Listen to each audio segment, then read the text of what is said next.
Yo. If you're not familiar with these iceberg tier lists that have been making their rounds on YouTube lately, then you must really be loving that living under a rock lifestyle, because you have done an excellent job avoiding a trend that really has caught most people's attention. But for those of you who really don't know what it is, basically it's a chart with the most well-known stuff about a given topic being at the top of the iceberg, the tip as it were, and the lesser known, obscure, disturbing stuff depending on the iceberg is further down until you reach the very bottom of the iceberg, in which usually it's the most obscure, most creepy, etc. So, with all that being said, I may be a little bit late to the party, but I brought the beer with this one, boys, because today we're going to be exploring an iceberg chart that I'm happy to say is one of the best ones out there. The YouTube content iceberg made by Reddit user Cerulean58. There are a few YouTube content related icebergs out there floating around. Some of them pretty good, but none of them are as expansive and reach into as many obscure, interesting, and dark corners of the website as this one does. In sheer scope alone, this iceberg is truly in a league all of its own. I mean, the one that I'm currently reading off of for this video is actually the third variation of the same tier list, because the creator keeps adding onto it because they're just so damn determined to make this the penultimate YouTube related iceberg. Originally I was going to cover this whole iceberg in one big solid video, but as I kept digging deeper and writing and researching over the last couple weeks, I found that the script for such a video was growing upwards to 4 to 6 hours in length.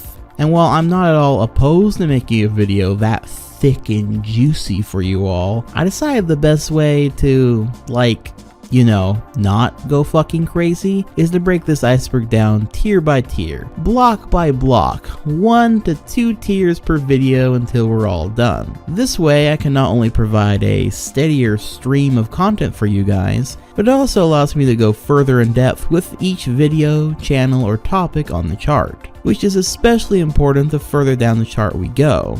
But with all this intro stuff out of the way, I think it's time that you sit back, relax, get something to snack on, and then when you're all nice and comfy cozy watching a YouTube video, I want you to then get your ass up, put some fucking flippers and scuba gear on, and take my hand, bitch, cause you and me, we're taking a dive.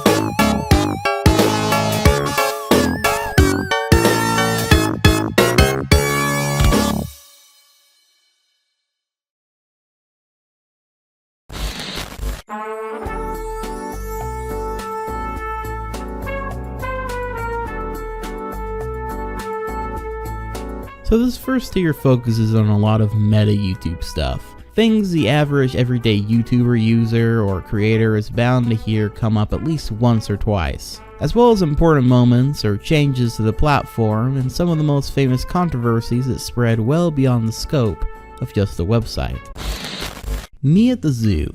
An appropriate way to start. This was the first video ever uploaded to YouTube back on April 23rd of 2005 and features YouTube co-creator Jod Carmen in front of a bunch of elephants at the San Diego Zoo for 18 seconds. Alright, so here we are in front of the elephants. And the cool thing about these guys is that they have really long fronts, and that's cool.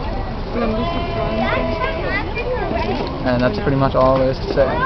Yeah, that's pretty much it. For now.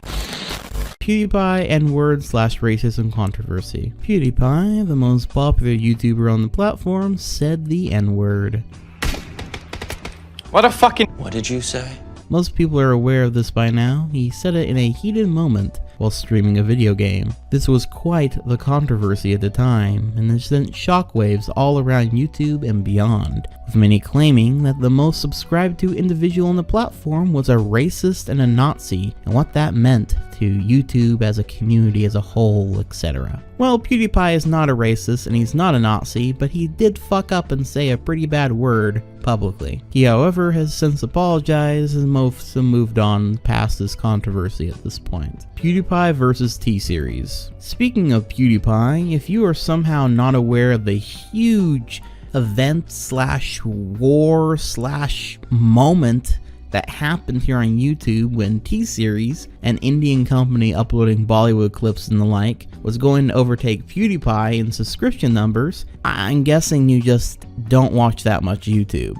At the time, literally it felt like almost every YouTuber had something to say about this whole thing. And in fact, PewDiePie and most of the rest of the internet all kind of decided to fight back, even if it was just for the lulz of the situation. Though many did see it as a kind of serious problem that this would be the death of an era for a company to finally have more subscribers than an individual on YouTube.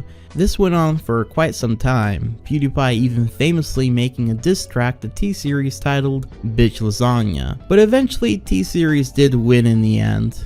PewDiePie even made a congratulatory track towards T-Series afterward. But it was still quite a fight, with a lot of YouTubers coming together in a rare moment of camaraderie. YouTube Easter eggs.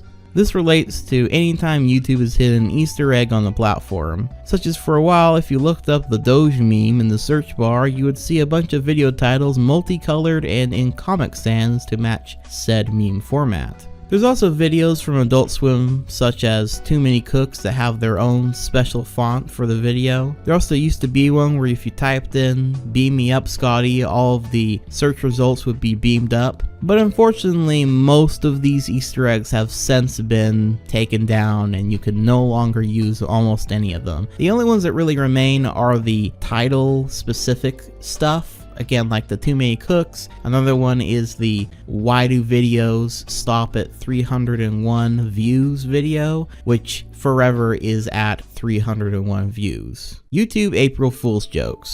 In a similar vein to the last one, this one's all about the special April Fool's Day jokes YouTube has done over the years.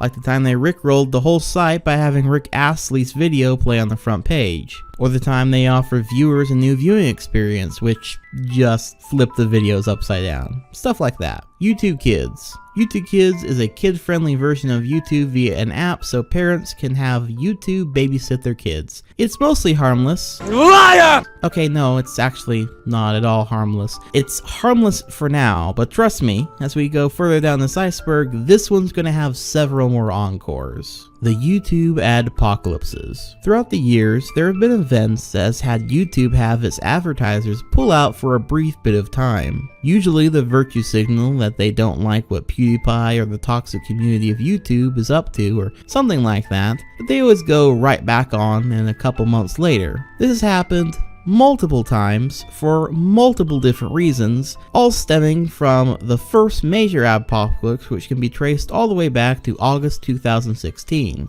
after YouTube shifted their focus towards family-friendly content, affecting many channels with adult audiences and those who have edgier or more mature content generally. YouTubers like Philip DeFranco, Levius Here, and Filthy Frank, all popular and quite influential YouTubers at that time, being affected by this change. Another adpocalypse happened in February 2017, when famous YouTuber PewDiePie came under fire for posting videos that YouTube deemed as anti-Semitic and hate speech. In case you're wondering what it was that he did, it was basically all edgy jokes, nothing serious. There are these dudes that you could get them to write down anything for like $5. There's a lot of those types of things on Fiverr you can find. People just trying to make a quick buck. So you pay them $5 and then they'll say whatever you want. So PewDiePie decided to do some edgy things to see if they would say it. And well, I mean, turns out he paid them and so they said it.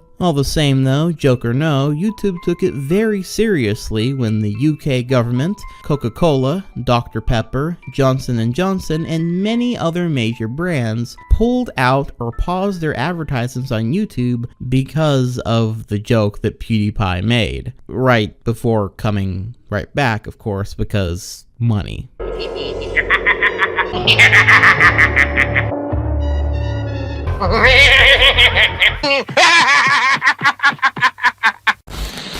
An infamous Adpocalypse event happened back in February 18th of 2019 when YouTuber Matt What Is It posted a video showing what he referred to as a softcore really fit ring on the site, placing the blame on YouTube's algorithm squarely, and prompted his audience in a call to action to report this all to the companies that advertise on YouTube, specifically so that they would stop giving money to YouTube.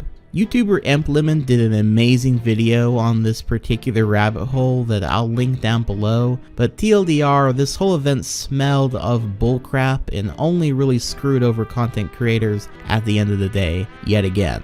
There are many other examples and evolutions to this whole Adpocalypse thing, some smaller, some bigger. Another example being like restricting the partner program to channels with only more than 1,000 subscribers and 4,000 watch hours per year, YouTube advertisements being more likely to go to television-based channels like late night shows rather than user-generated original content. Even if both of them are doing basically the same exact thing, there is a general favoritism towards old media versus new, established stuff versus users. All for the sake of YouTube being more commercially viable, more politically correct, and less about actual users, YouTubers, and more of a hub for random clips from shit. The latest round of YouTube Adpocalypse saw several conservative channels such as Black Pigeon Speaks, The Golden One, Steven Crowder, and several other political channels having their monetization banned completely, thus not only depriving them of the income they would have gotten from those videos, but also effectively shadow banning their content from the YouTube algorithm. This all started because on May 24th,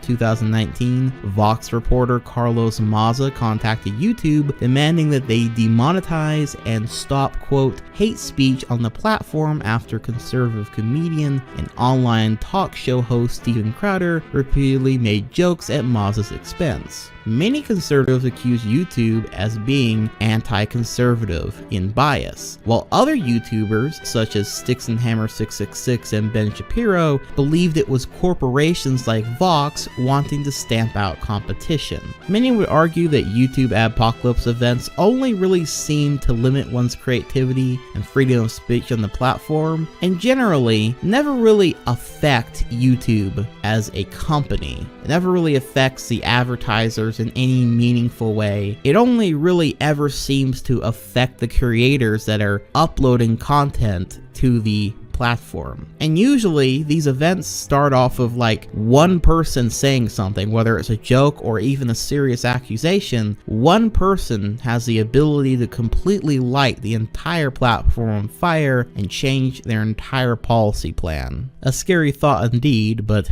a reality check all the same.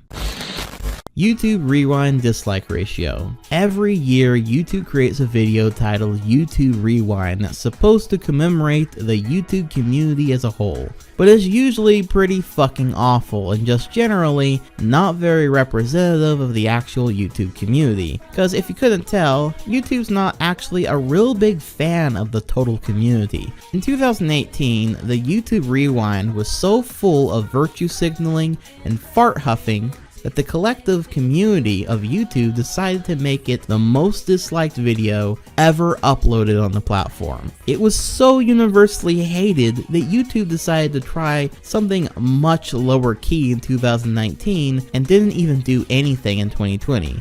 Though, for other obvious reasons, a big community collab was unlikely to happen in 2020 anyway. YouTube algorithm. Everything on YouTube is ran through a complex algorithm that can detect content that might be inappropriate for current day YouTube, or if said video has copyrighted material in it, etc. It's an algorithm that often fails at its job consistently, like it was being run by a Saturday morning cartoon villain. Yet it is also so complex that no one seems to have a firm grasp of how it actually works. Just good guesses. It's also very susceptible to changing on a dime, something that YouTube themselves hardly ever give information about beyond vague ideas and details. Yet you'll see YouTuber after YouTuber trying to stab the white whale that is the YouTube algorithm all the time, even just for a split second for that sweet ad revenue and people being able to actually find and watch their videos for once. You know, like making a video on a trendy topic like icebergs or something. Logan Paul's Sue Forest video. Popular YouTuber and general internet personality Logan Paul made a vlog in which he travels into the infamous suicide forest named, and I'm going to try to get this correctly, Aokigahara, known for, well, being a popular spot in Japan for people to take their own lives. It's gotten so infamous, in fact, that signs of positivity and encouragement can be found throughout the forest, trying to convince those in their darkest moments that suicide isn't the answer. It's quite a problem over in Japan, and so this being such a hot spot makes it quite tragic as it is haunting. But at any rate, Logan Paul, as he was going through the suicide forest, found a dead body. Fresh, not long after having just taken their own life. So, Logan Paul, being ever the opportunist, decided to record the dead body, touch it, and then upload it onto YouTube for all his kid audience to see. You really just can't make this shit up. You of course can't find the video now due to how much controversy this caused at the time, and YouTube taking it down of course. But re-uploads on the Internet Archives are quite popular to this day. Though before warned, yes, it does actually show a dead body in the video, so if you go looking for it there, just know what you're going into. Daddy05 Child Abuse. This one's been well documented by some other videos over the years, but to break it down, basically there is a family channel called Daddy05, at one point being called Family05, ran by Michael Christopher Martin, that centered around vlogs and playing pranks on one another, in particular the youngest child of the group. These videos showcase the parents physically and emotionally abusing their children in quote-unquote prank videos, which of course many found to be more than disturbing. I won't go into an insane amount of detail here, but needless to say, these videos are highly disturbing. The parents are clearly egging on their children to hurt one another, screaming at their children at the point of them crying hysterically, something which also hinted at an even more abusive life off the camera. So when YouTuber Philip DeFranco, as well as kind of the collective of the YouTube community, found out about this channel, people were pretty upset by what they saw, to say the least, with many reporting the channel and the videos as well as contacting authorities. And while I could also go into quite a lot of detail about all that, the TLDR is that children Emma and Cody were eventually removed from Mike and his wife Heather's custody and returned to their biological mother, as well as YouTube themselves terminating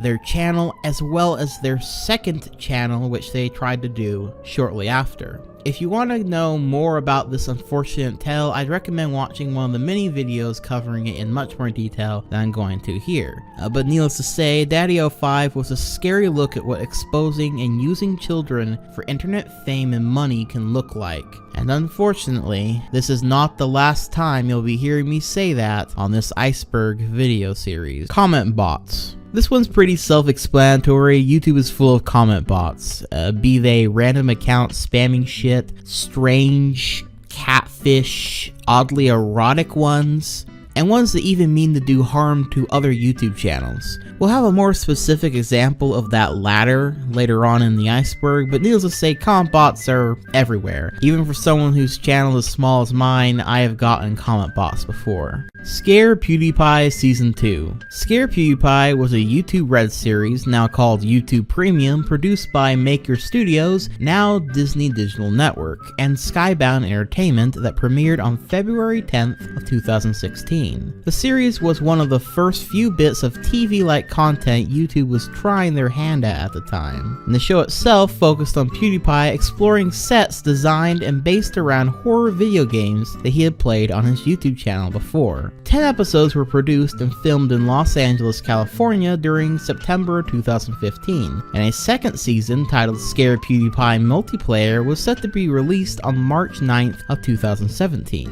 However, this second season would never come out, despite it being fully finished. Quote, "We've decided to cancel the release of Scare PewDiePie Season 2, and we'll be removing PewDiePie's channel from the Google Preferred," as per quoted by a spokesperson in a TechCrunch interview. Scare PewDiePie Season 2 never came out due to the several controversies that PewDiePie himself had gotten himself into at the time, which we've already covered thus far. So, as far as we know, Scare PewDiePie Season 2 is all but lost media now. Google Plus. Google Plus was Google's failed attempt at creating a social networking platform. No one used the thing, despite Google at the time constantly trying to shove it down everyone's throats, including on YouTube.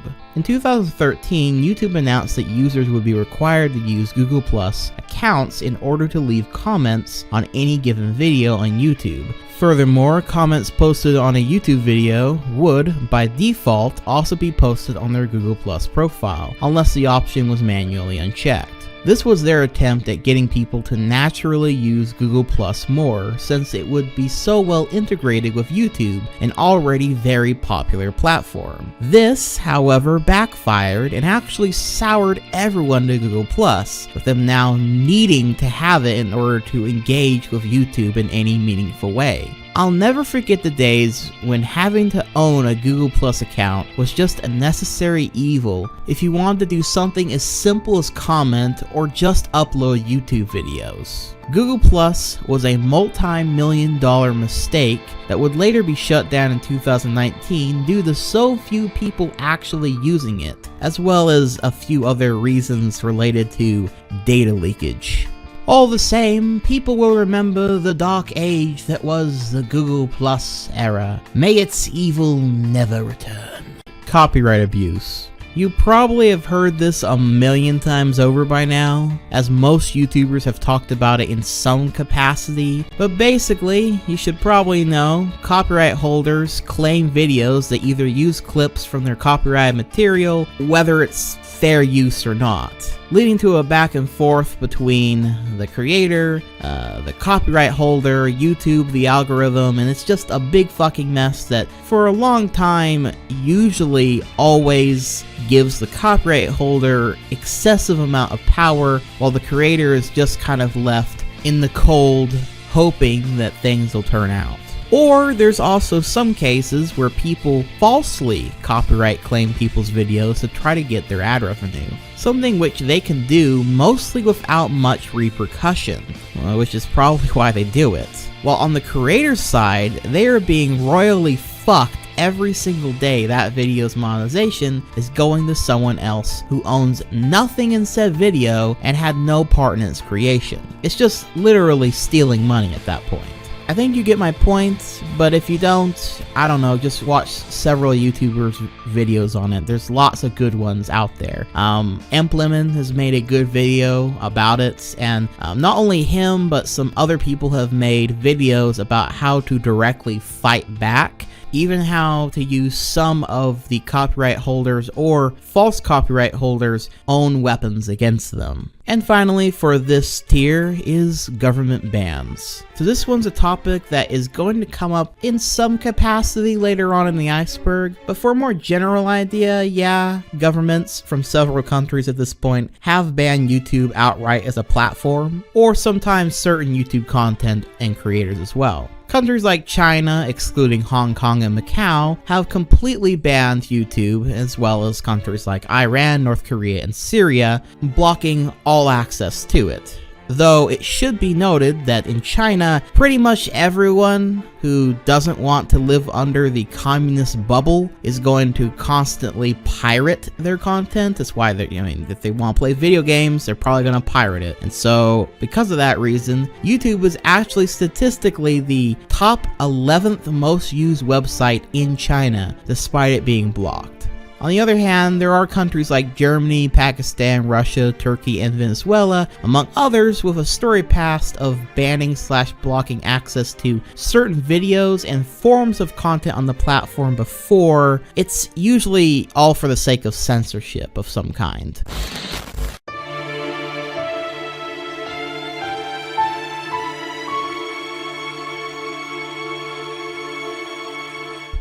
We finally made it to the tip of the iceberg, and that only took like, what, a half an hour? This tier is finally getting into more of the content of YouTube, covering some of the most famous YouTube series, ERRATAS, famous creepy videos, etc. So lads and lasses, let's get exploring.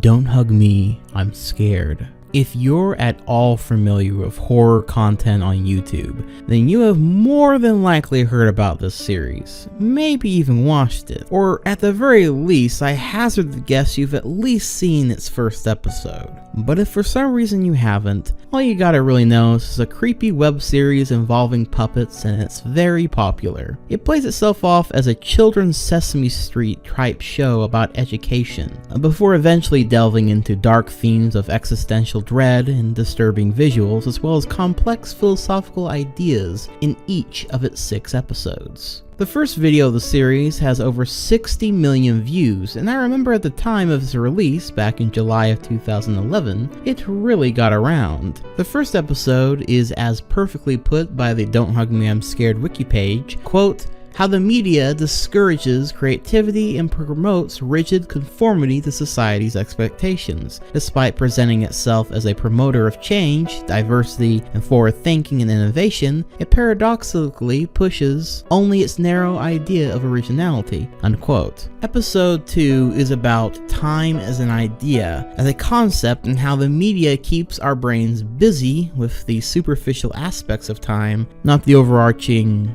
larger ideas of time and the infinity of that, but also the possibility of how it is all simply a construct created by human minds, a point of perception. Episode 3 is hard to put one single interpretation to it, as the episode seems to be juggling everything from marriage to polygamy to abortion, all while on the other hand it also deals with themes of religion, the brainwashing of cults, hetero versus homosexuality, and yeah, this one's just really dense with different ideas and ways of looking at it. But at its core, it does seem to be asking what love really is and if it even has a true meaning. And if such a meaning does exist, how the idea of love is warped through different parties for insidious purposes. Episode 4 deals with technology, specifically its role in our current day society, and how there is, in a Jungian sense, a digital you, persona, shadow, etc., and that the real you controls through every action done through the internet. There's also references to how social media is constantly trying to get more information on individuals to place them into collective boxes, and how when you break down the internet, there's only 3 things to do on it: graphs, digital style, and dancing. Graphs represent the educational side, the facts, the Wikipedias, basically everything to do with that, the learning aspect of the internet. Digital style is creating our persona on the internet, be it through social media or creation, or simply finding things that we identify with ourselves, as well as just generally presenting ourselves differently online. It's our digital style, I guess you could say. Then finally, digital dancing represents entertainment. It represents watching YouTube versus playing video games.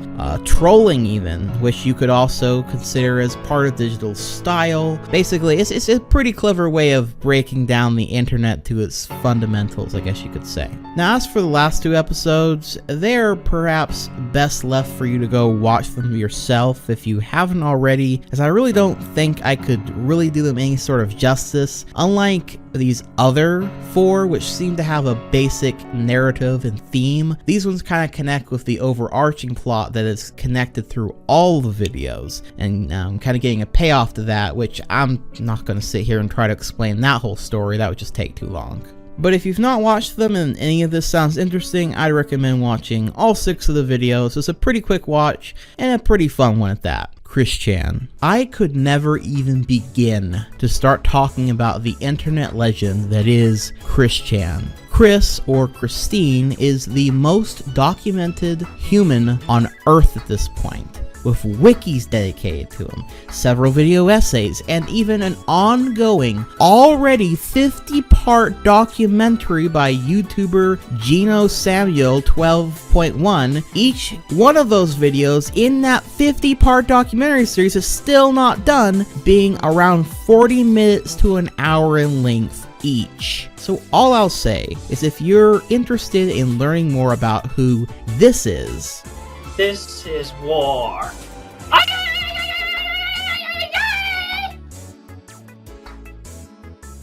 Put down your wares and bring yourselves unto me. Shagana fish!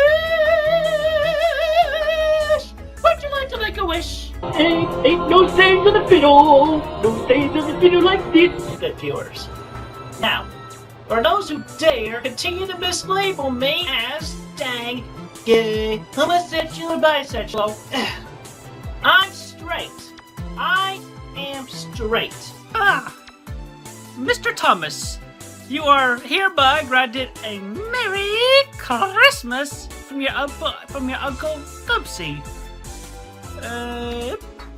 Uncle Gubsy says, Merry Christmas, Tom. This is dead serious.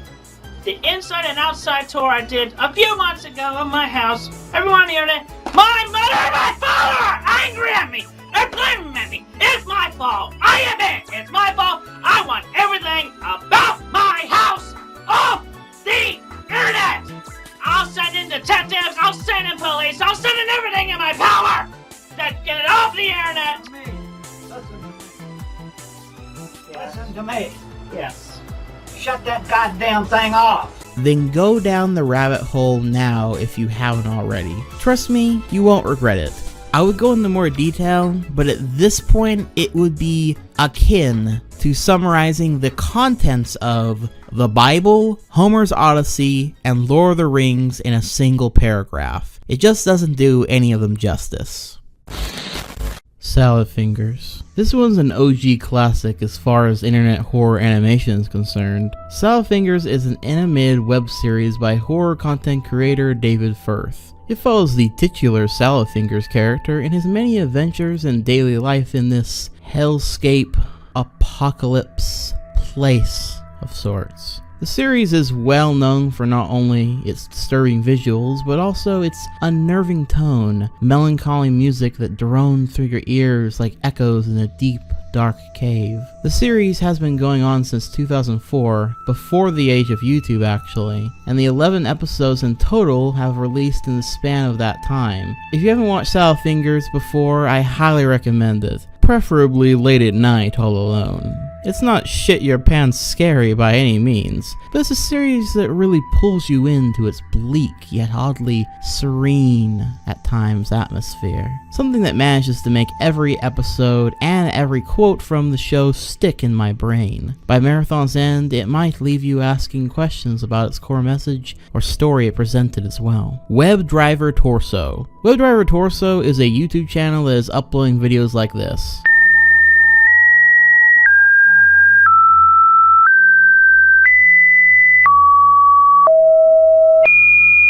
At a daily, even at times hourly rate. For some bit of time, this channel had people absolutely puzzled as to what it could mean. Some people even believing it was some extremely weird ARG. In the end though, WebDriver Torso turned out to be owned by Google and is an automated performance testing account for YouTube, testing video quality on the website. They are pretty weird and have a strongly eerie vibe, I won't lie, but there's not much more to it than that. I feel fantastic. So this one's a horror classic on YouTube, bolstering over 25 million views by this point, and uploaded all the way back in 2009. It features an uncanny looking android of sorts, singing with odd music playing in the background.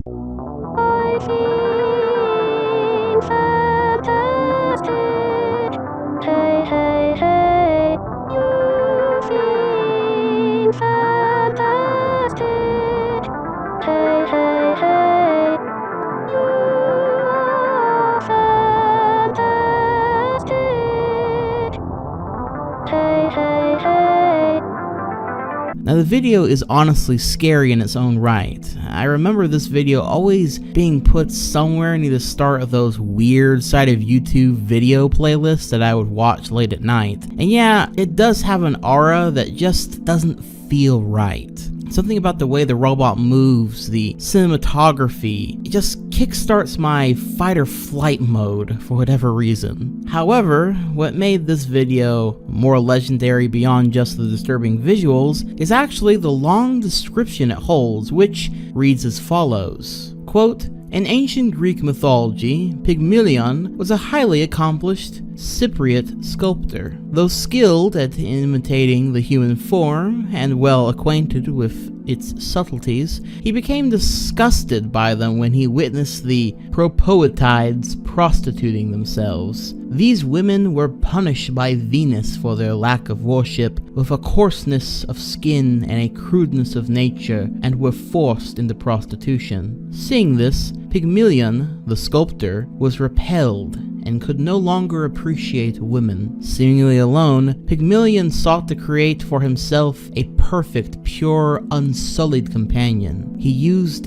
his particular skills to this end. He created a statue bride. What you are about to watch is a mysterious video. Its origin is attributed variously, and almost certainly spuriously, to various abstract artists and surrealists. The truth is that what we are seeing, and what we perceive to be strange and disturbing, is actually beauty to its creator. Perhaps what we are viewing is the work of a modern Pygmalion. To him, her toneless voice, the paleness of her skin, and the comparative vibrancy of her lips may indeed be the very embodiment of a perfect woman. Consider the mindscape of the creator, in whose mind does this appear beautiful, in whose mind is this pure, near worshipful. Are we missing out on his perspective? Who are we to be afraid or to judge him? He may well love her fully, perhaps more fully than any of us could ever hope to be loved. In the mind of her creator, she is a near goddess, the perfect representation of not just femininity, but the peak of human potential, a perfectly satisfactory being. How does that kind of unconditional love feel? Well, how does she feel? Fantastic. Unquote. This description carried with it a whole slew of theories and people getting freaked out even more by the video. One of the freakiest theories that came kind of out of nowhere was that the man behind these videos was a murderer and that these robots were wearing the clothes of his victims. And the random shots of the field in the middle of nowhere during the video are alluding to where he hid the victims' remains. Pretty creepy, but like most creepy stuff online, it's not at all that complicated. It was just an Android project made by some dude. It's most likely accidentally creepy.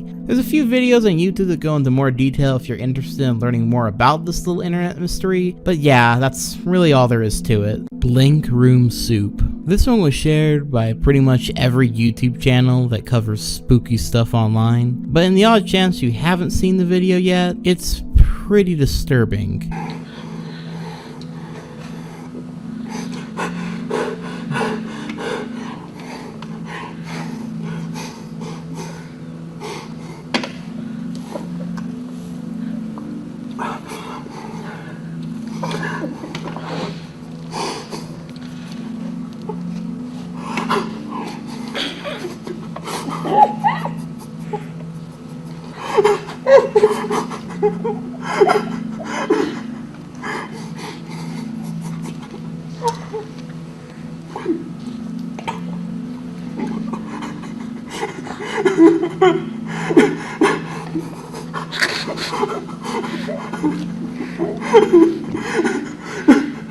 And for a while, people were wondering if it was real, with rumors of it being a dark web video that surfaced on YouTube, spreading all around for some time. A story about the video being someone who was really abducted by two masked men was disturbing already on its face, especially when you add on the extra little story people sometimes added in that the man's wife was also abducted, killed, chopped up, and then cooked into the very soup the man is forced to eat. The truth is, these two costumes were made by Raymond Percy for his act as well as the video's that went by Ray Ray TV. According to Raymond, when he was doing a performance at the Sunset Club, someone broke into his vehicle and stole some of the spare Ray Ray suits. And then he received that video through his email a while later with no explanation for it. But let's just be honest, that's just simply not true, even if people did try to look into it. It's all fake. It was all clearly staged by Raymond himself.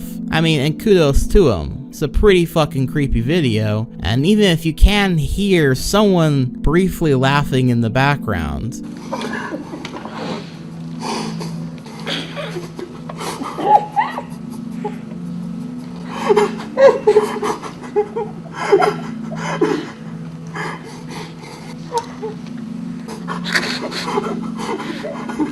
you probably aren't going to notice that until I just mentioned it and ruined it for you. But yeah, that's pretty much all there is to it. Username 666/Nana825763. Username 666 is one of the best well-known creepy videos on YouTube, a true classic in my eyes. It showcases a video of someone's screen as they ritualistically keep typing in the search term 666 on the YouTube search bar, which according to the urban legend, will eventually give you access to this hellscape like YouTube, full of highly disturbing content, strange visuals, and seemingly taking over your computer.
It's great stuff and visually is fucking striking as hell. Super disturbing. Which makes sense because the uploader of this famous video, Nana825763, has uploaded many videos throughout the years on her channel that are either highly disturbing or fascinating in subject matter. If you have never seen her channel, I'd highly recommend you go give it a watch. They're as creative as they come when it comes to unnerving, deep, dark, atmospheric videos, especially when watched at night. Hour-long advertisements. In case you never knew that such a thing exists, there are hour-long advertisements sometimes showcased on YouTube that can randomly appear at the start of YouTube videos like any other ad. Most of them you can still skip after 5 seconds or so, but there are some that have showcased examples in which they've been given an hour-long advertisement that's actually not skippable, forcing them to get off the video and come back.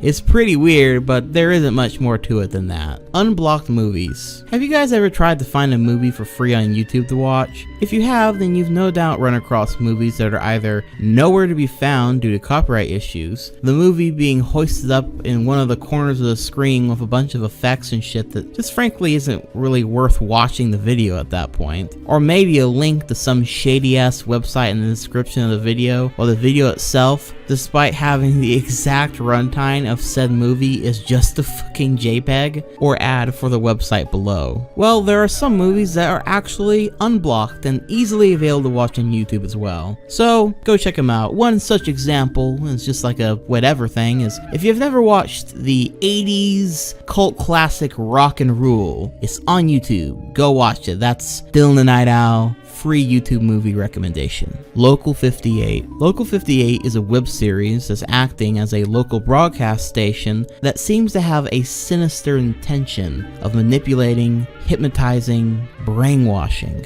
the viewer. It's a trip worth experience for yourself if you haven't already, as it's more than just your average, everyday internet horror web series. This web series was created by writer and cartoonist Chris Straub, who is also well known for creating one of the best and most famous creepypastas ever written, Candle Cove. Something about Chris's work always seems to connect with people on some sort of deeper level than your normal creepy content on the internet. Perhaps it's because it has something deeper to say, some kind of commentary under the cloak of creepy content that makes it all a package that is very recommendable and very fun to experience. YouTuber Nexpo has several great videos about Local 58 on his channel, so I'd recommend you give him a watch if you want to have a deeper dive into the web series.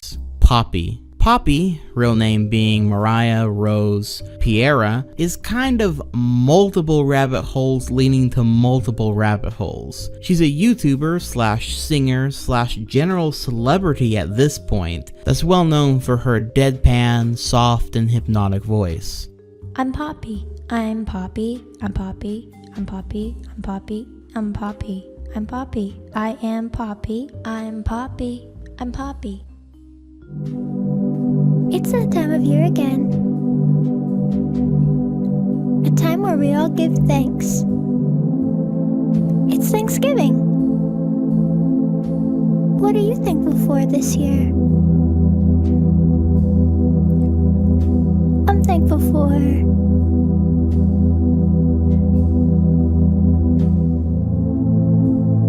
I'm thankful for...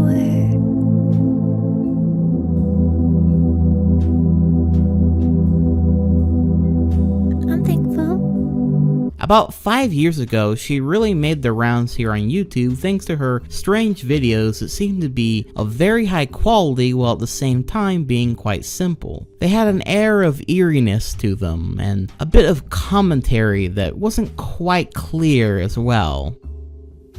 Do you ever think about God?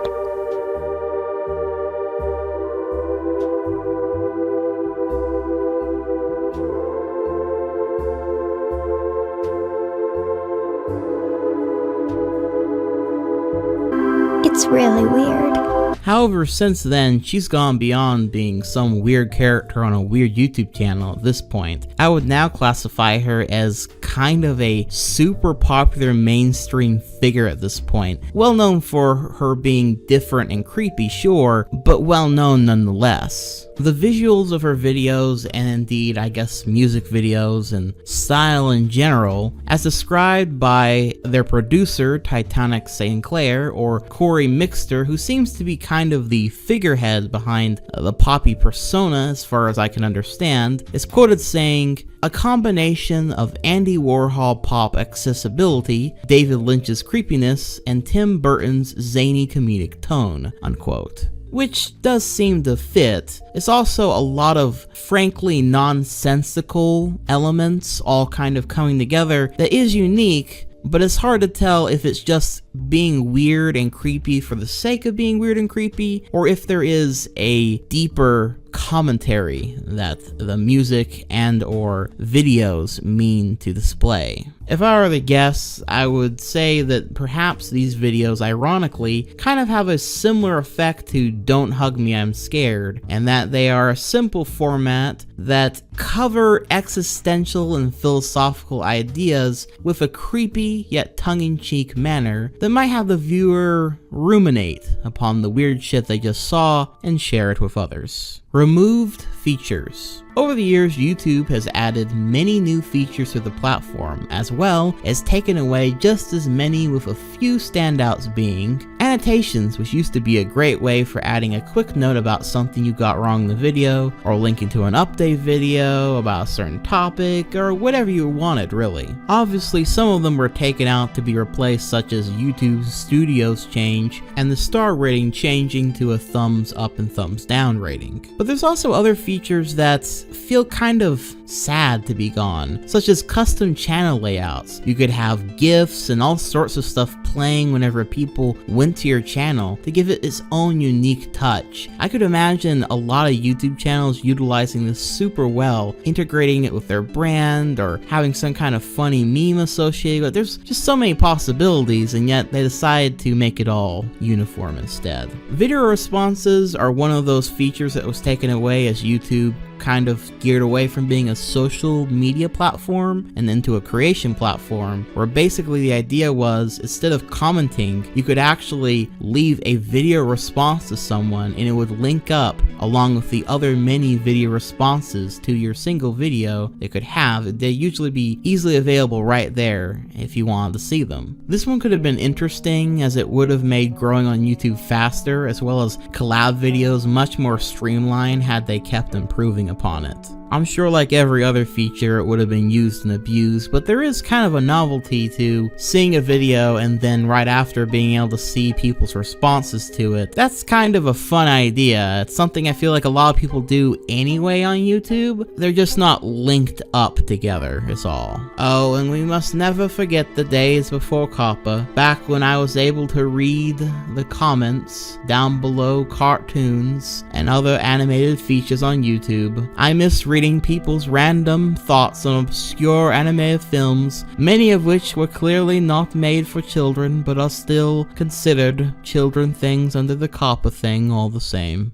Etika. I'm going to tread this one very lightly, as I'm sure most of you are well aware of this event by this point, and if not, all you need to know is Etika, real name Desmond Daniel Amafo, was a popular reaction-based YouTuber and streamer who was best known for his over-the-top reactions, notably to Nintendo Direct presentations. Etika has some demons. In the last several months of his life, he showcased this, with signs of mental illness and issues being showcased. This would eventually lead to Etika taking his own life after several videos basically saying he was going to do so. Videos which I think most of his fans and people didn't take seriously, because to be fair, a lot of people online do stuff like that for attention, so sometimes it can be difficult to tell who is telling the truth, who's being really deeply honest, and who is being deeply deceitful. All the same, Etika was a wake-up call for many, and is still very much mourned and missed by his many fans. Elsagate. So this is it. This is perhaps one of the deepest rabbit holes you can go down as far as YouTube is concerned. The basic idea of Elsagate was first brought about in 2017 when people started discovering an entire wormhole of strangely / crudely animated videos, people in cosplay, and toy review related channels, all targeted towards kids specifically, that would feature characters like Elsa and Spider-Man. The amount of these videos that existed, as well as the amount of channels uploading daily content, was already strange enough. But when one looks closer into the topic, you find that many of the videos feature strange fetishes, overt sexual tones, gore, and even downright creepy content from time to time, all being marketed off of kids watching them through the autoplay feature on YouTube, and yes, back in the day, YouTube Kids. These channels were raking in millions of views per video and were seriously making a ton of money because of it. And so Elsagate kind of centered around this strange community of channels and trying to discover the who, what, when, where, and why of them. While the most agreed upon theory is that all these channels simply exist to make money off of children viewing them because children are the biggest market on YouTube, the reason for the weird and creepy content within them, however, is kind of harder to know. Some theorize that these channels do it because, as fucked up as it is, this stuff started attracting children. Kids like weird, gross stuff sometimes. So perhaps this is why the content devolved into such a manner. However, some believe a more insidious reason is at play here, that these videos are not only making money, but also desensitizing children to these weird and creepy topics, and in some ways normalizing all of this behavior, in a sense, grooming the children. This is just a theory, of course, but either way, if you're interested in learning more about it, I'd recommend you go to the ElsaGate Reddit page, or looking up some of the videos documenting it in more detail. You might be under the assumption that ElsaGate ended when YouTube took actions to delete hundreds of these channels that were involved in the ring. However, while perhaps not quite as prevalent, these sorts of channels still very much exist, although many of them have moved past using Spider-Man and Elsa characters and onto a far more clever way of doing it. Video game characters, notably those from Minecraft. There even seems to be a certain new brand of videos called Monster School videos, which if you happen to look it up, you will find a bunch of videos targeted towards kids with highly suggestive thumbnails. I mean, some of these Minecraft characters are just plain taking it up the ass here in some of these thumbnails, so it's pretty unsettling. YouTube headquarters shooting. On April 3rd, 2018, around 12:46 p.m., a shooting occurred at the headquarters of the video sharing website YouTube in San Bruno, California. The shooter was identified as a 38-year-old Najif Agdam, I believe is how you pronounce that, who entered through an exterior parking garage, approached an outdoor patio, and opened fire with a Smith & Wesson 9mm semi-automatic pistol. Nazim wounded 3 people, one of them critically, before killing herself. Nazim was a vegan animal rights activist who was clearly mentally unstable. Her motive for the shooting was due to her believing that YouTube was suppressing her videos because she spoke the truth or something stupid like that. There isn't much else to this story besides how lucky it was that everyone she injured thankfully lived through the events, besides herself, of course. The Pro Jared controversy. So I originally wrote out a big, long, 3-page thing for this one, explaining all the events and details, but ultimately I'm just gonna go simple with this one and just say Pro Jared and his wife had problems, cheating was involved, he says something, she says something else, ultimately doesn't fucking matter. What does matter is during this whole event between the arguments on Twitter between the two, several people came out of the closet basically saying that Pro Jared had been a fucking pervert with them, the two most worrying of these cases being 2 minors. When the collective internet learned about all this, and Pro Jared hadn't said anything and would not say anything until 4 months later, basically they made him a public pariah, completely destroying any reputation that he had left. Some people literally wishing death upon the man. This would prove to be yet another great fumble of cancel culture and people jumping the shark before hearing both sides of the story. As when Pro Jared did come out publicly with a response, while he was definitely in the wrong in some cases, like he was kind of a perv and him and his wife definitely had issues that I don't think needed to be shared on social media. The main thing I wanted to know, and I'm sure most other people wanted to know, is if he was a groomer/pedophile, which he completely disproved.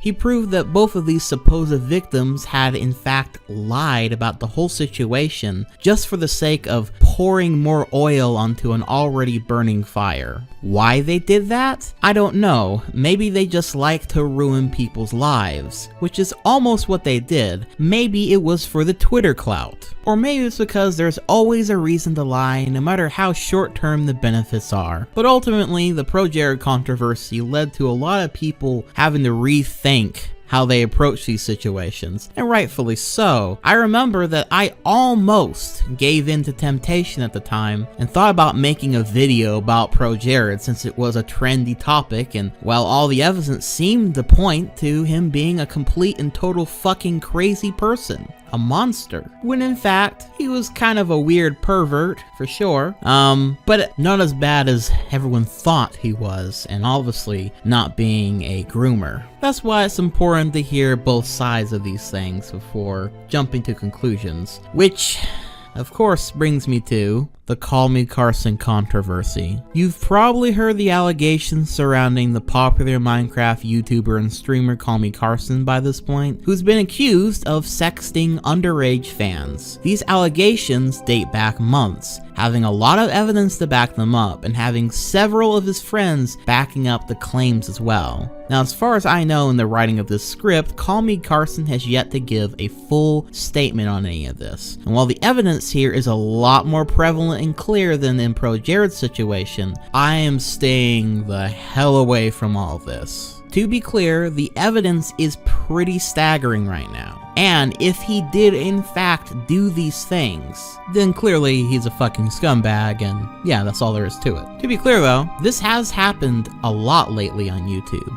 YouTubers getting caught sexting and or being inappropriate with underage fans, which I'm starting to think, maybe there's a lesson to be learned from all this. Now hear me out. Maybe you guys can stop fucking doing that? Maybe don't be sexual fans of any kind, period, actually. That seems to be a good idea to me. A Suicide Mouse. Suicide Mouse was a popular creepypasta back in the day, of which story focused on a Disney intern finding a lost episode of Mickey Mouse from the 30s, and said creepypasta came alongside a video which supposedly showcased the animation, of which is Mickey Mouse walking with a morose expression, with no soundtrack until sounds begin to play in the background, described as, quote, a murmur that wasn't even a language, but more of a gurgled cry, unquote. As the volume and the intensity of the murmur increases gradually, the background begins to shift in surreal and irrational ways, bending and twisting into a nightmare landscape. And then Mickey's expression begins to morph into an obscene sneer, and there is now full-on screaming going on in the background. And the whole thing ends with Russian text saying, "The sights of hell bring its viewers back in." The story ends with the intern pleading people to not watch it if they happen to come across the video. So yeah, typical creepypasta stuff. The actual video itself that goes along with the creepypasta doesn't really line up with the story very well. Most of them didn't back then. That's something you'll notice right off the bat. Most of these creepypasta videos that were supposed to go with the creepypasta never seem to exactly line up with the writing. However, I will say the music playing in the background here is particularly eerie.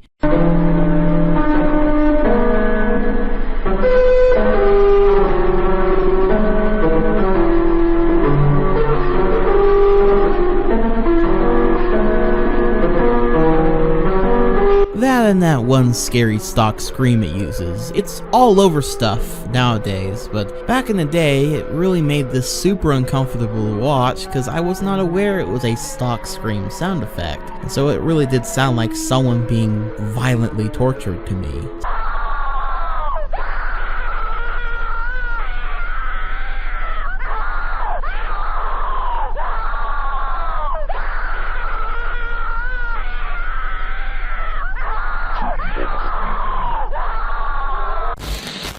Squidward's This creepypasta and the videos connected to it for a time were unescapable if you even dipped your toes into online horror content. Basically, this was a creepypasta about yet again an intern uncovering a banned/lost episode of the SpongeBob SquarePants cartoon show titled Squidward's Suicide, about, you guessed it, Squidward committing suicide. Oh, and there are images of dead kids spread throughout the lost episode. Primo choice for an edgy teen writer, I must say. Well, this inspired many people to make what is basically that lost episode, minus the, dead people part, on YouTube. I'll be honest, I never found this scary.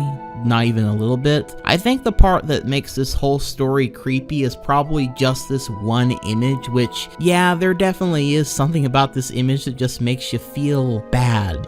You know what I mean? But that's pretty much it though. The rest of the story and all the videos with it, while very creative, I commend everyone that, decided to go through the effort to do that. It just never was my thing. I just could never take it seriously. To me, it was kind of funny, to be frank. cursed Japanese Kleenex commercial. There was an urban legend that this commercial was cursed, that everyone who made it died in some tragic way, and that you too will meet such a fate if you watch it late at midnight or 3 a.m. or something. It's not real, but the commercial itself definitely has an extremely eerie atmosphere. Even without the urban legend, it just emanates a malice that I can't quite put into words.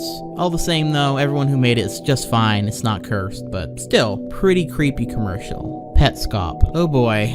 Yet another one of those YouTube video series people have made hours worth of content examining. I mean hell, there's a dude on YouTube who goes by Nightmare Masterclass, who seems to have made a 16 video series analyzing every video and aspect of Petscop, several of which are at least 40 to sometimes 2 hours in length.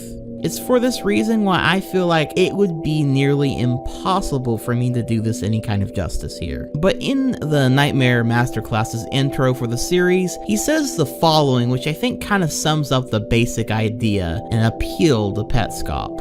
Petscop is a video series that documents the experiences of Paul, our unsuspecting protagonist, as he plays through an unknown and seemingly unfinished PS1 game, the enigmatically titled Petscop. The series takes the form of an all-too-familiar YouTube format, the Let's Play, in which a vlogger provides commentary as they perform a walkthrough of any given video game. As Petscop progresses, Paul's experiences become increasingly strange and disconcerting. Let's stop for a minute just to appreciate the sheer amount of effort that went into this project, because this is nothing like your average Let's Play.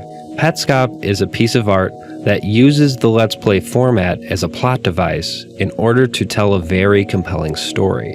And it's a carefully manicured narrative based on an entirely fabricated game. An entire video game filled with unique characters and bizarre settings was designed for this one project alone. That's true dedication. If that sounds interesting to you at all, then I would highly recommend you go and check out the series for yourself. It's definitely one of the more interesting uses of the Let's Play format, and I mean making an entire video game for an ARG story. It's just so fucking cool, the effort that was put in here. Plus it's full of a ton of symbolism, secret messages, and a secret story that seems to have plenty of theories connected to it. So I mean, I don't know, it's been a while, I haven't watched some of the newer things connected to it, so maybe there's a lot more stuff now, but it's a rabbit hole you can spend hours exploring. Fake animal rescue videos. So this one's gonna be tricky to talk about. About 5 months ago,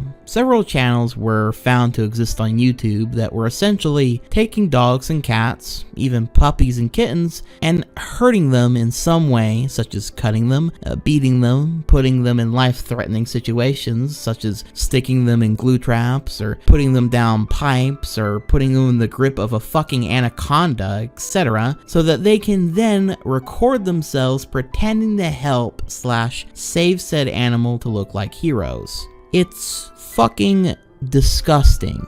That's the basic gist of it. There are several channels like this that have had millions of people fooled into thinking that these people were actually helping animals when they were in fact abusing them. Several YouTubers have covered this controversy by now to call awareness to these channels, as some people like Nick Crowley have discovered what can only be described as a fake animal rescue abusing ring. Some of these channels have also straight up killed animals and then posted the videos, said dead animals, as if to document a tragedy they just happened to come across. When in reality, these people just fucking killed a dog for a YouTube video. And what's more is these videos are monetized, which means all those millions of views amount to tons of money. Plus, since they're monetized, it means they're going to be recommended to more people. There is an active movement to try to get these channels taken down and for YouTube to stop rewarding these channels with ad revenue. And while there has been some impact in trying to stop them, with many of these channels either going dormant and into hiding, and some of them even straight up deleting their channels or privatizing their videos, what have you, it unfortunately seems that there's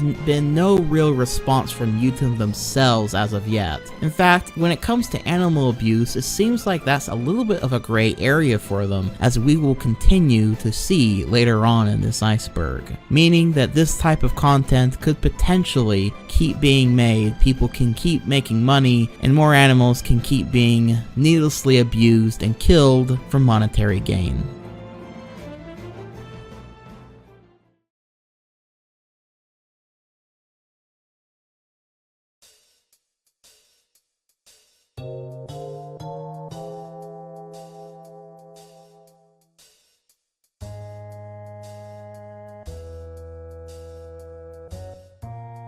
Following up from last time, this tier will continue going over some creepypastas, popular horror videos and ARGs, as well as some semi-well-known but forgotten or far stranger controversies and stories connected to YouTube and its users. Justin Y. Starting with something a bit lighthearted and funny, Justin Y is a famous YouTube commenter, which once you first notice him, you will find him all over the place. It's become a bit of a meta YouTube game to head on down to the comment section and see if you can find Justin Y hanging out and saying something snarky. And he is pretty hard to miss with his little ninja icon. Justin Y is so popular for commenting on damn near everything for quite some time that he has over 700,000 subscribers on YouTube, and he has literally never uploaded a single video ever. What? How can you do this? Quite the feat. He does say that he has since retired from his commenting days, or at least as much as he once did. Still, all the same, Justin Y is a legend on YouTube, the ninja that is ironically quite easily seen. Alan Tutorial.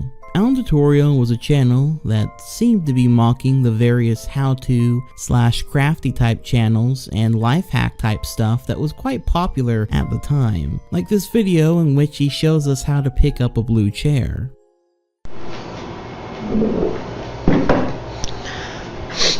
Hey guys, thanks for coming to my Bluetooth page. Today I'm gonna do a new tutorial how to pick up a chair if it falls down. So if you have a blue chair that fell down, and if you have a blue chair that fell down and you want to pick it up,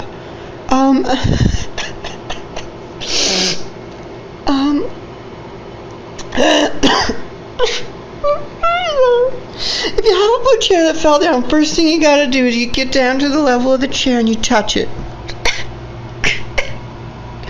And then it's simple. First thing you need is just to lift. If the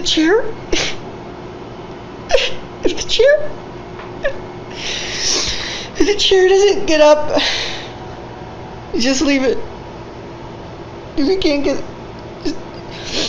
you can't get the chair to pick up, you can try again by just getting your hand on it and giving a pull.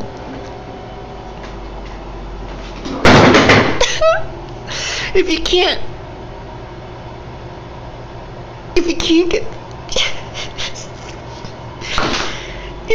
get the chair to come up, you just leave it on the ground.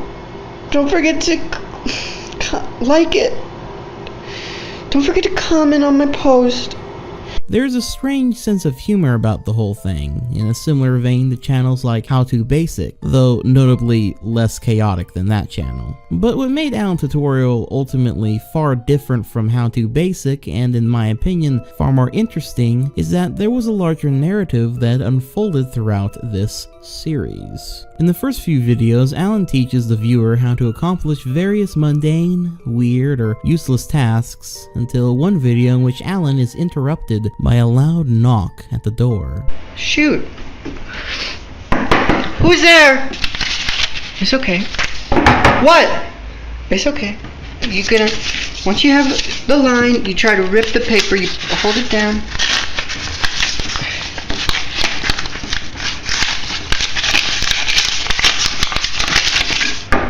Stop! No, stop! Anyways, once you have it done, you just hold on, I'm doing a tutorial, almost done with the tutorial, let me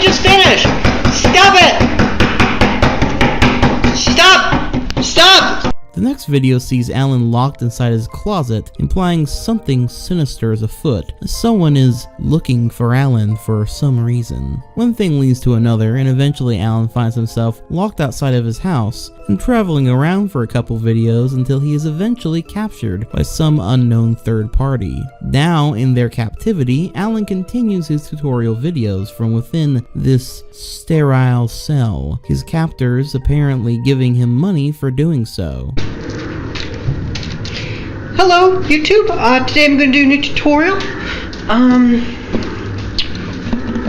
These are today we have a stapler little block, cool game, water, print out New York Times website. These are things you need for the tutorial, and measuring tape, Fat Max. First thing you got, Fat Max is a measuring tape. And first, all you gotta do is pull it out and push back in. So that's the tutorial. Thank guys. Don't forget to like, subscribe if you like the tutorial. Just comment on it and make a playlist, and we'll talk to you later. Thanks, guys. Bye. As the videos go on, Alan's living conditions continue to get worse and worse, the room beginning to get covered in filth and rubbish. Alan seems to want out, but all hope of escaping is seemingly lost for some time, as Alan falls deeper and deeper into madness, video by video. This all leads to a final video on the channel where we see Alan rummaging through his completely trashed room until he finds a small hole which he uses to break through the wall and finally escape the cell. Now, while this whole series can be taken at face value as just a strange tale of weird events, ultimately, much like the premise, the story seems to have a meta-narrative and theme that you can interpret a few different ways, but the way I personally interpret it is like this. The cell Alan eventually finds himself in is YouTube. Since the channel is mocking life hack and useless crafty channels, I believe the cell is the one that any YouTuber that makes what many might consider worthless or just simple trendy videos might find themselves in. No offense to those types of videos necessarily, but I'm sure we've all seen those videos that just re-upload the same kind of ASMR, crafting, kind of just useless stuff that does get lots of views but ultimately is replaceable, I suppose. The third party is also YouTube, or more likely Google in a sense, through Google AdSense, as they are the ones that are giving him money for showcasing worthless info and making these videos. And while it seems to be a pretty good deal at first, it also means that he is trapped making these videos that often amount to lying to their audience or provide no real value. Perhaps this is why the cell starts slowly getting more and more filthy as each lie or random thing or video starts building up around him. Going through this through line, I guess the main thesis of this series is trying to make is that YouTubers that make this shovelware content can get trapped in the promise of more YouTube money, which makes them keep producing more garbage for people to watch. Which, while not inherently bad, I think this series is very much clearly saying is not of any real value. And furthermore, when said YouTuber comes to understand this relationship, it can start to take a toll on their psyche and surroundings. But maybe that's not the case. It's just one reading of the series, but it's one that I personally very much enjoy, and I feel, again, fits with the meta idea of the channel being a fake how-to crafty channel. All the same though, Alan Tutorial is definitely an interesting channel worth checking out if you haven't already. Obey the Walrus. Oh, this one used to scare the shit out of me back in the day. If you've never watched this video yourself, here's the first few seconds. La pequeña araña en un tubo se subió.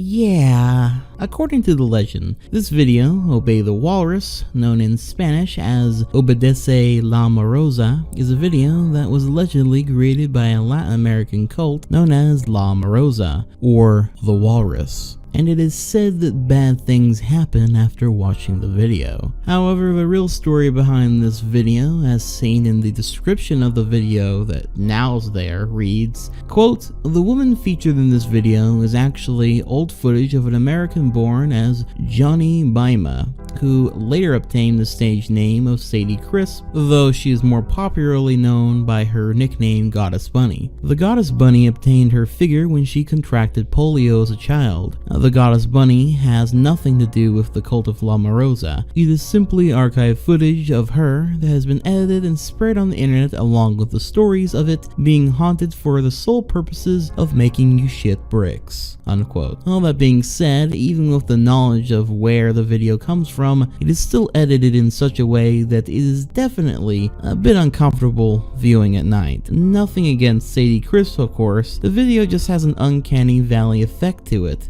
with how it's edited together and presented. Though, even with all that explanation, it still never explains why Andros is at the beginning of the video though. "Hi Walter, I got a new girlfriend today." This one kind of speaks for itself.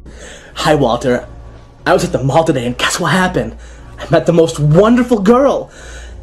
We went shopping at JCPenney's and she tried on a lot of clothes. And she ended up buying a whole lot of them, you know what I mean? And then we decided to go and take a look at some of the jewelry at K Jewelers, and she picked out this most awesome necklace, the most amazing necklace I've ever seen. And I know she wanted me to buy it for her because she kept on looking at me and kept on giving me that look, you know the look. And then we got kind of tired of the mall and I brought her back to my place. And I know she hates cameras, Walter, but I'm gonna show you her anyways. You ready?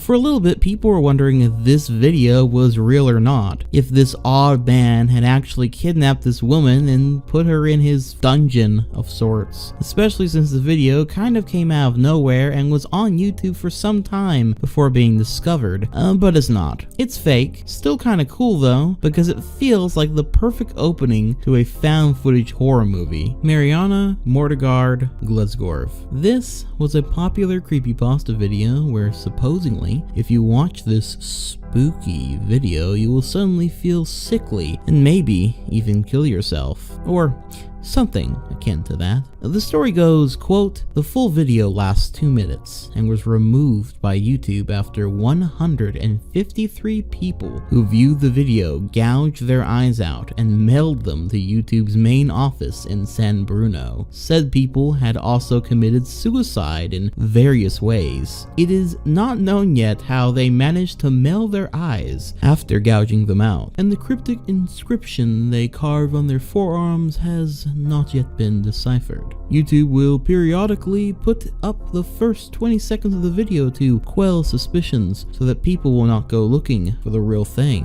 and upload it."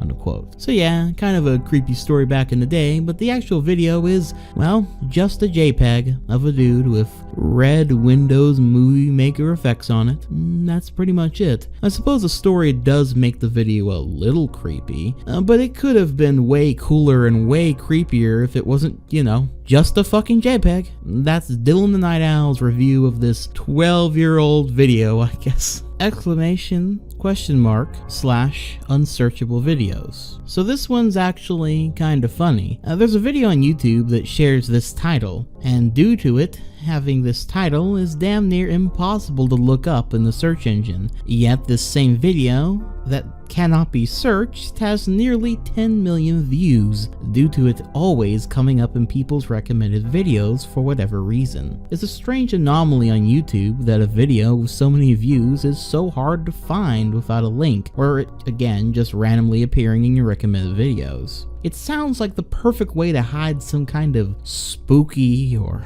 out there shit on YouTube, you know what I mean? But, all that being said, what does this strange abnormality of YouTube contain?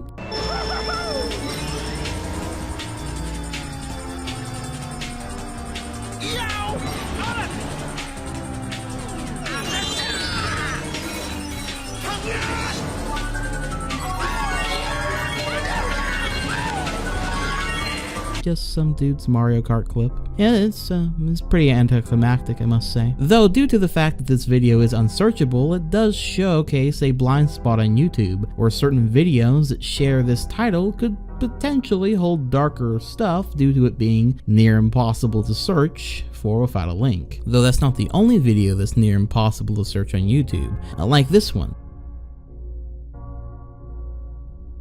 Or this one.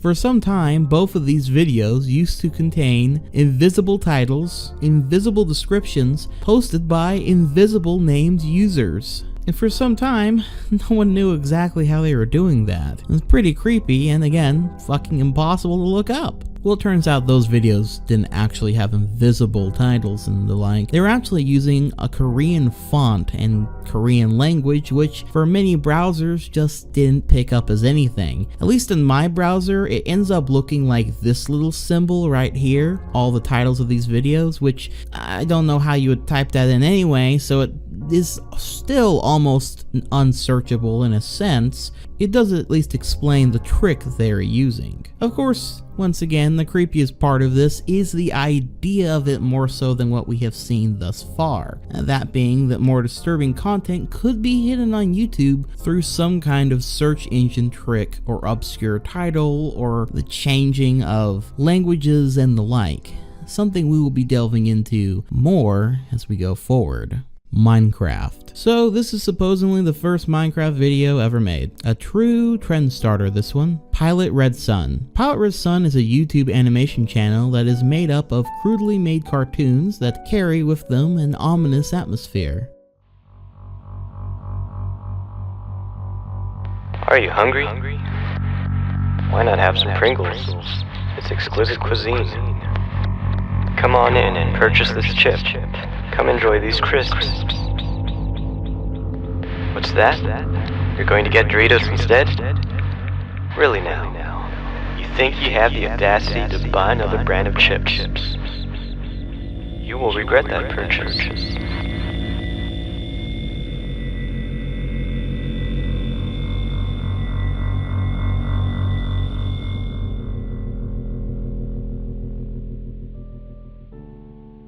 The channel itself is pretty fascinating. I would say the content is less creepy to me though, and more just unusually ethereal. A trippy, I guess, would be a good term for it. Definitely worth a comb over. Found one. Here is the best way to kill a spider.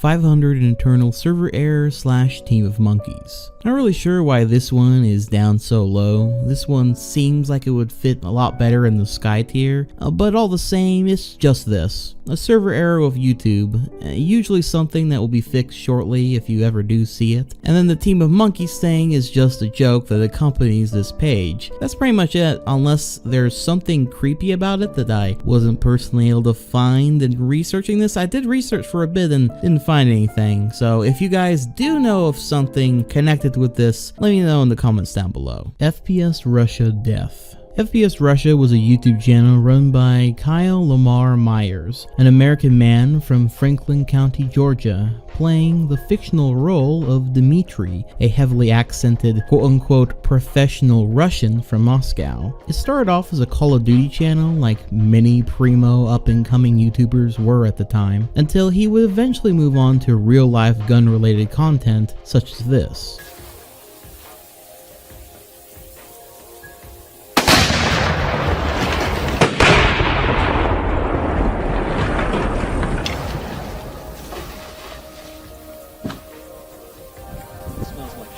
Each video would be this Dimitri character explaining the various characteristics and history behind a weapon, and then of course demonstrating its abilities on various random targets and tests, all with a punchy personality and sense of humor. Now, for as little as this channel is talked about nowadays, it cannot be understated just how popular it once was. FPS Russia was once the third most subscribed to channel on all of YouTube at its peak. He even appeared in an ad for Call of Duty Black Ops 2 at the time. He was really all around. However, if you were now to go to his channel these days, you'll notice that it's been completely abandoned and has been that way for nearly 5 years. So what happened? Well, FPS Russia wasn't a one-man show. Kyle had a team of behind-the-scenes people and a full production team for his channel as a whole. One such example of this team would be Keith Ratcliffe, the owner of FPS Industries, a key member of FPS Russia's production team, and a strong advocate for the Second Amendment. Keith also helped in gaining access to the more rare and crazy weaponry that would be featured on the channel, being that he had the licenses for it that is quite difficult to obtain. Well, on January 3rd, 2013, Keith was found shot dead in his home via a single gunshot wound to the head. This would lead to the Georgia Bureau of Investigation, or the GBI, to take interest in Kyle and his business as well as his YouTube channel. A lot of theories at the time were spread around who could have killed Keith and for what reason. Everything from the government to a gun train gone wrong was proposed. To, of course, Kyle, someone Keith would have trusted and was a business partner, possibly having something to do with his murder as well. On March 29th of 2013, Kyle's Franklin County residence was searched by upwards of 40 members of the Bureau of Alcohol, Tobacco, Firearms, and Explosives alongside officers from the GBI. The GBI also searched Kyle's father's nearby farm. When asked what prompted this raid, ATF spokesperson Richard Coase said, quote, "Myers was using explosives and getting paid for it via YouTube."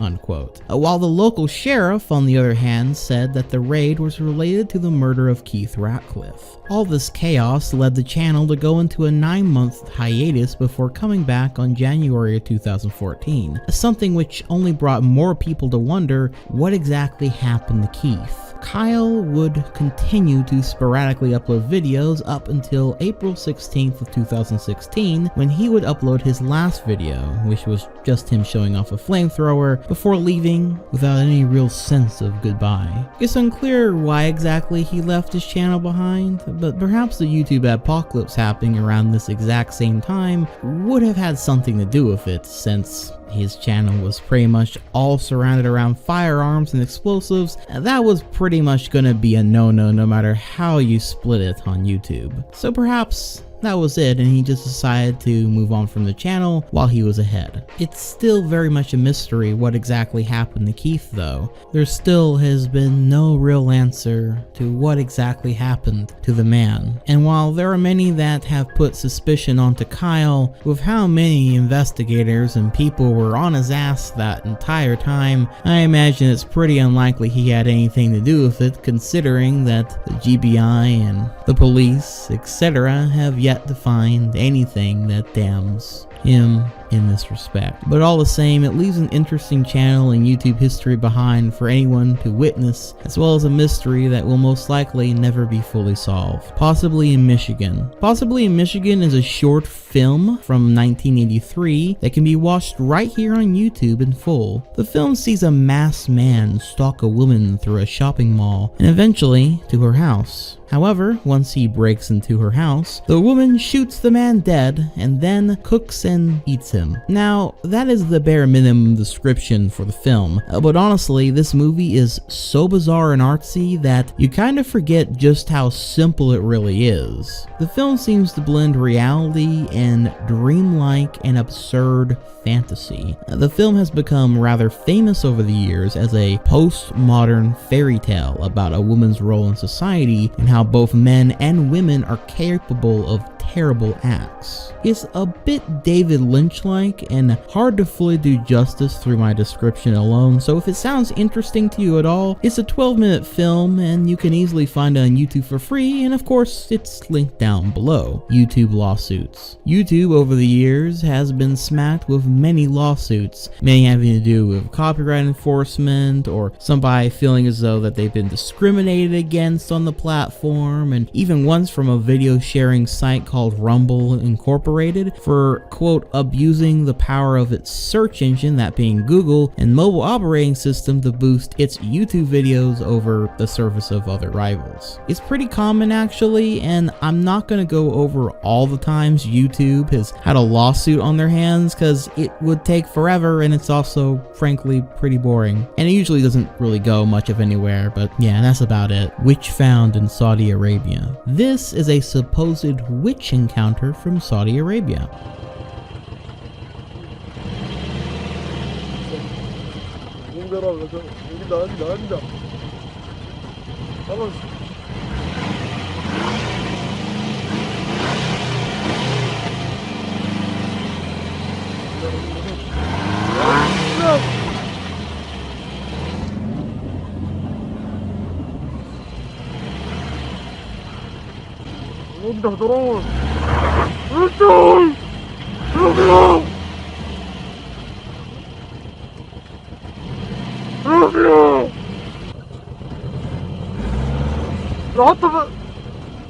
Reverse.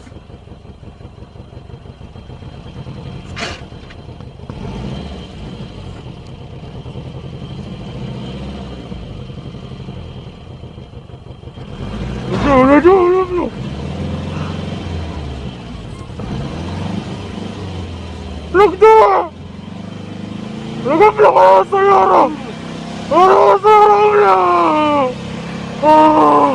It's fake, of course, but a super fucking creepy video all the same. The way it hobbles its way over to the car, the convincing screams of terror from the men, the atmosphere of it dark at night, and them seemingly just trying to move away or past the witch and it humbling its way towards them. It's an incredibly unnerving video and exactly the kind of thing I love to find here on YouTube. Fake or no, it's good stuff. Kind of reminds me of this famous YouTube ghost video, which isn't on the iceberg, but I figured I'd include it anyway, in which this man is recording his house late at night and he checks the bathroom and it looks like there's a figure in there, and he closes the door and he goes back in and then you see this.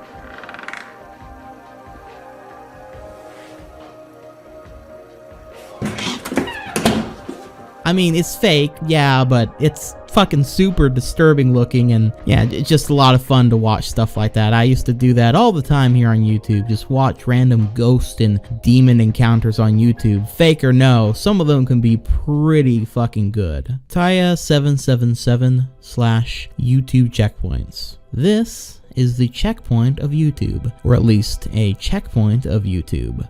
These SNES music videos, accompanied by a Japanese title uploaded by Taya777, often randomly get recommended to people in the midst of a YouTube video by video search, or just recommended to them on their main page, something which, according to the comments down below, indicates that you are an MC, a main character of the universe. In a video by video sense, it's a video that if you happen to run across it in the middle of your video by video search, it is considered a checkpoint, a safety zone from the dark shit or cringe you were just watching a minute ago, or something like that anyway. Though if you read the comments in the video down below like I just alluded to, you will find such entries as these. Quote, checkpoint. I am 21 years old, depressed, jobless, and without love. I have been struggling for years, and yet I'm still going. Despite all the shit I've seen and done, I got out of my abusive household. I'm in a safe place. I'm safe now. But healing takes so much time. I want to rush forward and live the life, live the childhood that was taken away from me. Yet I'm stuck in the past. I'm stuck in those I wronged and those who wronged me. I will break the cycle, and I will be better. Thanks for looking. February 5th, 2021, 7 p.m. unquote. Or, quote, checkpoint. I finally finished medical school. Now I'm a medic. but I'm really scared of the future. Saved, February 2nd, 2021, unquote. Or, quote, checkpoint. My dad is currently in a hospice, living out his final days with a rare brain disease. I've kept myself busy with work and whatnot, trying not to think about it too much. I know he is comfortable and doing well there. It has been a long year taking care of him. I hope we'll be able to have the strength to deal with him passing. Here's to another year. Game saved, February 12th, 2021, 1:55 a.m. Eastern Standard Time, unquote. There are thousands more comments like these down below the video. People noting their current progress in life, what mistakes, hardships, or accomplishments they've made up to this point, before saving their game with that comment. Like a JRPG character finding a save point through a dungeon, or a Resident Evil character saving their progress in the safe room. It's an interesting place to read up on people's stories up until that point, all accompanying to this soundtrack that, given the comments, feels both full of hope, sadness, and perhaps most of all, reflection. I don't really know who the first person to start doing this was and why so many cared to follow in his footsteps, but all the same, it is an interesting landmark on YouTube. Perhaps you shall one day have it recommended to you as well, and you shall too make your mark. Come, travelers, sit at the bonfire. The demons faced thus far are long behind you, and the ones you've yet to face, well, they'll come after the ad break.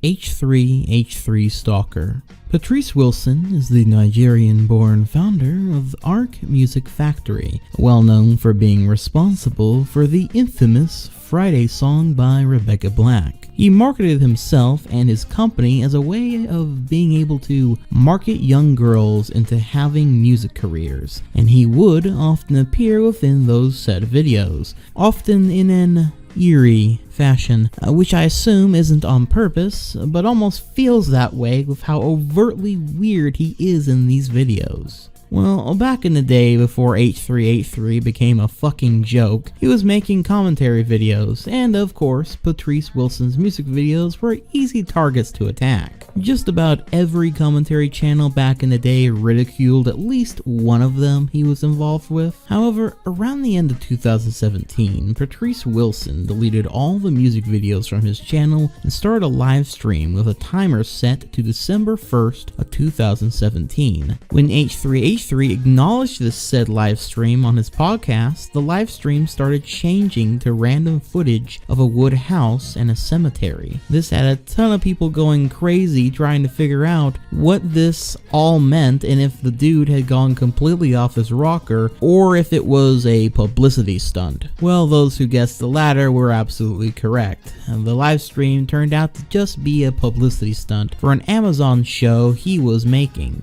and an excuse to go on a rant about H3 and how said videos made by H3 mocking him ruined his life and musical career, although it seems like, judging by the music he created,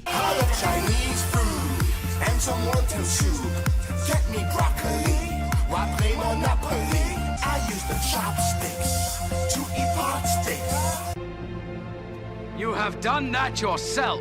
And yeah, that's pretty much it. Ash Vlogs. Ash Vlogs is a video series that starts out as a vlog-style video channel surrounding a girl by the name of Ash. It seemed to start out under this simple premise before eventually changing into a channel with an ongoing story about this girl being stalked by some mysterious group. It's a story that's very difficult to summarize here. In fact, I'm not even really going to attempt it because it is spread across several different social media platforms, as well as several different channels, etc. Whoa! Wonderful trying sound to turn design. it down. Whoa. This is a shitty prank.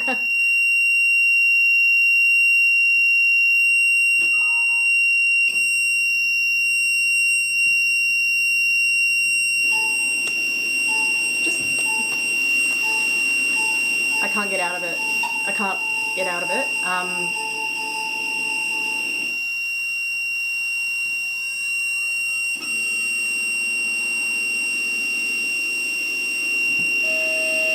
Fuck. Hello.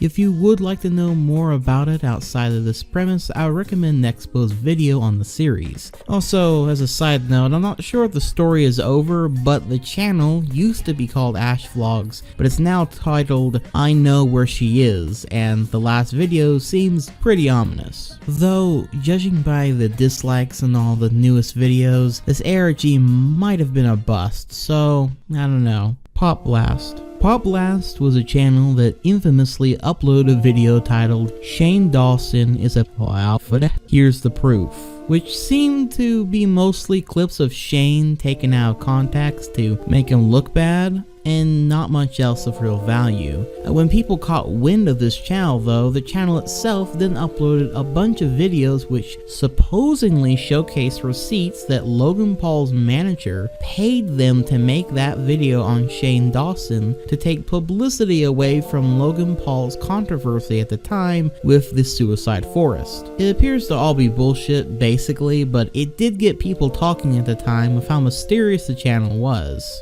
In fact, before it was Pop Blast, the channel used to be a Jacob Sartorius compilation channel. And if you don't know who Jacob Sartorius is, don't worry, you really don't need to know. Though Shane Dawson is now a person that is connected to a lot of drama, something which we will cover in more detail later on this iceberg. But just remember this channel and Shane Dawson in general, I guess. You might say it was ahead of its time. Sad Satan. Sad Satan was a supposed video game from the deep web that channel Obscure Horror Corner first showcased on his channel. There are a couple versions of the game, one that can still be played, which is mostly just a boring walk through dark hallways with weird sound effects and music, and the occasional NPC that doesn't do much.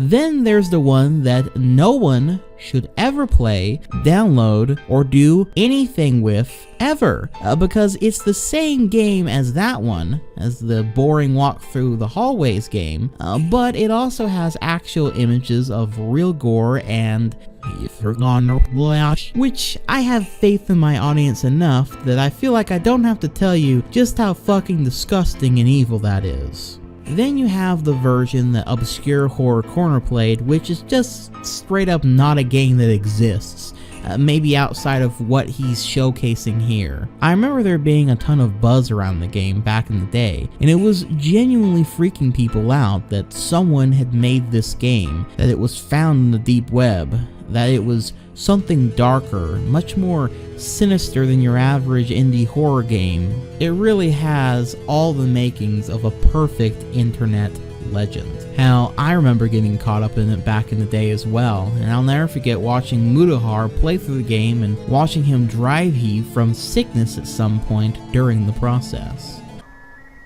Fuck.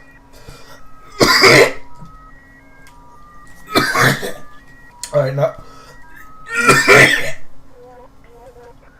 Alright.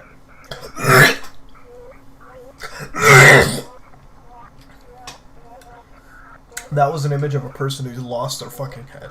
However, this all just turned out to be a way to market Obscure Horror Corner's channel and try to freak people out in a particularly awful way, which I think kinda backfired whenever people started wondering if the game was real and looking to Obscure Horror Corner, and yeah, anyone that downloaded that second version of the game was pretty fucking pissed, and I'm sure we're determined to find out exactly who was responsible for this. Which, in case you want to see the best theory I've seen on the topic of that, you can watch this excellent video by Mama Max. His videos are great in general just because of the editing style, but spoiler alert, it seems that the person that made the game was in fact a pretty disgusting individual, and in fact seemed to be the same guy that Ran Obscure Horror Corner also uploaded the version of the game that had all that content in it. But yeah, the whole story about this coming from the deep web and shit, all fake, but all the same, quite the macabre tale. Arabic YouTube. People have found out about a new strange side of YouTube that all have Arabic titles,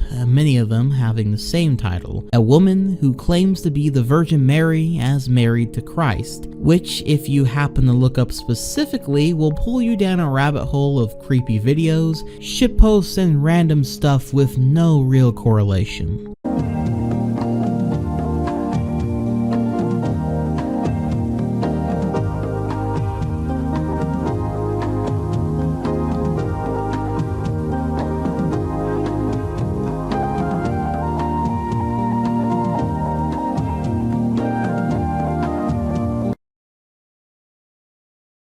Mongólico.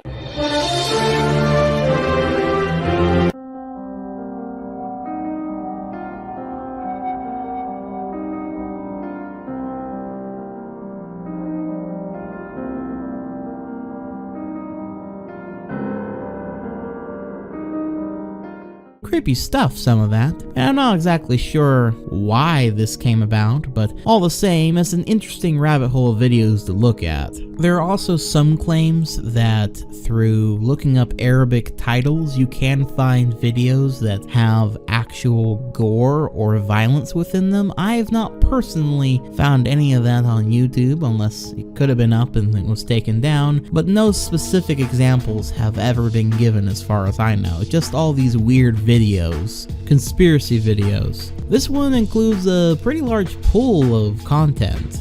Probably millions of videos realistically. All the same, though, I'm sure we have all gone down a rabbit hole at least once in our life, looking at videos about the reverse lyrics of songs we like, or subliminal messages, or possibly even darker topics such as major world tragedies and events, government dealings, business dealings, etc. It can be pretty interesting, especially if you consider how YouTube gives access to even the craziest theories out there, making for a wild ride or even a rather sobering one depending on how deep you go and where exactly you go. While I can't point to any specific videos here, I do want to shout out a YouTuber by the name of wendigoon, whose channel I will happily link down below. wendigoon covers all sorts of dark and interesting topics in his videos, and lately he has been making iceberg videos, and damn good ones at that. If you're interested in crazy or even plausible or interesting conspiracy theories, you'll want to sub to him and check out his Conspiracy Theory Iceberg series, which is probably the biggest iceberg on any topic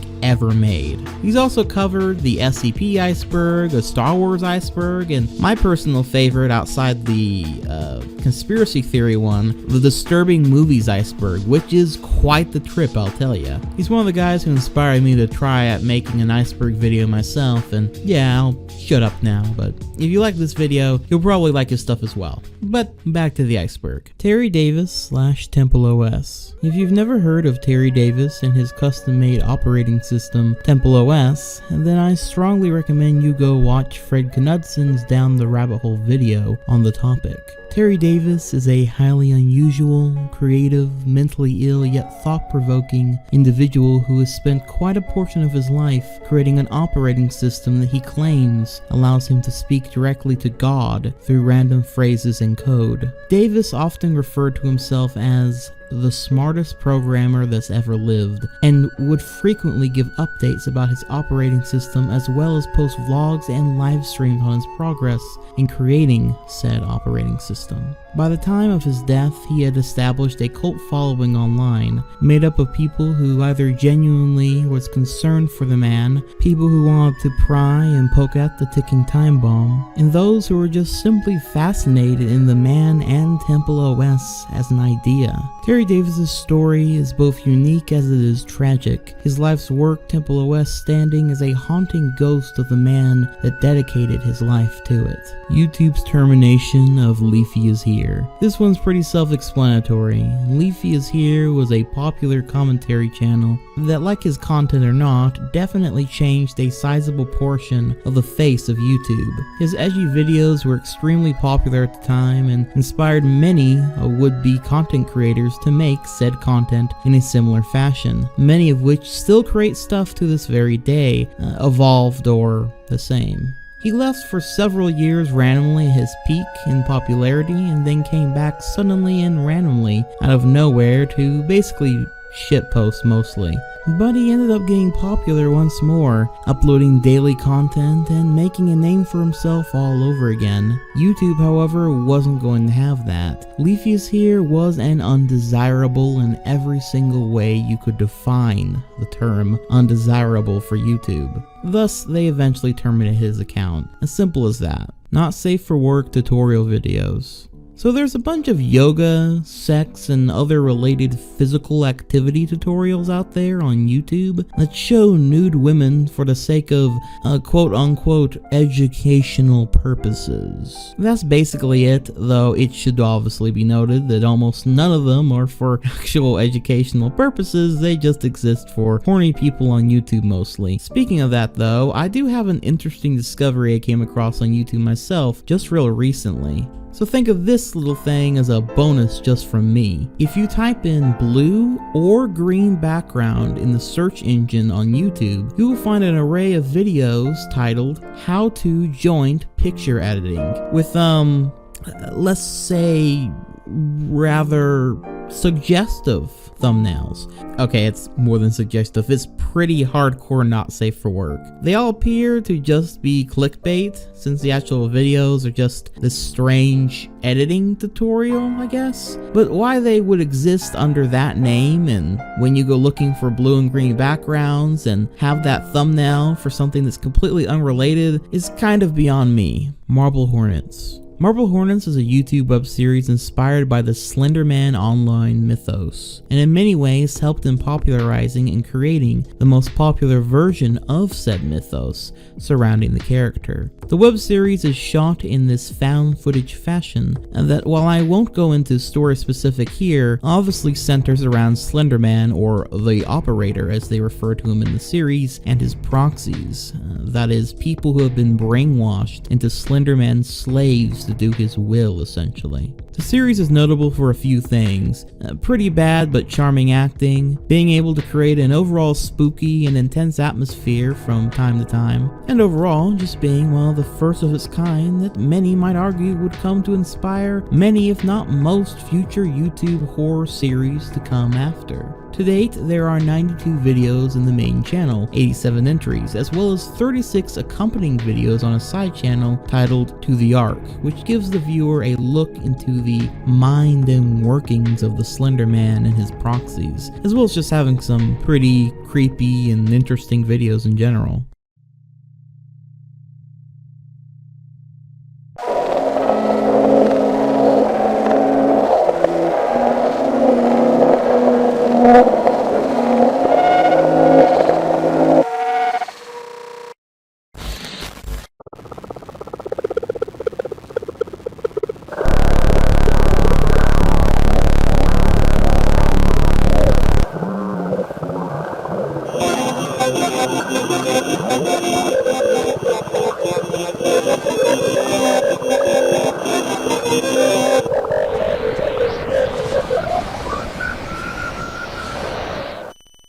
Marble Hornets is still revered for being quite ahead of its time, something that can't be said for its film spin-off, Always Watching, a Marble Hornet story, which I won't get into here, obviously, but needless to say, the film didn't live up to the web series, despite having a far larger budget. What a waste. Dining Room or There Is Nothing. Dining Room or There Is Nothing was a short film created by David B. Earl and uploaded to his YouTube channel in 2006, which showcases the following.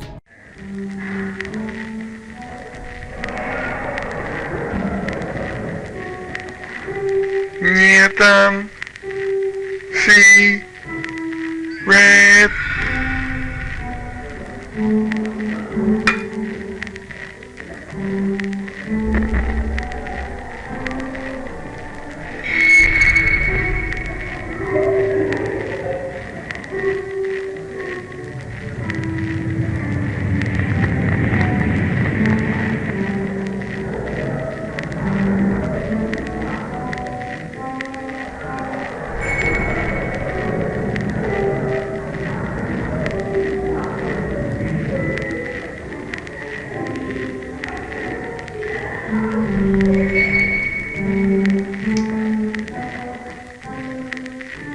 There is nothing.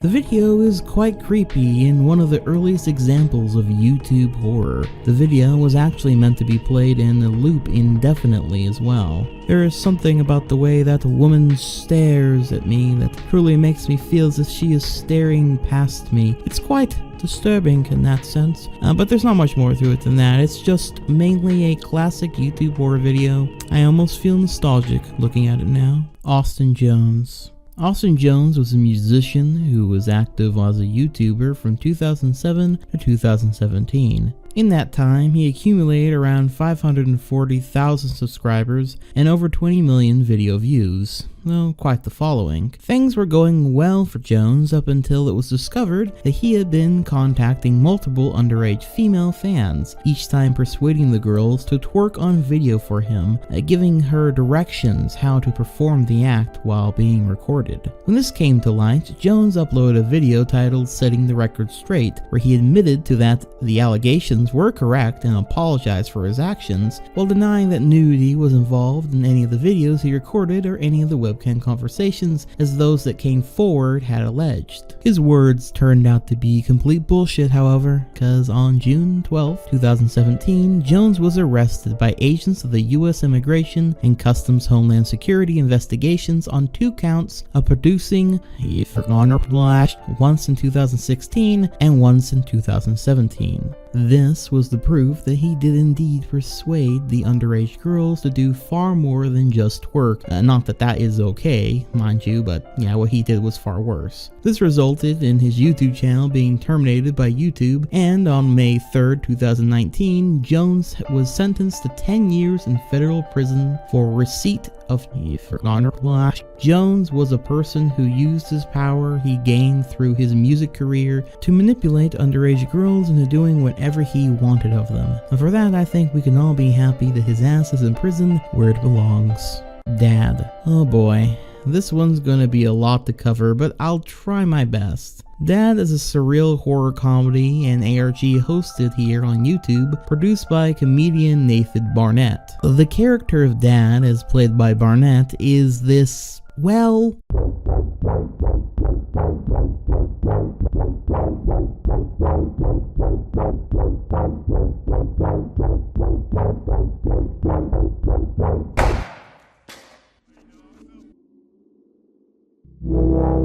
yeah, interesting character. While a lot of the content on his channel seems innocuous, if a bit weird and random, Dad does have a plot and sets up a mystery for its viewers to unfold, with every subsequent video hinting at some deeper backstory, giving clues as to the true nature of Dad and his family, those around him, and or containing codes for viewers to crack. Something else that's quite intriguing about Dad is that YouTubers like Nightmind and Nexpo have both made videos about Dad and have both been addressed in videos by this Dad character, making this not only a mysterious ongoing narrative, but one that it seems any YouTuber can in fact interact with, which is quite unique. Imagine a dreamlike sitcom that's aware that it's a YouTube series, that interacts with those that analyze it, and is secretly telling a far more complex and interesting story that involves multiple arcs, space travel, a meta-narrative, and occasional occasionally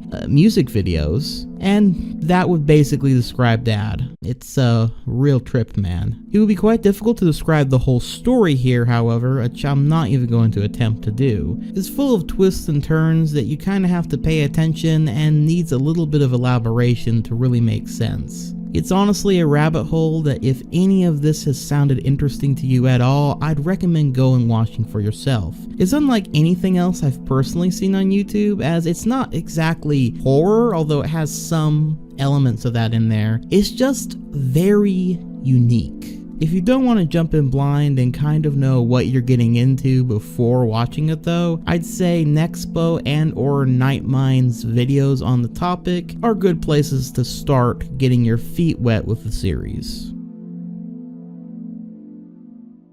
Lion Maker. For our last stop in these shallow waters, Lion Maker, or Marcos Wilton, who was a Minecraft YouTuber whose channel was geared towards young children. However, there is no pretense here that this is what people know Wilton for. And no, he is best known for his sexual abuse allegations, including interacting with underage fans until his channel was deleted by his ex-YouTube boyfriend, the ex-sergeant. Drama Alert was the first YouTube channel to cover the topic. On September 19th of 2015, Keemstar had an interview with a parent of one of those underage fans who was in frequent contact with Lion Maker, and it was there that Lion Maker was exposed for trying to get nude images of the parent's underage 13-year-old child.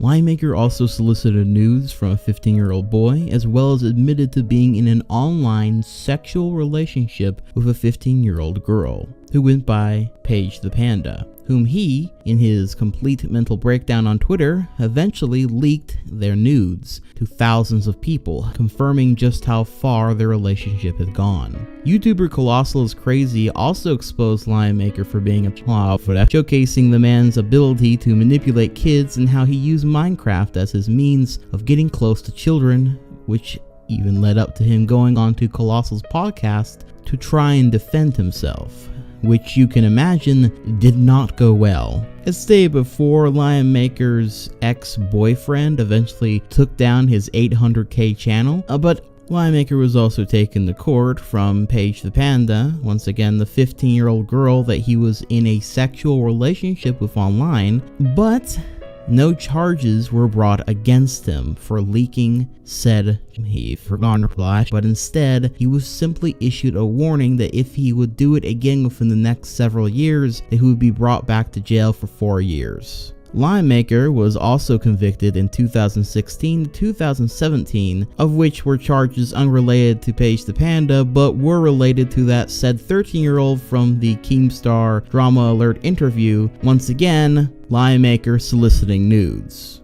Despite all this evidence of this man being a clear predator and someone extremely dangerous to be anywhere near the internet or children, after Lion Maker got out of prison for what I think was about a year, he actually came back to YouTube. A convicted child predator came back to YouTube and even managed to get over 100,000 new subs, and was yet again pulling in children to watch his channel because it's Minecraft. Thankfully, after quite a lot of outcry from the YouTube community, YouTube themselves would then terminate his channel this time. Hopefully this time ending his presence on the platform forever. Predators go where there is prey. It's why Minecraft has had a problem with this for a while, and to this day still has this problem. It's why YouTube can be used as a weapon to pull this prey in, and it's why it's so important to take these allegations seriously. Not every YouTuber who has been accused of being a child predator or a pedo has been true,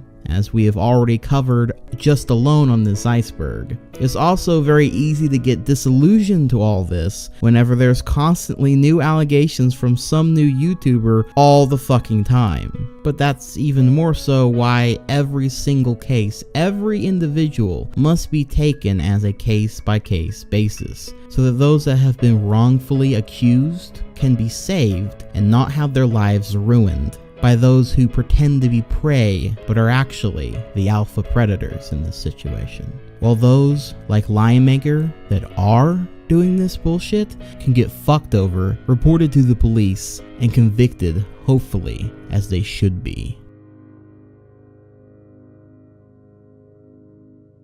Wow, there's some pretty weird and creepy stuff down here. But, what'd you say you and me, dive a little deeper, huh? You aren't scared, are you?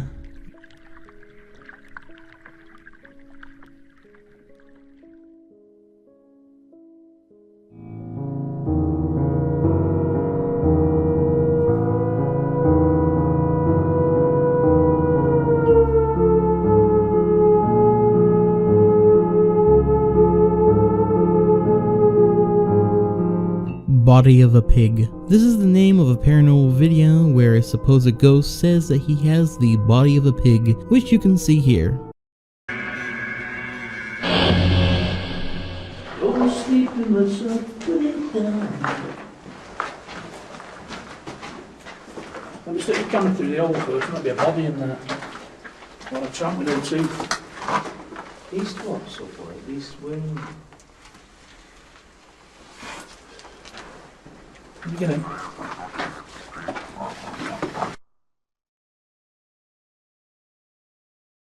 You get in. Get in.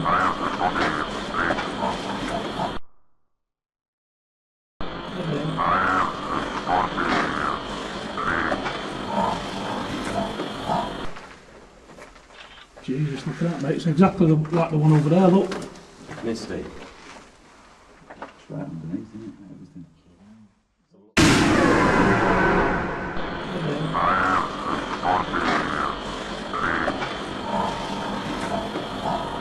It's fake, but it's pretty creepy all the same. 11BX1371. This is a creepy video of a man wearing a plague doctor mask. The video contains a puzzle of hidden messages, binary codes, and the like.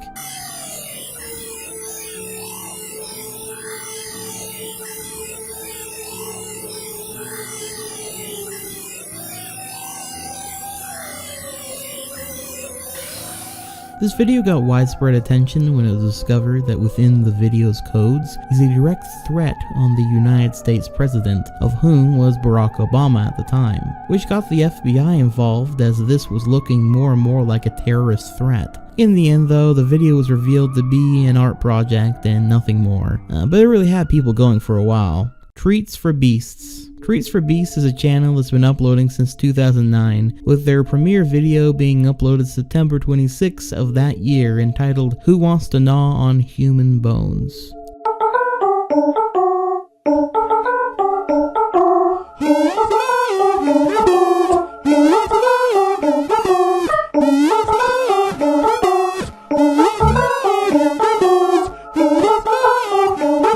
It's kinda creepy, but I'm not gonna lie, it personally gives me more of a lol random humor type of vibe. The next video on the channel is titled Men with Small Hands Carry Very Little Treats to Give to Little Girls with the Sharpest Little Teeth, which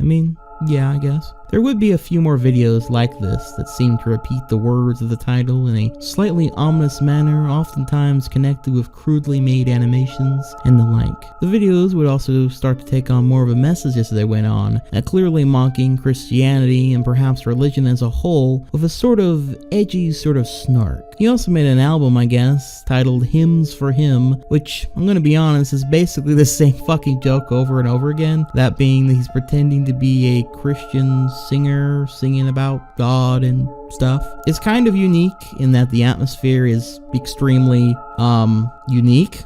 It's a combination between being totally amateurish while sometimes kind of having some good instrumentality, but overall, lyrically, it sounds like Jafar has just been binge watching way too many Amazing Atheist videos. Who is the man that I love? Who is the man that knows me? Who is the man I love? God. Who is the man that I love? Who is the man that owes me nothing because he's the one? God.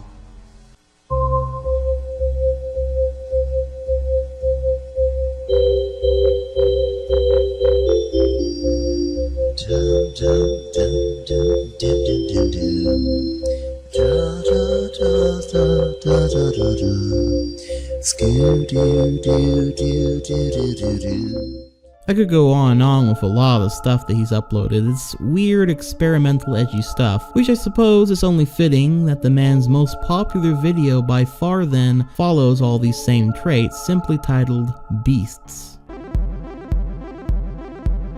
I am the beast that cuts the meat. Now that they're dead, you can sink in your teeth. I am the beast that grows the wheat. I make bread to eat it with meat. I am the beast that makes the fleece. Keeps you warm, keeps out fleas. I am the beast that handles deeds. Yeah. I am the beast that keeps things clean. Give it a shine, give it a sheen. I am the beast that keeps the beat.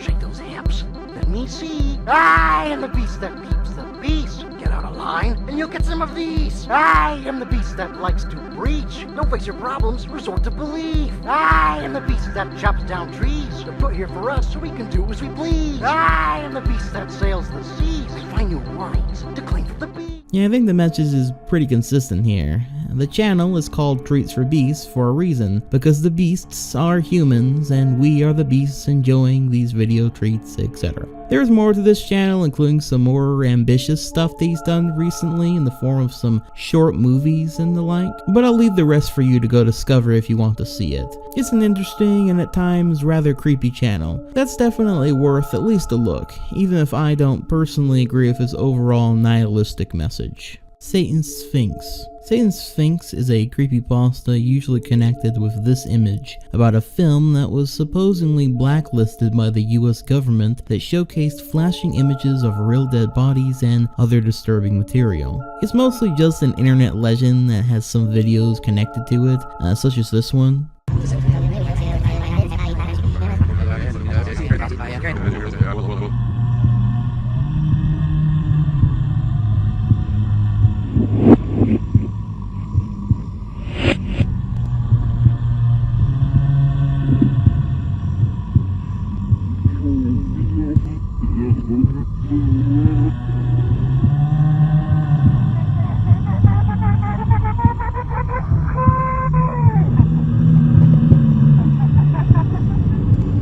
But ultimately, the film is fake. There were some rumors about being on the deep web, but again, that's just to try and add to the mythos of the legend. It doesn't actually exist, but all the same, it is a pretty decent creepypasta. Homunculus videos. A Russian channel made a series of videos on how to make a homunculus. He did so by inserting his sperm into a chicken egg. Then this thing comes out.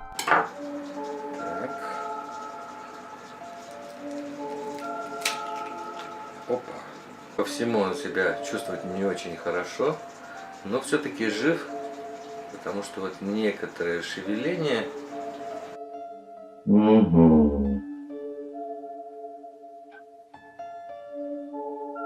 Движение появилось.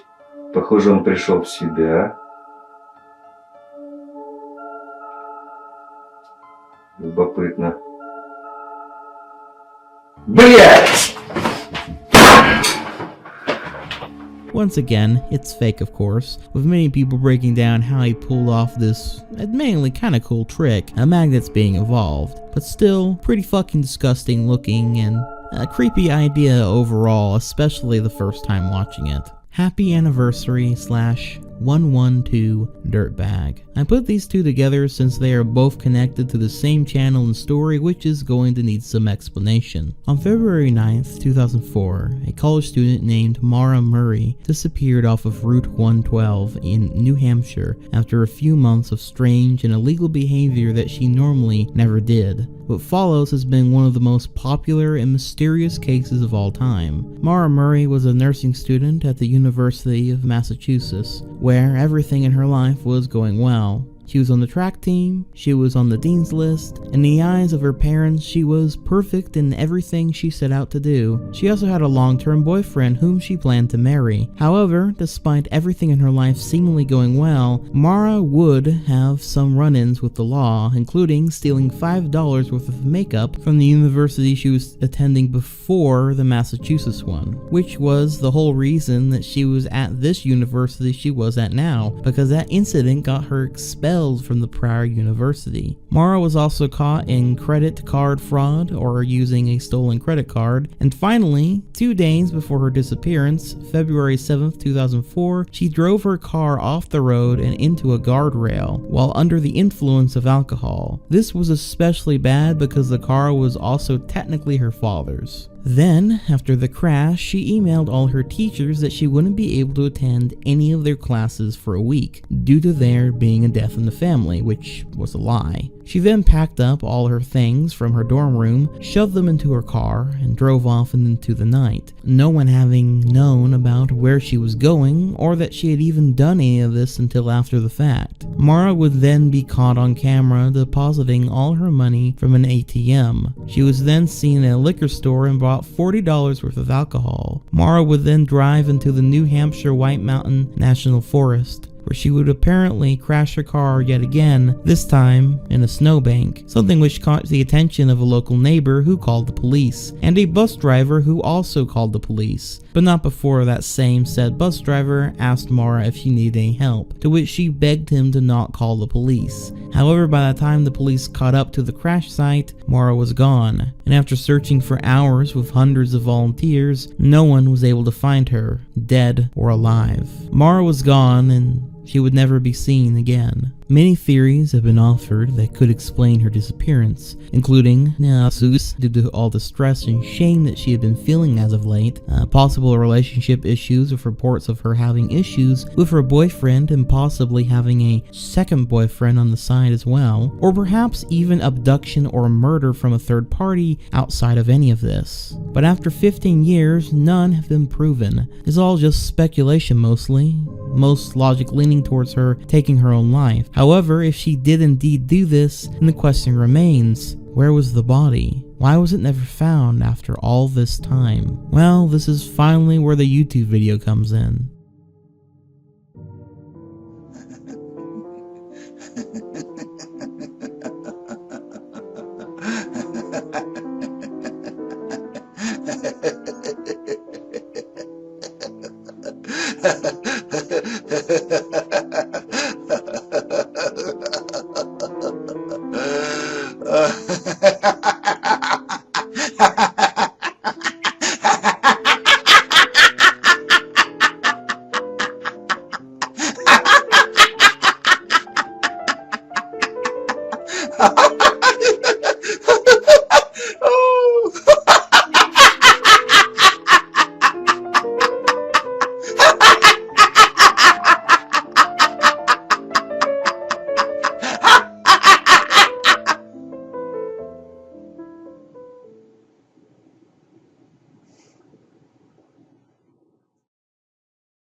Now what does this video have to do with this mystery case? Well, the name of the account that uploaded this video before it was deleted was titled 112 Dirtbag. Mara had disappeared off of Route 112. Mara's father had gone on record in talking about his daughter's disappearance that whoever abducted or killed her was a dirtbag. Then you add the fact that this video ends on the screen happy anniversary, and I bet you can guess what date that this video was uploaded on. Yes, February 9th, 2012, 8 years exactly after Mara's disappearance. All this information, plus the fact that the man is laughing and winking at the camera, implied that he was in fact responsible for the abduction/murder, and he was mocking the world since he had got away with it. A bold, stupid, yet scary move.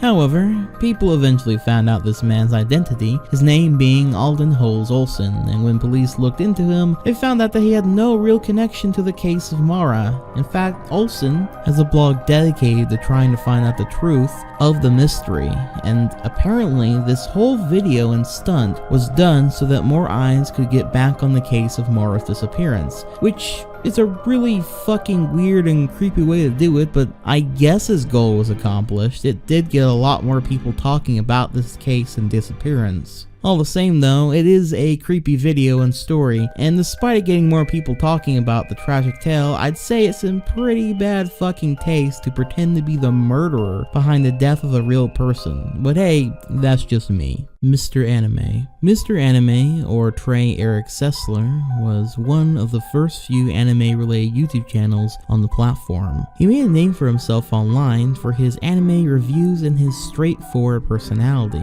However, as time went on, Trey seemed to be slipping in sanity, his interests changing from anime to guns, serial killers, killing animals, etc. He also seemed to be uploading less and less until he told his fans that he might not upload for a while. This would eventually lead to March 20th of 2012, when Trey would murder his mother, brother, father, and family pets via one of his guns. He then destroyed the house and ran off carrying several weapons and 100 rounds of ammunition down to the Waller High School down the street. His original plan was to kill at least 70 students at the school's pep rally in order to become the biggest mass murderer in history, as revealed in an interrogation. He killed his family first to spare them from knowing what he planned on doing next. However, Trey stood down and returned home, where he was arrested. Trey would then be sentenced to life in prison, and he would later request that his rights to parole also be taken from him, believing he'd pose a danger to himself and others if he ever got out. A senseless tragedy done by yet another wanting to emulate the tragedy of Columbine. Truly sad and truly pathetic. Kraina Zivów. Kraina Zivów, or Kraina Zivów TV, is a Polish web series with a truly unusual atmosphere. Witajcie w naszym poradniku.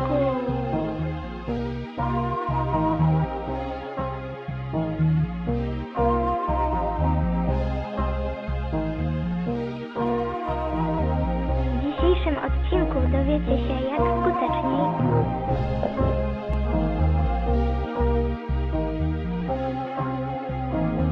jabłko składa się z nadjabłcza, krainy grzybów i papieru.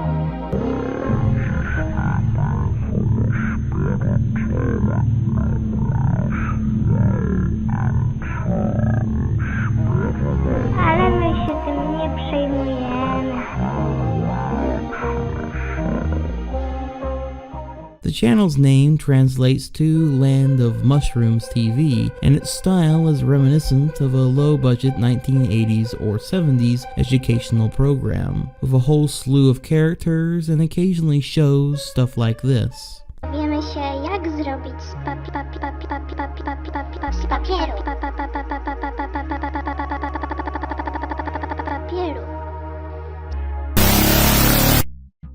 Będziemy potrzebować.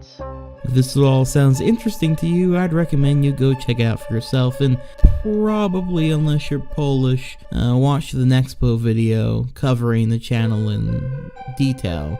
For a bit more context of what exactly is going on, it's already a very trippy and confusing series as it is, let alone the language barrier. It might as well be from a different planet. Oh, and I know I keep sending you guys off to Nexpo in this video in particular, but what can I say, the dude makes great videos on these kind of topics, weird series and mysteries, so if you haven't already, be sure to check his stuff out. Not that he really needs a shout out from me, but all the same, if you like this kind of stuff and want to know more details about it, he's a good channel for kind of getting in-depth dives in it. ONISION and Shane Dawson accusations. Popular YouTuber slash weirdo Shane Dawson and local pretentious edgelord ONISION have both been accused of or grooming of minors. There's honestly a lot of sides and layers to the drama on both ends, but luckily both have been very well documented by this point. So if you're interested in knowing about these claims in vivid detail, as in like 6 hours hours worth of detail.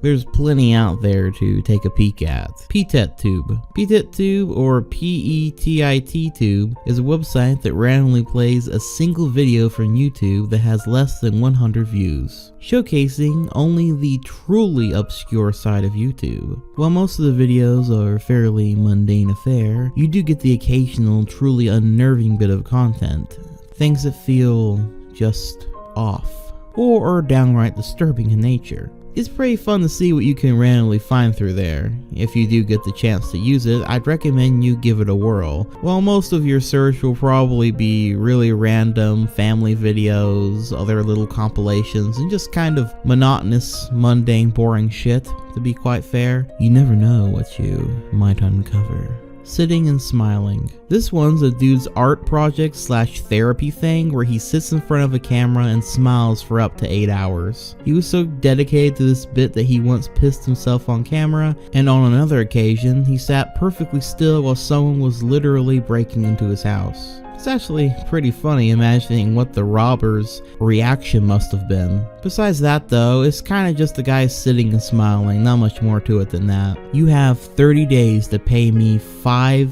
million. In 2011, a mysterious video titled "You Have 30 Days to Pay Me $5 Million" was uploaded by a channel named Now I Know that showed camera footage from an RC car that went into one of the shafts of the Pyramid of Giza before suddenly being cut off. The uploader said if he didn't receive $5 million within 30 days, he would upload the full video for everyone to see, implying some sinister or mind-blowing secret was further within. Well, by the end of the 30 days, this was the footage that was shown.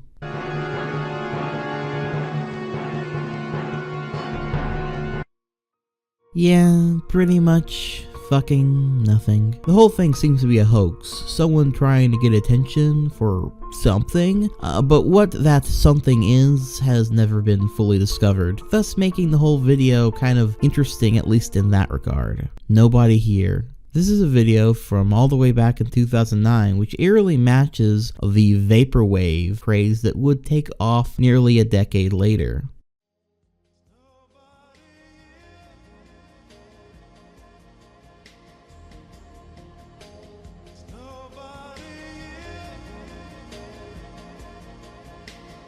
Ah, yeah, baby, that's the good stuff.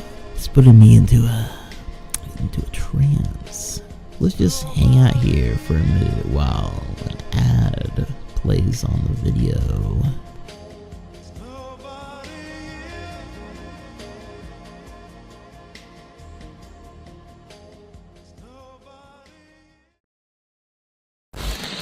WPKEPKW.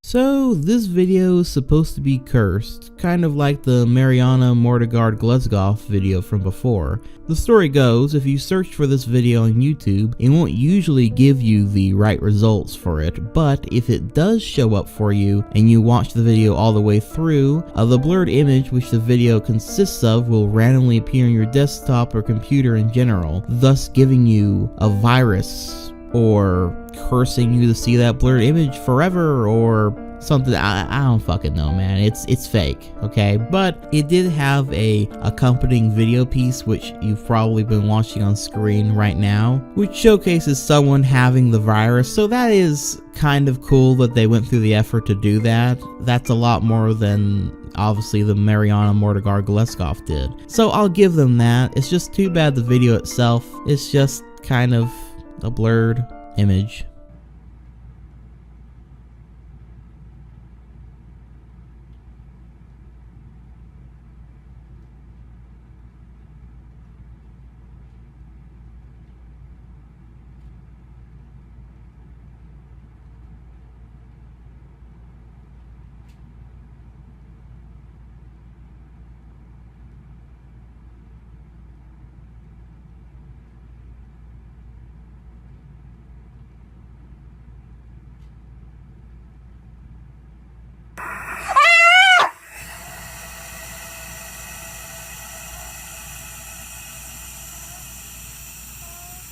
Barbie.avi.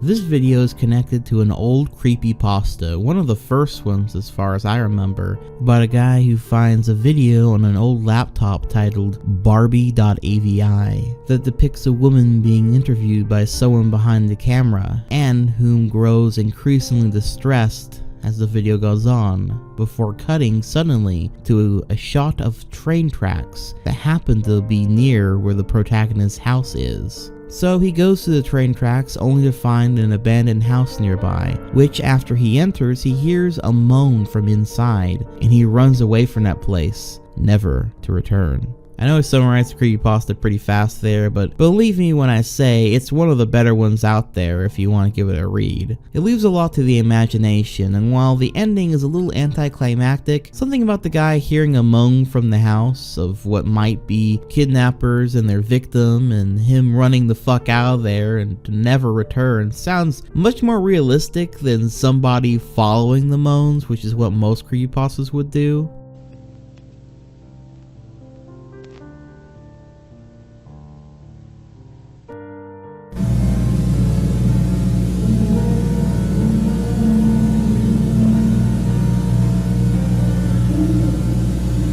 This video was often uploaded as a side piece to said story, supposedly being the video of the distressed woman. However, this footage actually showcases a woman named Sharon, an amputee who lost her arm in a washing machine incident, giving an interview about it here. And of course has no real connection to said creepypasta. Though it should be noted that it took internet sleuths years to find the origin of this video and the context for it. So kudos to them. Pollution Entertainment. Pollution Entertainment is a Chile-run channel from a teenager named Matthias, who was 15 at the time of a terrible incident. Before this incident, this kid was making your typical dumb content on YouTube, a kid playing with his plushies, making let's plays of Five Nights at Freddy's, etc. Well, at some point, Matthias would upload a video showcasing his new kitty named Jason, which he would later say in a future video died in a terrible accident. However, this wasn't the case. Matthias had actually gotten into a fight with one of his friends on the WhatsApp and decided in retaliation to fucking kill his cat on video and send it to them. For obvious reasons, I won't be showing that, nor can it be found on YouTube anyway, nor will I describe it because it is quite terrible. But from description alone, what this kid did to that cat was unspeakably cruel. This video would eventually be leaked online, and as a result, people who had the misfortune of seeing the video for themselves took action into their own hands to dox the kid. The kid would eventually have his YouTube account terminated, and while it seemed he wasn't punished, mostly due to him being a minor, his reputation certainly was ruined. It's never a good sign from such a young age to find it funny to slowly torture and beat animals to death. So I hope his parents got that boy some therapy, or at the very least keep a very close eye on him after what he did, because what he did was beyond fucking disgusting and evil. ERRATAS. ERRATAS is one of the most popular 4chan X mysteries around, with countless videos online covering it all and trying to make any sense of it. While the mystery is complex and weird enough, a journey that it's worth watching a full video on it if you haven't already, well, the simple answer to it that's gonna kinda spoil it all, I suppose, is it was all just a failed alternate reality game or ARG by the band KFC Murder Chicks. I could go through all the twists and turns of the mystery, including a YouTube channel disappearing, which still hasn't been solved, by the way, so that's pretty weird, and various other channels producing cryptic messages, including one that apparently wasn't involved with the KFC Murder Chicks, that was just this other weird thing, but for the most part it was all just a failed ARG. Channel Toxologist made a pretty good short video explaining it all, though I highly recommend you watch Nexpo's or Atrocity Guy's videos on the matter first, again, just for a very creepy and interesting rabbit hole, and there is still a channel and things involved in it that still are mysterious that we don't know all the answers to, so there is still some mystery and intrigue to be there, even if you know the answer is ultimately a little anticlimactic. Period search. Similar to the Arabic YouTube entry from earlier, typing in a simple period into the YouTube search bar brings up some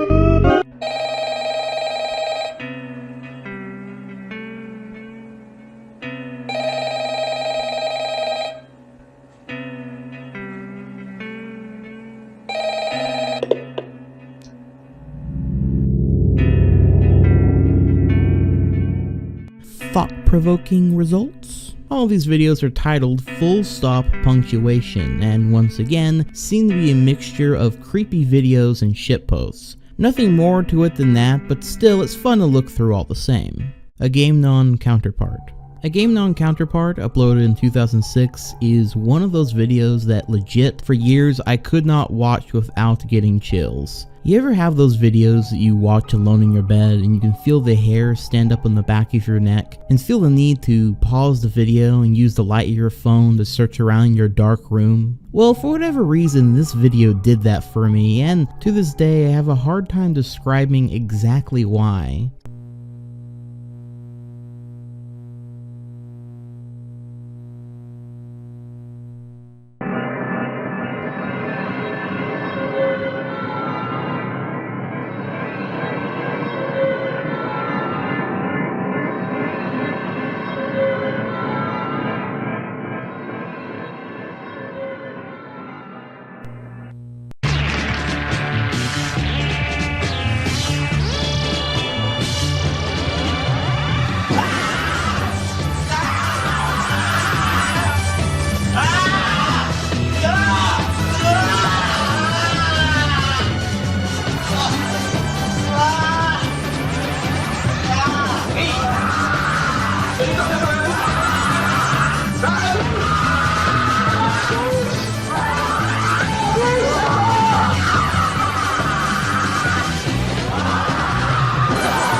Something to do with the trippy visuals and fucking terrible screams of agony, and the fact that there was just no explanation for it for so long. In a similar fashion to the I Feel Fantastic video, something about this one really opens up my fight or flight reflexes, but where you could explain the I Feel Fantastic video as it being the uncanny valley, like a really bad part of the uncanny valley, I'm not sure you could say the same for a Game On counterpart. I remember a Creepypasta back in the day claimed that the screams heard in the video were that of an infamous Japanese bear-ridden murder case, where two men appear with a Japanese high school student before murdering them. The audio coming from the video that they recorded of said incident. So, you know, that visual wasn't really making any things better for me with this video. But what the fuck actually is up with this video? Well, A Game On Counterpart is actually a film project by experimental artists Michael Robinson and Jason Kovac for Destination Imagination 2001 from an underground filming community known as Moviet Collective. So much like so many other horror entries, it was just basically a weird art project thing. And as for the creepy, realistic sounding screams, well, they come from a 1972 French movie called Cries from Within. Oh, and in case you're wondering, it seems the dude was screaming like that because it was like a religious thing. It looked like he was possessed or some shit. I don't know. It seems pretty weird and crazy just from trying to gain any context from it. And there's not much more to it than that. But all the same, the memories I have hearing those screams at 3 o'clock in the morning will stick with me forever. Neutral response. I feel like this one's on this tier to lighten up the mood a bit or something, as it really doesn't fit in with the rest of the stuff here. Nonetheless, this is neutral response. I have no strong feelings one way or the other. It's a clip from the kick-ass show Futurama, and the video itself isn't actually all that interesting though. What is interesting is the meta game that people have been playing with it for years, that being keeping the like and dislike ratio the exact same on the video, thus being a perfect neutral response. Tyler's Last Words. Tyler's Last Words is a viral video allegedly recorded prior to a man's... Yeah, so it's...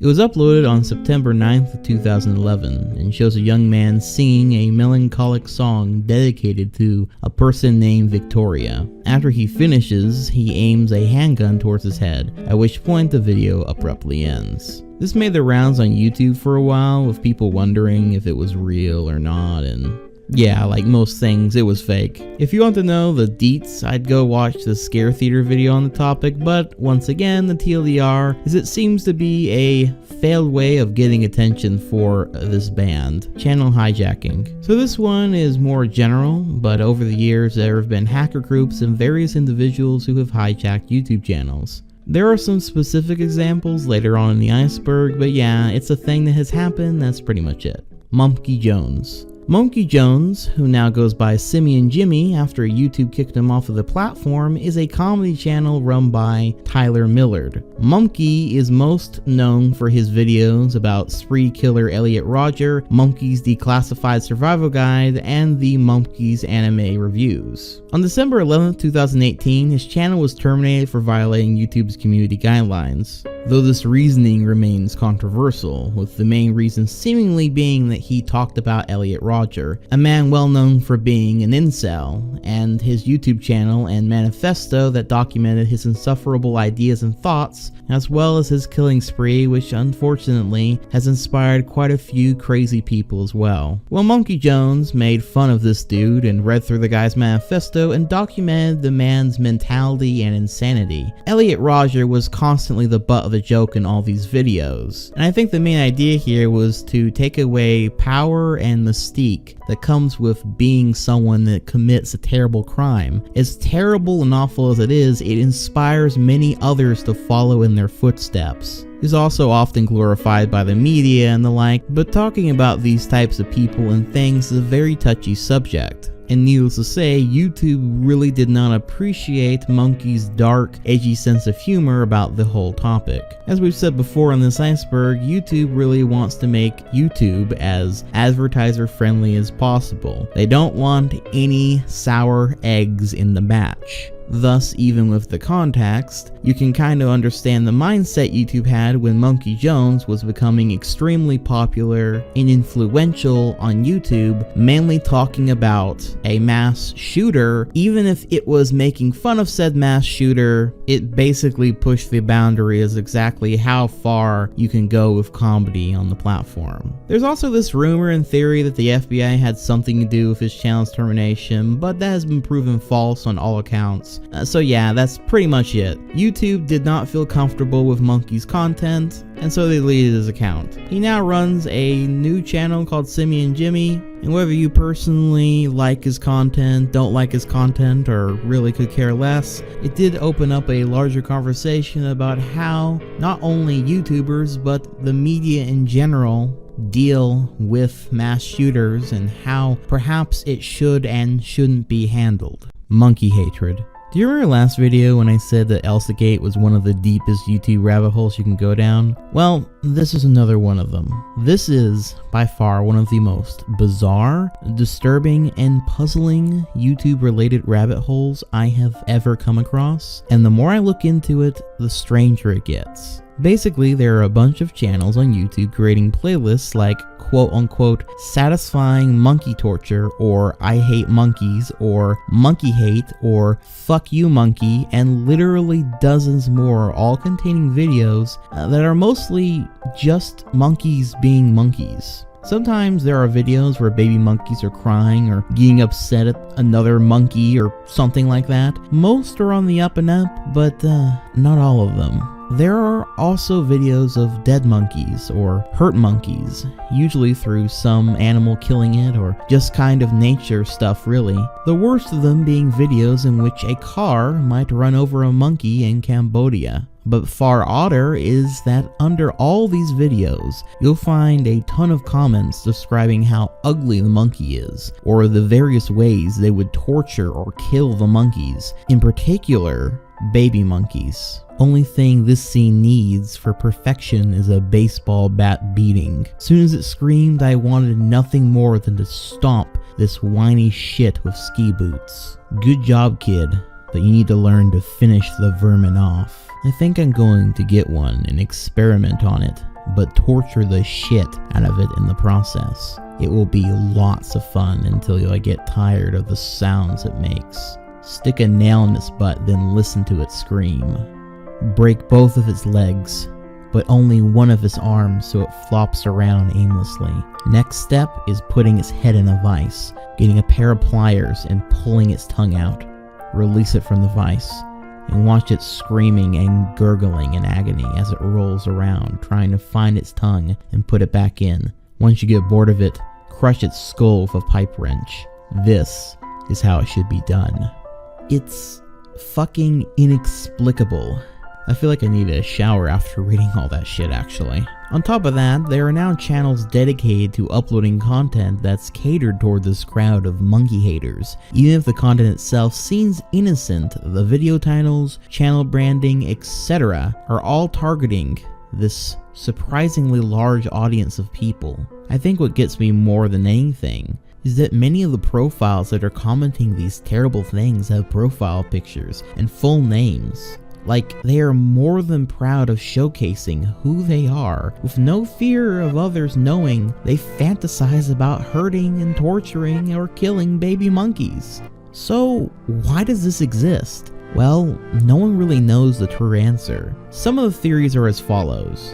Number 1, he's an elaborate troll, which might sound plausible until you realize that this has been going on for years now, with thousands of videos and playlists being made around it, not to mention all the comments and YouTube accounts dedicated to following this shit. If this were a troll, it would be the longest and most elaborate form of trolling the world has ever seen. Number 2, these videos are a strange conduit for Twitter to get off to. Think about it. These people are obsessed with watching innocent baby monkeys suffer and love imagining what they would do if they had one to torture, maim, and kill themselves. It seems there is innately some sort of connection to wanting to destroy a helpless, innocent creature. Which I'm sure I don't have to explain to you how many would connect this with Slav. Number 3, the other theory is that these people have some sort of childhood trauma with these monkeys. Something deeply rooted in that they now fear monkeys to such a degree that they rejoice in watching them suffer. Though the degree to which they hate these monkeys, literally wanting to torture them, even if they had a bad childhood experience, that's extreme. Of course, they could all just be sociopaths or a mixture of all these things altogether, honestly. But overall, it still has mostly everyone befuddled as to why it exists and if there is indeed something even more sinister behind it.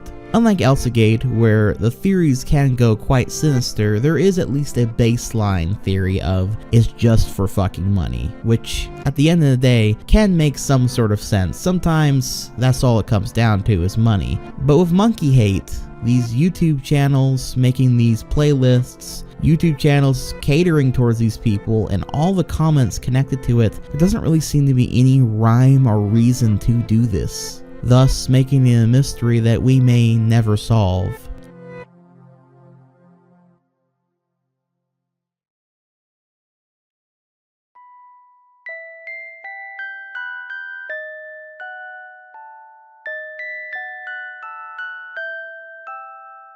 It's getting harder to see. The light of the sun is growing dimmer by the moment. Stay close to me. You could be easy to lose yourself should we go any further.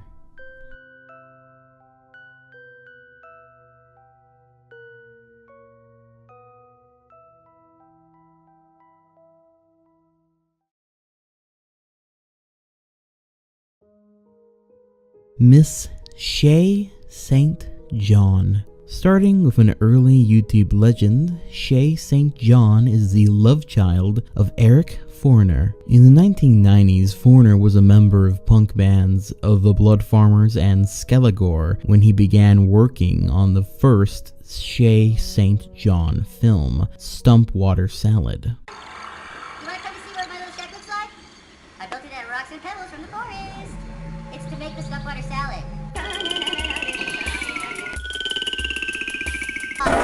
Wow. Trina, can you bring my supplies? I think I found a delicious alien. Fixin', I'm absolutely sure I have found the chemicals of the delicious alien. Fixin', what color are the alien chemicals? Oh, I think the Bree found a chemical alien. The bloody salad again. Shay St. John is a fictional character and art project who appears in a series of surrealist, creepy, and campy short films. These short films are hard to put into exact words. They run the gambit between unnerving, uncanny valley creations that remind me of something out of the 1980s slasher film Tourist Trap, to amusing proto-Adult Swim type of content that bleeds 80s alternative camp in a very interesting fashion. Shay, are you still doing that hand thing? I heard you're doing the hand thing today. God, what is that? Shay, what is it?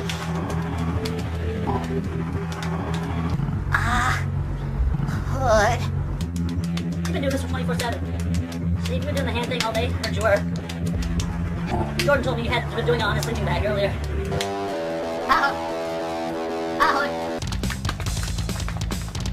This character, Miss Shay St. John, had apparently had a backstory as well. Eric claimed she was a supermodel disfigured in a car accident, who rebuilt her body with a collection of mannequin parts. While these films were being circulated via DVDs for some time, with the age of the internet, Eric would eventually create his own website dedicated to the character and series, which is a rabbit hole of oddities all to itself, but most importantly, a YouTube channel was created in 2006 titled Elastic, Spastic, Plastic Fantastic, which was the home to all 56 of the Shay videos in 2006 to 2007. Here on YouTube is where it became a legend, as several of the channel's videos gained an audience that perhaps Eric had never had before. People genuinely unnerved yet intrigued by the strange collection of videos. Unfortunately, Eric wouldn't be able to enjoy this newfound fame for long, as on February 25th, 2010, he would pass away at the age of 42 at a Palm Springs hospital from alcoholism-induced internal bleeding.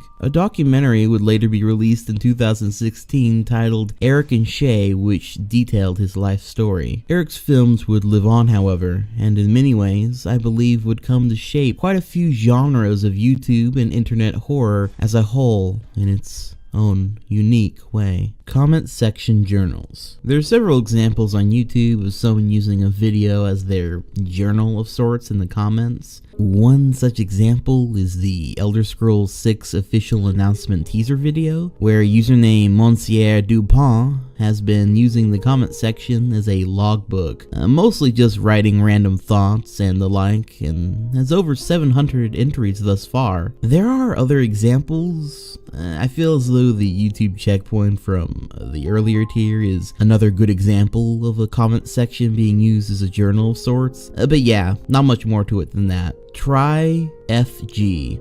Similar to the full stop punctuation search term, typing in try FG in YouTube's search bar will result in a whole bunch of weird videos like these.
YouTube channel Nexpo covered this in detail in a video all of its own, so if you want to know more about this rabbit hole in detail, I'd recommend you go give that video a watch.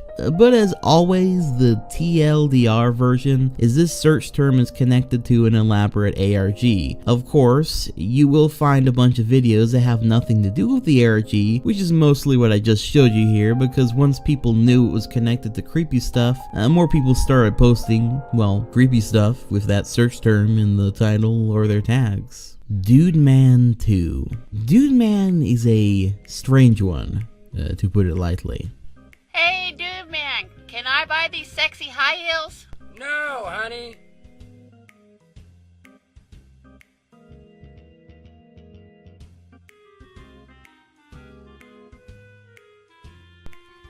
Can I buy this red dress? No, honey. It's kind of see-through. No, go watch YouTube or something. Okay, dude man. Holy shit, I'm on YouTube! Right on!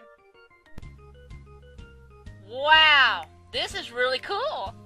Did you do this, dude man? Yes, honey. Thanks, dude man, this is really awesome.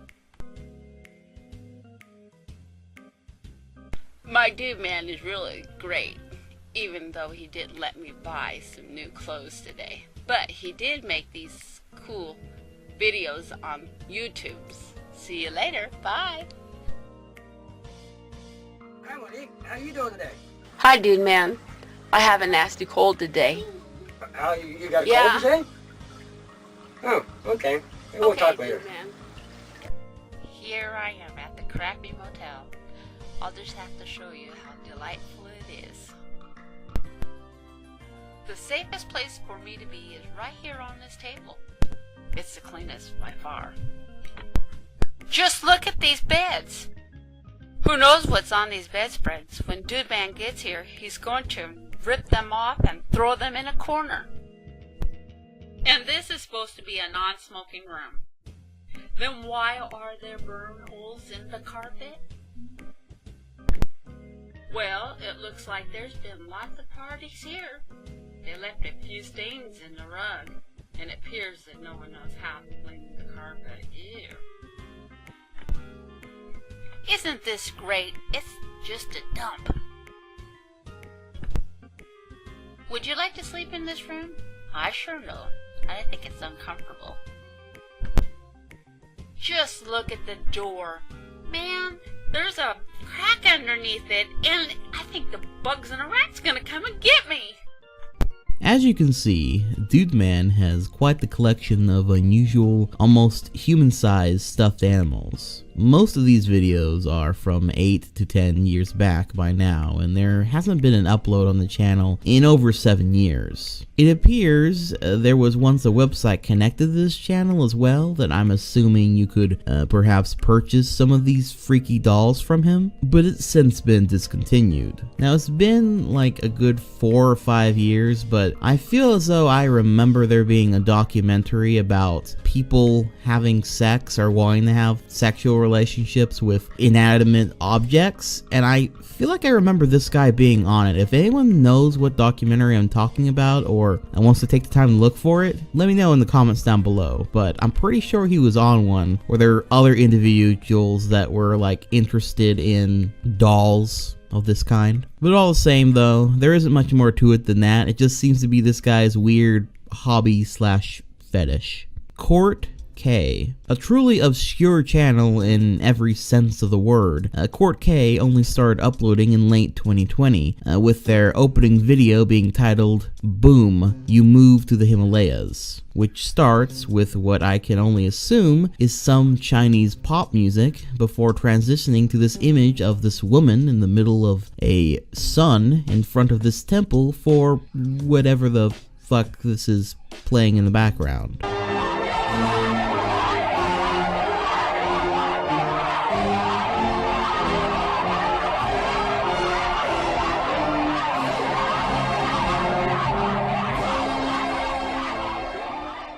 More interesting, however, is the web address that's found in the description box of the video, a website called plagueclinic.com, which has a rather lengthy page with a psychedelic background which opens with the following paragraph. Quote, "Many people do not have a background in biology, but they still like to be informed, especially when their lives are affected by infectious diseases such as COVID-19 virus. On the other hand, many experts in biology are often overwhelmed by the explosive numbers and/or diversification in manifestations of life forms on Earth. As a result of that, people often feel that they are blindfolded and lost in the miniature details of the living world. It doesn't have to be this way. I'm going to show you the incredible, simple approach, the rule of 2 scratch, to help you make sense of the living world." Unquote. The page continues describing this biology theory she has in detail. Details I'm not even going to attempt to go into here, but the core of it seems to be talking about how nothing in nature is magic and how you can find the footsteps to every biological variation, which eventually relates to COVID-19, and yeah, I think you kind of get the point. The second video on her channel, titled Boom, Himalayas, is almost the same video as the first, except we see her tie a boat down at the start of the video, and the description of the video reads, quote, "Bam, move to the Himalayas, you can do it. Our health is in crisis, our society is in crisis, our planet is in crisis, our world is calling for heroes, American heroes. Reignite your inner passion, burn your flame brighter. Don't dim your spirit and never give up. Be a hero." Unquote. The quotes also ends with Ode to the Galaxy, which is written in Chinese. As I look at the channel more, the next 6 videos seem to be mirroring the ideas of their website, along with strange editing and general nonsense. So I began to wonder, is this it? What's going on here? This channel only has 8 videos, and while they are strange, I felt as though I might be missing something. Thus, I dug deeper and found that YouTuber Nick Crowley had actually covered what was once what I'm assuming was the original content of the channel, if this one that we're looking at now is even the original, that is. The reason this channel was on the iceberg to begin with. Back as far as February 2020, this channel was host to 3 women who seemed to be reading off a script in a drugged daze. The topics of their videos would run the gambit from everything from health conditions to how to edit videos, Chinese politics, to showcasing their various bacterial infections, which are extremely graphic and of which they claim they got from a spider bite. But it is clear as day that they obtained it through none other than heroin use, via stabbing their arms and legs up with needles. I do not mean this to be mean or rude in any sort of way, but they always look that way as well. The deadly side effects of the drug are clearly having taken a toll on all of the women.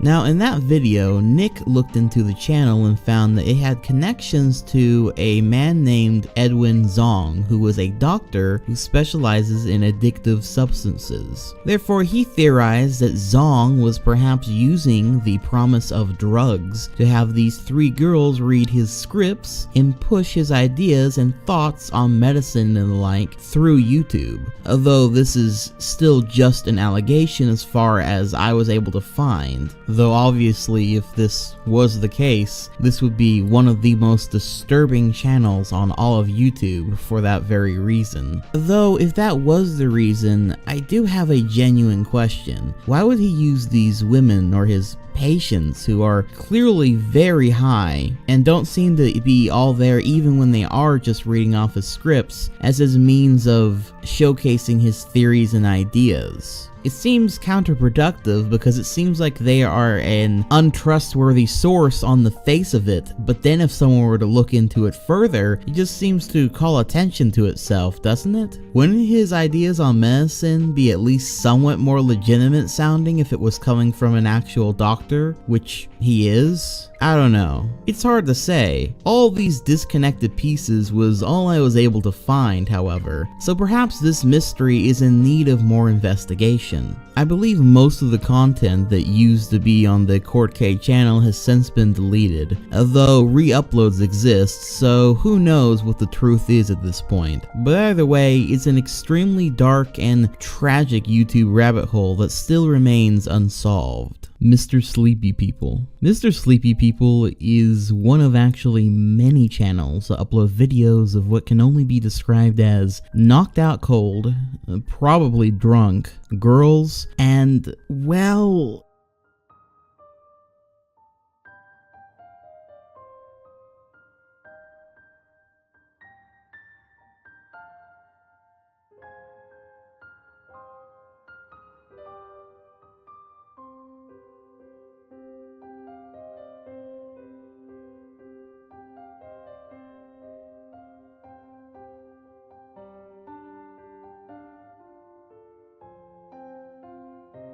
holy shit, that is so fucking disgusting. Yeah, apparently there is a fetish for opening up women's eyes while they are asleep and either looking at their eyes, touching their eyes, or in some cases even licking their eyeballs. For this reason, the said girl needs to be totally knocked out, or at least in very deep REM sleep. And from there, the disgusting acts can be done. It makes my eyes water looking at this stuff. It's truly repulsive on more than just one level, as not only is the act itself really gross, this is all being done without this woman's consent, as several videos showcase how panicked the person becomes if the girl starts to stir or wake up. It's done without them knowing and is honestly the stuff of nightmares thinking about all the stuff that's going on while they're dead ass asleep. Mr. Sleepy People was just one of many of this bizarre corner of YouTube, and one I hope to never look at again. 301 plus views. So I'm not really sure why this one is so low down the list, but basically for those who don't remember or weren't there, I suppose, for some time YouTube used to have this glitch of sorts that when a video blew up really fast, it would reach 301 plus views and just get stuck there for several hours before catching up to where the actual number was. It was kind of like being a part of the notification squad, which By the way, shout out to you guys and gals if you caught a brand new video with that number. It was eventually fixed, however, and is no longer an issue on YouTube anymore. The Slamming Door. This is a Polish YouTube channel about a man being haunted by some sort of demon.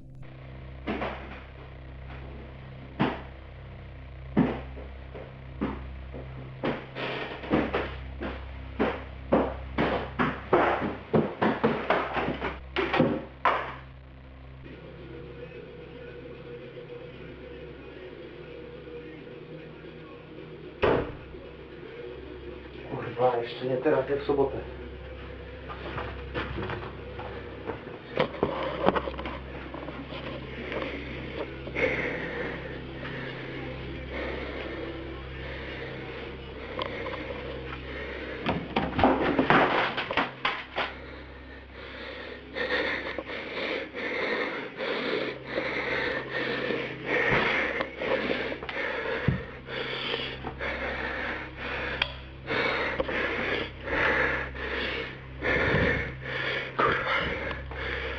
Kurwa mać.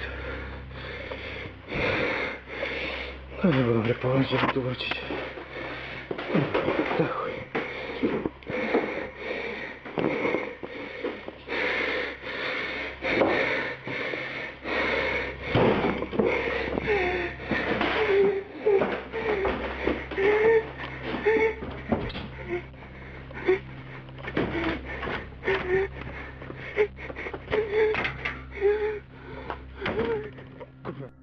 These clips supposedly showcase an extremely violent haunting, one that has baffled its uploader. The channel hasn't uploaded anything in 5 years, and while I will say the multi-angled cameras on most of these clips gives it some air of authenticity, it does feel like the whole thing is overall pretty fake. But still, even if it is fake, it's still a fairly well made fake. A good short series of haunting videos if you're interested in watching them. My Dad's Tapes. My Dad's Tapes is an ARG that centers around a man named Chris who receives a few items after his father, Gerald's death. Amongst these items are a collection of VHS tapes, which I'll show a few of right now.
Death. It is, for most people, the ultimate mystery.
As you can see, these videos, or at least the first 9, follow around this man in a mask as he stalks, captures, and then tortures this young blonde woman. The disturbing content is also notable for being placed in the middle of other tapes, what could be assumed to be at first glance a simple home movie or recording of films or TV at the time. This is actually fairly clever, as to anyone who started off watching one of the tapes, you would think it was just normal until they got close to the middle of it. Chris, the apparent son of Gerald and the one uploading these videos, constantly makes calls to action, asking if his audience knows anything about this footage, and to contact him if the woman in these videos look familiar to them. Later on in the series, Chris receives an image with a code that when deciphered leads to a different channel called Do Not Continue, with this message addressed to Chris. Twists and turns ensue as Chris tries to uncover the truth behind these tapes, finding out from his uncle that his father was quite a scary man, yet had left him with a box full of more information. The Do Not Continue channel recording footage of its uploaders stalking around Chris's house and revealing himself to be just as dangerous as the man in these tapes, eventually kidnapping people and killing them in an effort to get Chris to destroy the tapes and stop uploading to the channel. There's a lot of promise and interesting ideas here, in the first quarter or so of the series that is. For as good as the build-up and story was to that point as far as enticement goes, what it all builds up to around the midway point of the story, well, I'm just gonna say it really just all falls apart in the landing narratively. In particular, when Chris and the Do Not Continue killer meet face to face in what should be a grand confrontation, it's instead... Where is she?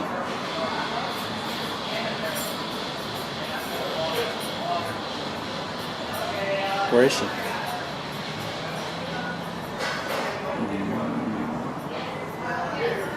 Do you speak? Do you talk?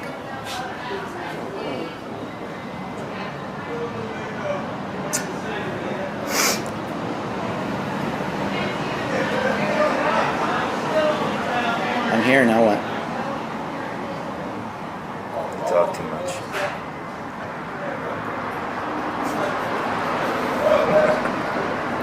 Just give her back. You think you know everything, don't you? Is she okay?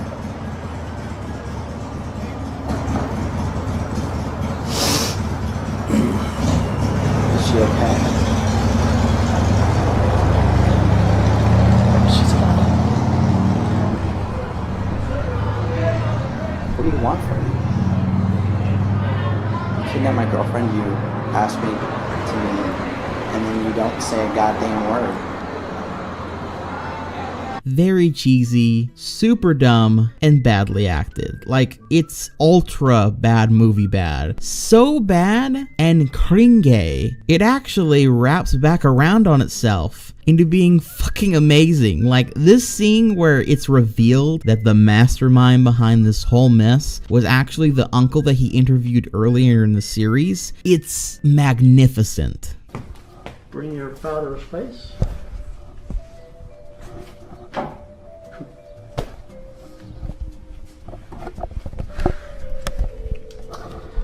Well, it's been a long road, but you finally made it to claim your inheritance. I came here for her. Where is she? We'll get to that. That's a little bit further down the line, okay? But, I came here for her. I don't... Be patient, take a load off, relax. I'm not staying because I'm not staying. Alright. I came here for her. I want to get her. I want to leave. Let me tell you a little bit of history. You need to know this. I have to pass over the inheritance to you. And you have to kill me. You guys are so fucked up in the head. It's balance. It's your inheritance. Don't you want it? Balance? You guys aren't doing it. You guys are killing innocent young girls because you want to. You guys, how many of you killed since in the 50s and the 60s? This isn't balance. This is... You know as well as I do there's order and there's chaos.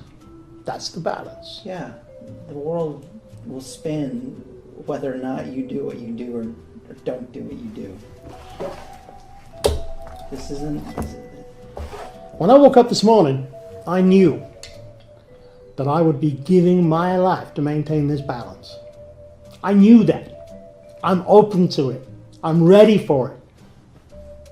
Whatever it takes to maintain the balance, you have to carry on the legacy. I love this shitty movie trash so much. Originally, the series existed in the realm of immersion and reality, and ultimately sizzles into sillier creepypasta stuff that again can be quite fun to watch, but is no longer scary at all, and is more just horror movie junk food. All the same, if any aspect of the series, good or bad, sounds interesting to you, I'd actually still highly recommend it, as it's still a pretty fun ride. Robert Helpman. Robert Helpman was a mysterious YouTube channel best known for featuring a dead body wrapped in a garbage bag called Daisy. There's only 10 videos on this channel, and altogether they amount to about 5.5 minutes of content. There's a very slight story going on with it, but overall, there isn't much more to the channel than this. It's just a short bit of effective YouTube horror. Oh, and in case you're wondering,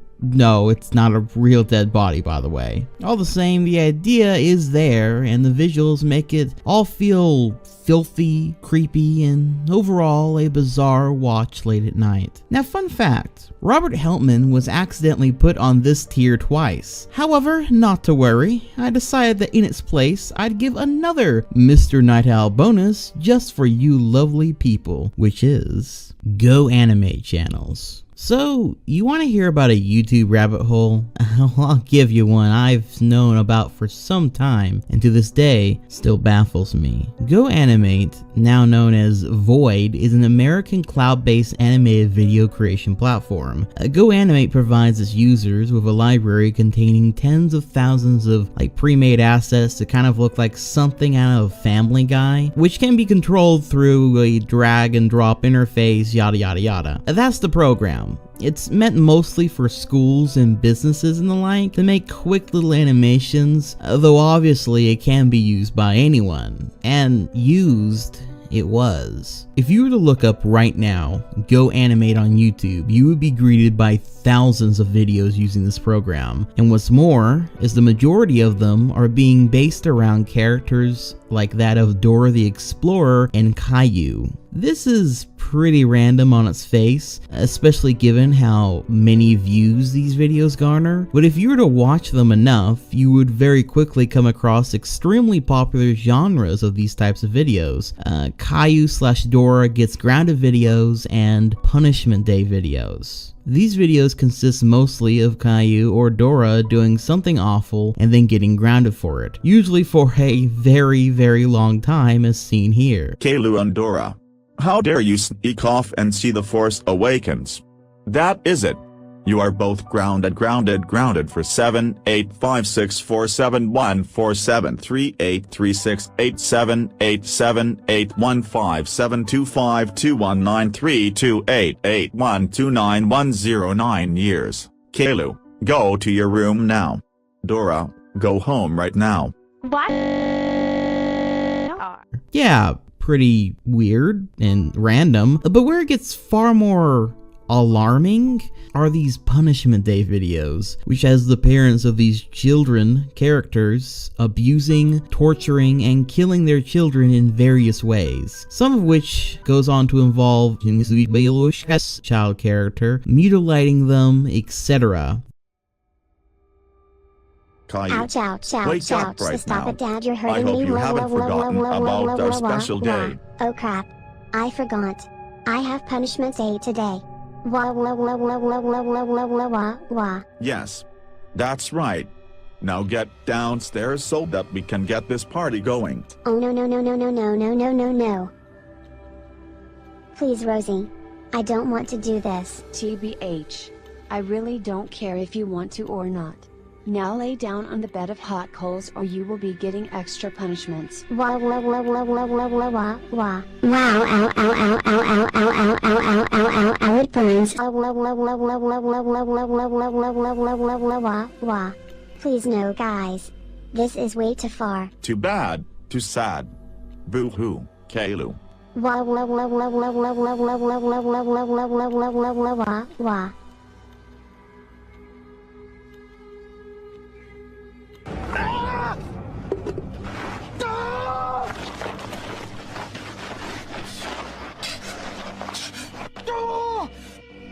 Oh my gosh! Oh! Oh!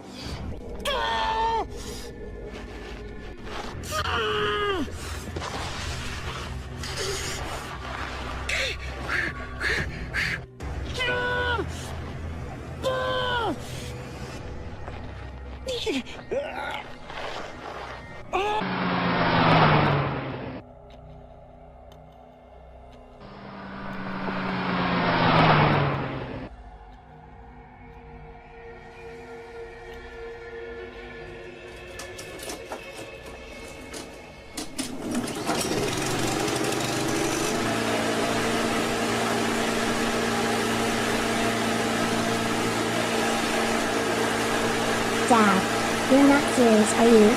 Oh yeah, baby. 9th punishment, chopping you to bits with my lawnmower. Oh no no no no no no no no no no.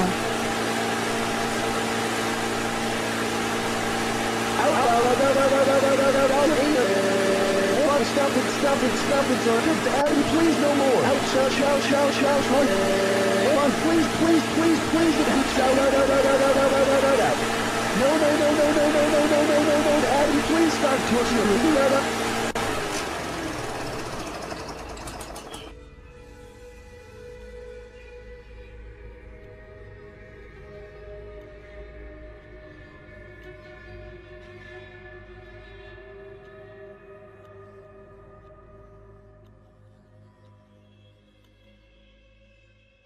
These videos, along with others, also seem to involve various fetishes going on full display here, which on its face is already extremely strange and rather disturbing. However, when you take into account that these channels' main audience are children, and that these videos, most likely made by adults or edgy teenagers, inspire children to make content of a similar sort, and they are, or at least were, quite popular, it really starts to give off those Elsagate vibes. Except here, it's a lot more blatant, and while some of these channels I came across sort of seem like shitposting, others are far too specific with their torture methods to not be at least a little bit fetishistic in nature. Call it the sad, ugly hunch I have from seeing these types of degenerates talk to one another and the type of content they like to produce in the past, but this shit fits the bill for making my alarm bells go off.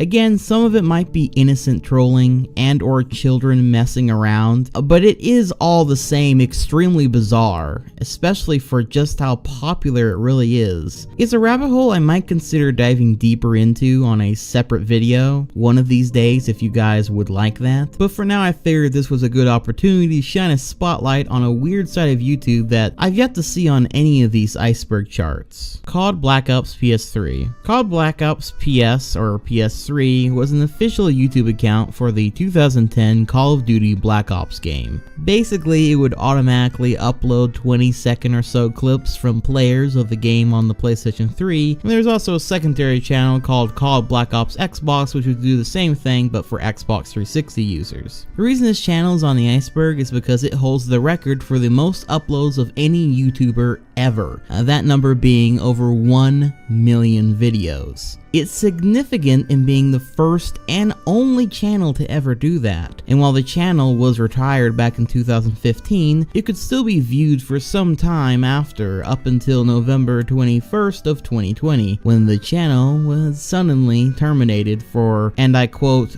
multiple third-party claims of copyright infringement, unquote, which seems rather crazy given how long it was up. All the same though, most people aren't aware of this channel's existence, so it's worth noting. From when the channel uploaded its first video to the last day it posted, there would have been around 600 videos daily to hit that number that it had. Could you imagine being subscribed to that channel? It'd be like playing on nightmare mode difficulty in your subscription box just to find any good content. It's a shame, really, even though the content of the channel is pretty fucking worthless in the long scheme of things. It was still all the same a YouTube landmark, and a significant one that is most likely never going to be matched again, or at least not anytime soon. Outside In / center of YouTube. Outside In is this bizarre video uploaded back in 2011, which is about how mathematicians theorize how you can turn a sphere inside out, which I'll just showcase some of it here.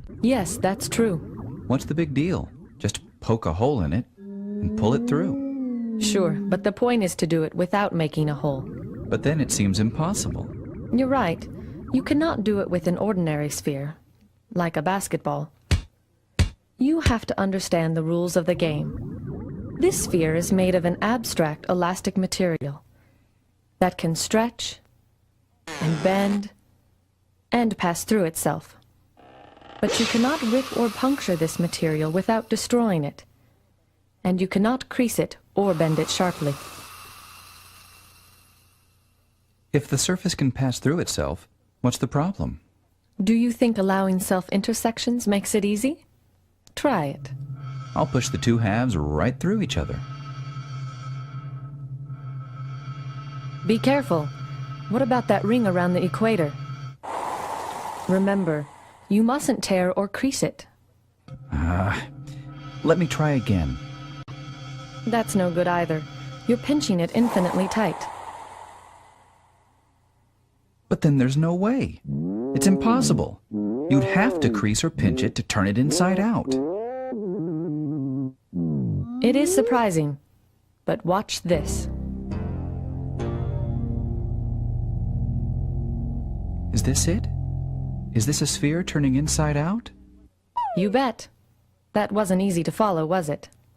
Yeah, it's oddly hypnotizing in how complex the experiment is. It also seems to be something that was on an old 90s VHS tape, and similar to the TIA 777 checkpoint, Outside In is considered by many to be the center of YouTube, as after any long chain of videos, many people claim that the video chain will eventually lead back into this video. There's not much more to the video besides that though. It's just a law of mathematics and 90s 3D graphics. Although the two narrators, as many have pointed out, sound a bit like a goddess teaching one of her students on how to manipulate the world around them. To me, it also sounds a little bit like a sensei or a Jedi master teaching a Padawan or a student, something like that. It's an interesting idea, one that I think I'll ponder upon while the ad break plays.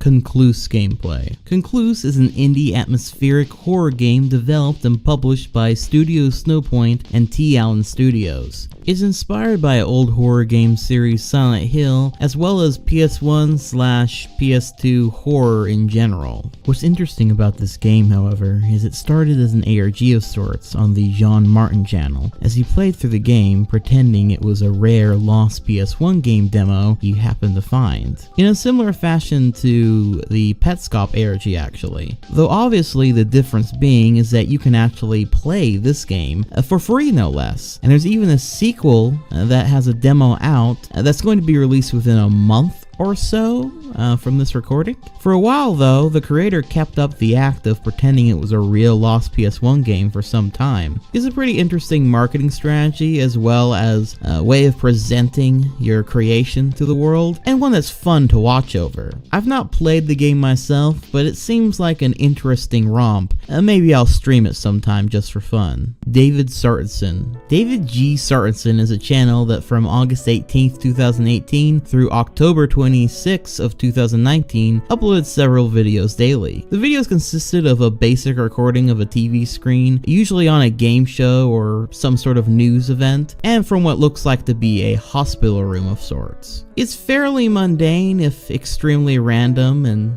a little bit sad if you consider that this person's, just recording stuff from their bedroom. They've got nothing else to do, I suppose, at the moment. But what makes these videos quite a bit darker and far more sad is when you come to understand the man behind the videos. That being David Glenn Sartison, a man who died shortly after his last upload on the channel. Well, as far as I know, information is sparse on exactly what happened to the man. The channel now carries on with the knowledge that these videos were the last year, months, weeks, days of this man's life. The videos themselves are nothing worth noting over in their own right, but it is still quite depressing to me that these mundane videos of what must have been a bedridden man watching shows all alone in his hospital room are all that he did for the last year of his life. Bob Hickman. Sometime around 2016, large swaths of people started receiving text messages from a strange phone number, all of which said what amounted to this phrase, quote,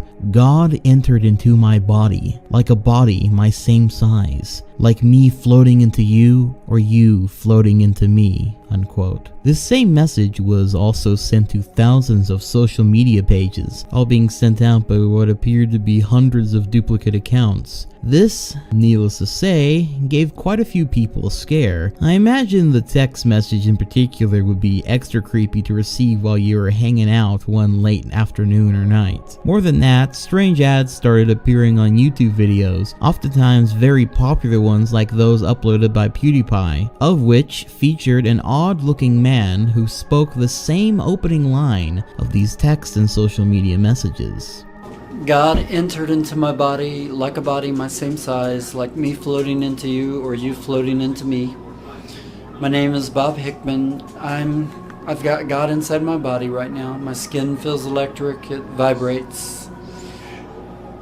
It feels very hot. I drink about 3 gallons of fountain drink every day. God can move my hands, lips, mouth where I can. God is terrorizing and attacking me. I'm the only person on the planet that's got the Holy Ghost baptism. Nobody will get it until I die.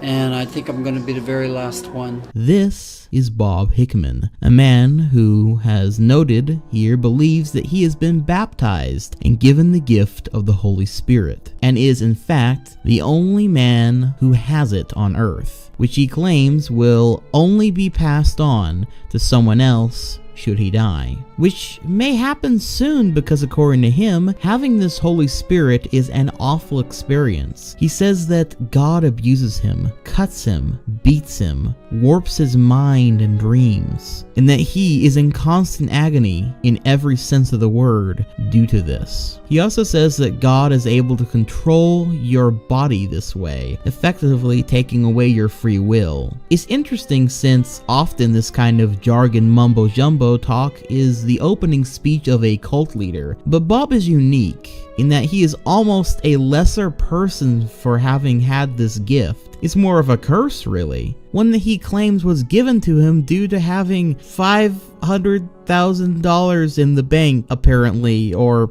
something. Seems like if that was the only reason, surely there would be more powerful and rich men to pick, right? Not to mention, but Bob doesn't really look like the "I have $500K in my bank account right now" type. Maybe I'm misjudging, but who knows? I don't care. Bob has also written several books at this point, which he says are written by Jesus, using his body to compose the works, which is just more of the same shit he says in the videos, but written as though, well, someone who actually believes all this crazy shit would. It's barely legible and feels like an unstopped string of consciousness with no sentence structure or any even passable grammar. I think Jesus might need to take an English course or two. Also, most of these books are like 5 or so pages, but what is interesting about them is that they are also translated into a ton of languages as well, which isn't hard to do when there are only 5 pages or so of content. But he also does this with random accounts from other countries as well, translating his videos and messages into them so that they can perhaps understand him. Oh dear. the irony in that statement. Alright, I know I'm being cheeky, but needless to say, Bob Hickman is a disturbed, possibly mentally ill individual, one who many have legitimately gotten worried about and have contacted authorities over quite a few times at this point, since many of his videos seem to showcase that he is very much a danger to himself and possibly others. Especially since he says God takes over his body. Yeah, it's not a good sign. Bob still uploads to his YouTube channel to this very day and is still spreading his message around. Bob is a perfect showcase of how YouTube can sometimes shine an uncomfortable light on people suffering from a mental illness or at the very least grand delusions, and how that type of person goes about their everyday life as they use YouTube as their creative outlet. While not the same, watching Bob Hickman's videos remind me of the gang stalking videos, which, if you are not aware of, are people who have the delusion that there are a ton of people out to get them, to hurt them, capture them, etc. They often see signs in mundanity, such as one person looking at them for a moment, people wearing a certain color or driving a certain car, etc. It's not pretty, but YouTube can oftentimes be a glorified journal into the minds of those whose grip of reality is grasping, to say the least. Kelly Stapleton. Kelly Stapleton was a YouTube channel that the average everyday viewer is unlikely to come across, but all the same is an extremely common form of YouTube channel, that being a family video archive of sorts. Kelly Stapleton was the mother of Isabel, McEwen, and Ainsley Stapleton, and was married to Matt. The first few videos on the channel are a fairly average affair, from family outings to special events, such as a video of Kelly and her daughter Isabel, or Izzy as the family often calls her, dancing on stage to a routine that took apparently years to practice and get down. Now, what the channel ends up shifting focus to after a long while without uploads is the topic of Izzy's autism, which would be showcased in the following video.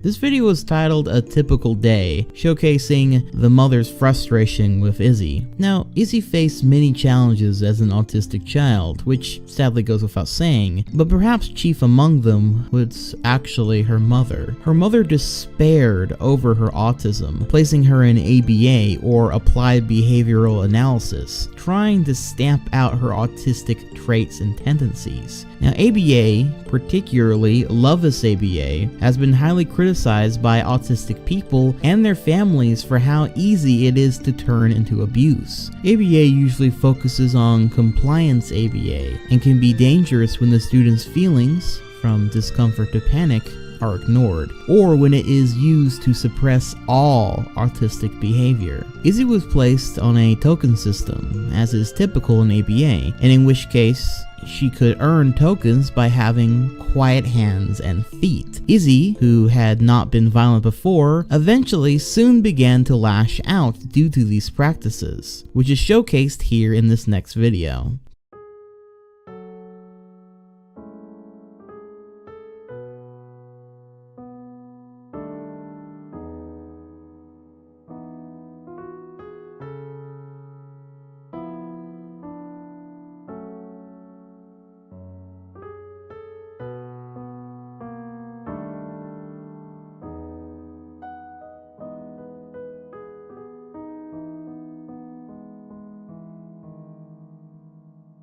Well, things eventually came to a head when Kelly Stapleton took her daughter camping, saying that they would be making s'mores, which was one of Izzy's favorite snacks. They did just that, making s'more after s'more for a while, until Kelly brought Izzy back into the van that they drove into the area with. She then proceeded to take the 2 charcoal stoves she brought for s'mores and put them in the back seat, filling them with charcoal and lighting them up. Kelly then got into the car with Izzy, and just as the smoke started to fill the car, she rolled up the windows, locked the doors, in an attempt to both murder her troubled child Izzy and commit suicide as well. Kelly's then husband Matt called the police, who luckily rescued them both. Izzy said, "I love you, Mommy," before entering a 3-day coma. Both Kelly and Izzy were hospitalized for carbon monoxide poisoning following the incident. This incident made news and destroyed the family. Both of them did eventually recover. Izzy suffered brain damage and remained in a coma for several days. When she awoke, she was able to ask questions, make requests, and smile. Izzy Stapleton recovered in the hospital and was able to return home. Her motor skills have improved, and she has been able to do her schoolwork. Izzy's father stayed with her during the recovery and divorced her mother. Which, speaking of evil bitches getting what they deserve, Kelly Stapleton was sentenced to 10 to 22 years in prison, while Izzy has since had an outpour of care and help to better her life. Kelly Stapleton's channel showcases the hardships of dealing with autism, and perhaps more importantly, showcase the exact wrong attitude, method, and conclusion to the issue. What Kelly did was evil. I'm sure I don't have to tell you that. But I want you to remember this entry going forward, as it's an indicator for some particularly dark topics to come. Meat Sleep. Meat Sleep is a YouTube channel that has quite a story connected to it. Meat Sleep has 92 videos to its name, though most of them were taken down but can luckily be watched in chronological order on the Meat Sleep archive channel. The premise of Meat Sleep is that the whole thing was being run by a serial killer cannibal, one that hid cryptic messages throughout his videos and made videos as an expression of his work, his craft you could say.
There are videos of him cooking meats, of him surveying dead bodies, etc. And they can be pretty genuinely unnerving. Of course, the whole thing was just a work of fiction, one that was apparently made by a team of people, which was confirmed via a video titled No More. In that same video, the apparent creators of the channel note why they decided to stop making these videos. It was because people, real psychopathic people, were so bound and determined to find out if these videos were made by a real serial killer that several creators' home addresses were leaked, and said creators were even stalked by some of those who wanted to prove something. And so a fictional series meant to try and fool people into thinking it was real ended up attracting some real, genuine, creepy people. Ironic. YouTube was a dating website. This one's pretty self-explanatory. The original idea for YouTube was for it to be a dating website where single people would upload a video introducing themselves and basically saying what they were looking for in a partner. This didn't last long though, as the founders quickly realized that the tech that they had could be used and would more likely be used if it was just a general video sharing website. And so they pivoted, and now we're here. I'm making videos on this website, you're watching them, such as the Circle of Life. Florecita Dreams. Florecita Dreams, or Little Flower Dreams, is a Mexican shitpost channel that uploads everything from random meme videos to meme videos but some disturbing visuals and shit to go with it. There is no greater meaning to the channel or anything as far as I could tell. Perhaps my Spanish speaking viewers could inform me if there's anything else to it besides it, you know, just being kind of a shitpost channel with some creepy videos. All the same though, it is a mostly much more obscure nightmare-fueled channel, which I shall share several videos from to you guys to give you a good taste of what I'm talking about.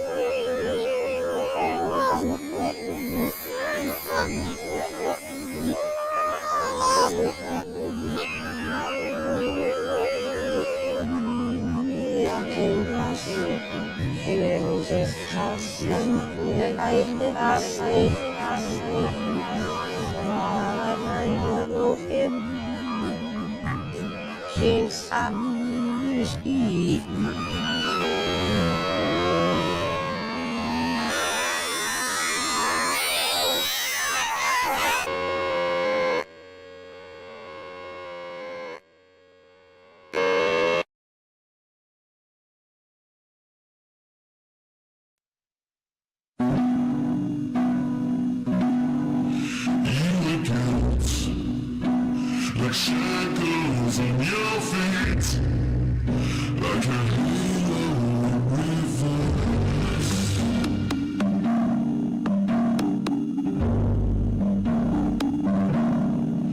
I can feel.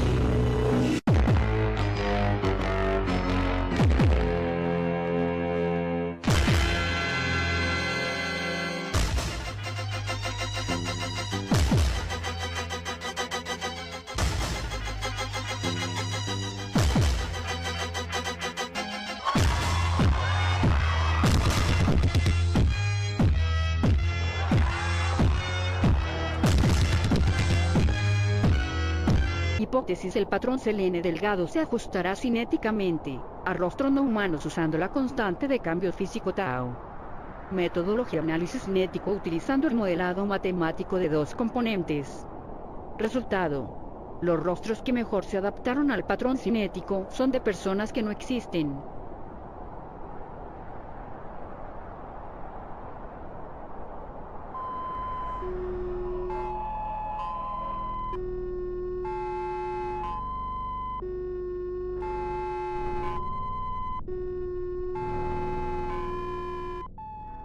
Chipchan. Chipchan is a Korean woman of indeterminate age who claims to have been implanted with a mind control weapon and also alleges that she is being held hostage by a corrupt police officer known as P. Using various sites, she has been live streaming in her apartment on a daily basis for more than a decade. Chipchan was first found out through 4chan's webcam thread, where the users would search for unsecure live streams for something interesting. Chipchan certainly fit this bill, as she was first seen sleeping in an extremely uncomfortable and strange position. In fact, the webcam first caught attention in the thread because it was thought that she was dead at first. Users became extremely interested in Chipchan, however, once they found her WordPress blog, where she detailed her supposed situation, and how and where the chips are implanted on her, one being at a cartilage bone 3 3 centimeters off of the ankle bone and another under her left eyebrow, according to her. There are webcams set up throughout her apartment which she is aware of, likely set up by herself.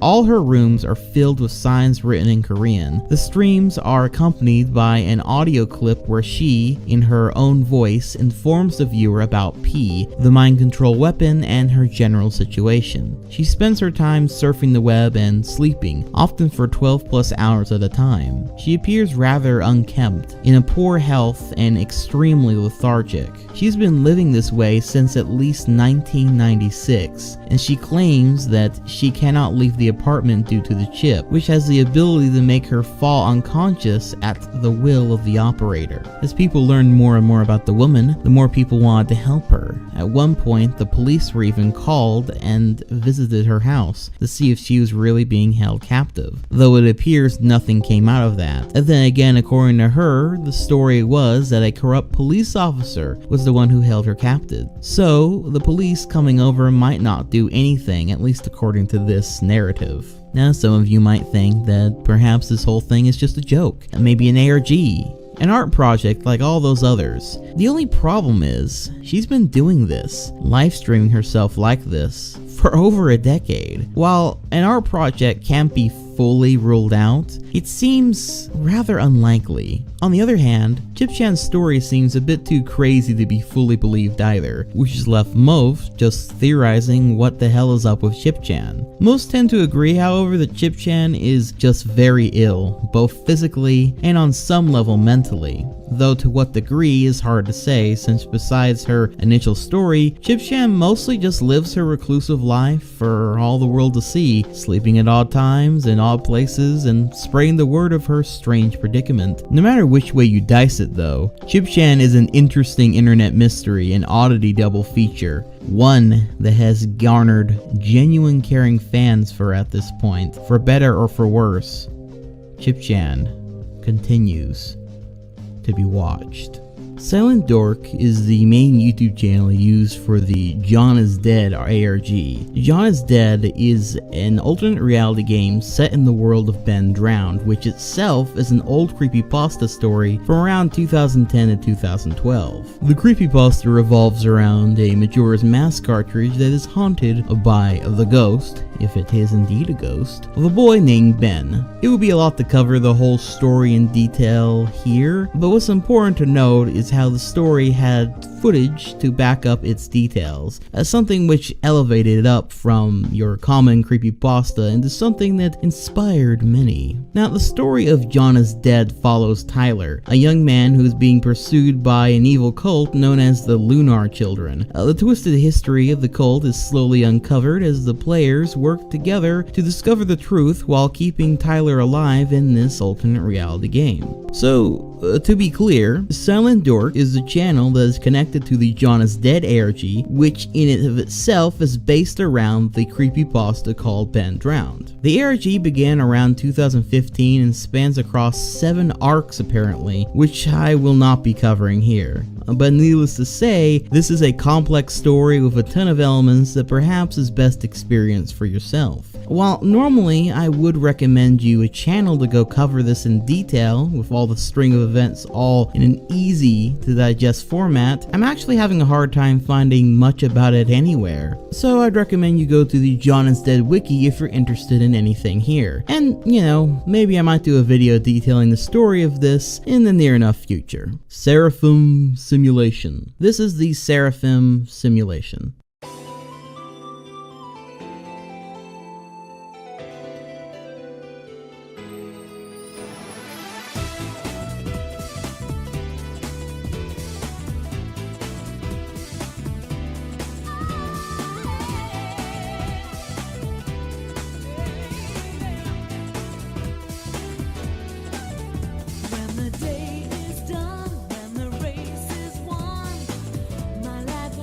Just begun.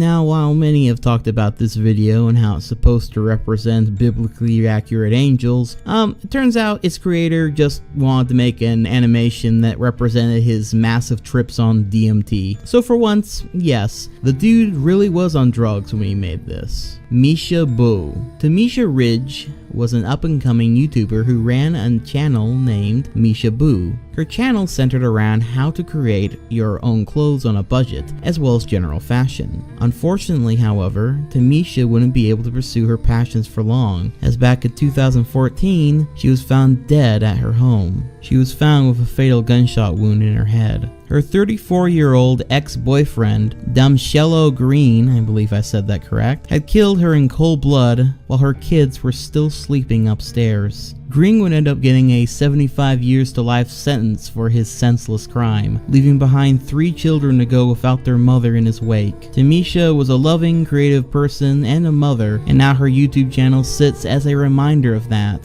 haunting as it is tragic. So right off the back, this is a Japanese titled channel, which according to DeepL translates to chance meeting. And perhaps it's best you take a look at it for yourself. Konnichiwa. Virtual YouTuber no Nugumu desu. Amagasaki ni sundemasu. Yo.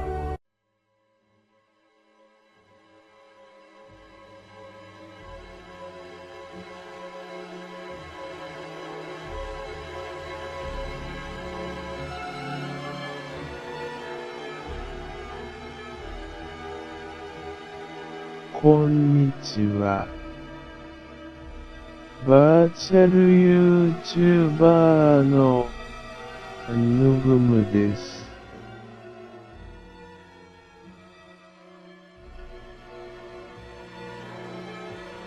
Konnichiwa.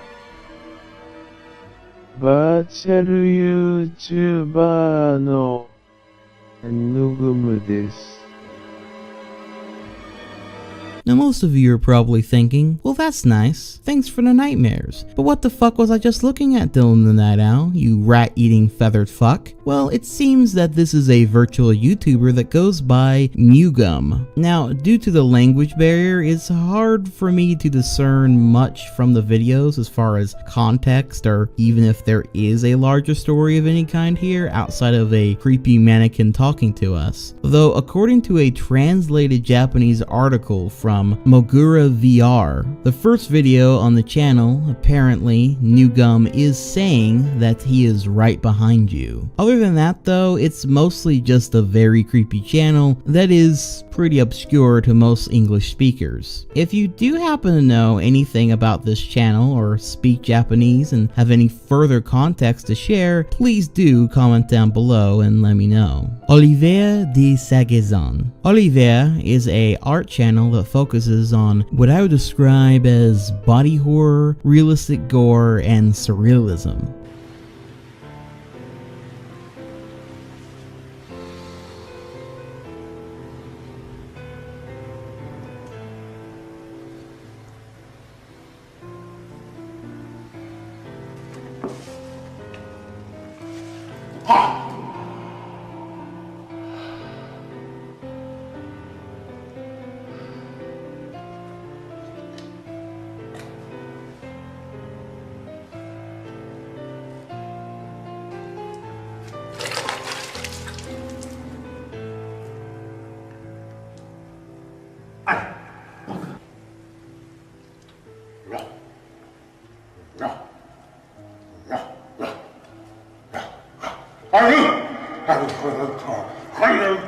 Ça, c'est dans dedans, là, comme ça. Entre tout ça, là, il doit être là. Il doit être là, comme ça. Allez, comme ça. Là, derrière. Voilà, comme ça. Cherchez. Allez!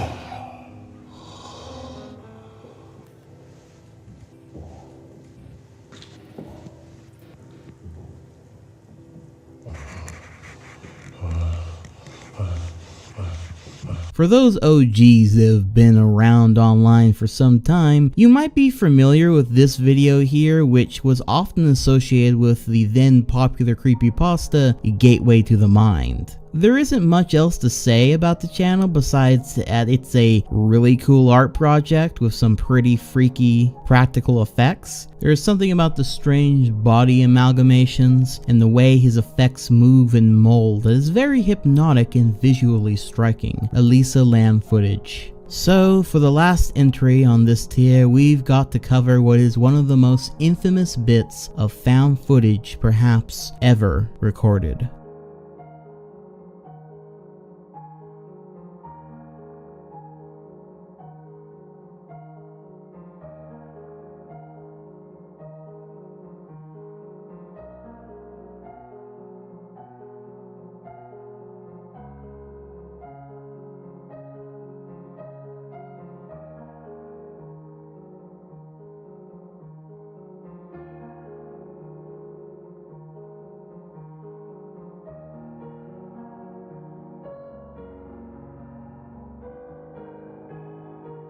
This is Elisa Lam, a 21-year-old, and this footage comes from the Cecil Hotel, and it's the last bit of footage we ever saw of her before her disappearance. She had been staying at the hotel when she was reported missing at the beginning of the month of February. Her disappearance had been widely reported. Interest had increased 5 days prior to the discovery of the body when the Los Angeles Police Department released a video of the last time she was known to have been seen. On the day of her disappearance, by an elevator security camera in the hotel. In the footage, Lam is seen exiting and re-entering the elevator, talking and gesturing in the hallway outside, and sometimes seemingly to hide within the elevator. The video went viral, as many found the footage unnerving, which is undeniable. Many wondered if there was a paranormal element to the story, or if Lam's bipolar disorder was involved since she had to take medication for just that. However, what makes this footage all the more haunting is when on February 19th, 2019, Elisa Lam's body was recovered from none other than a water tank atop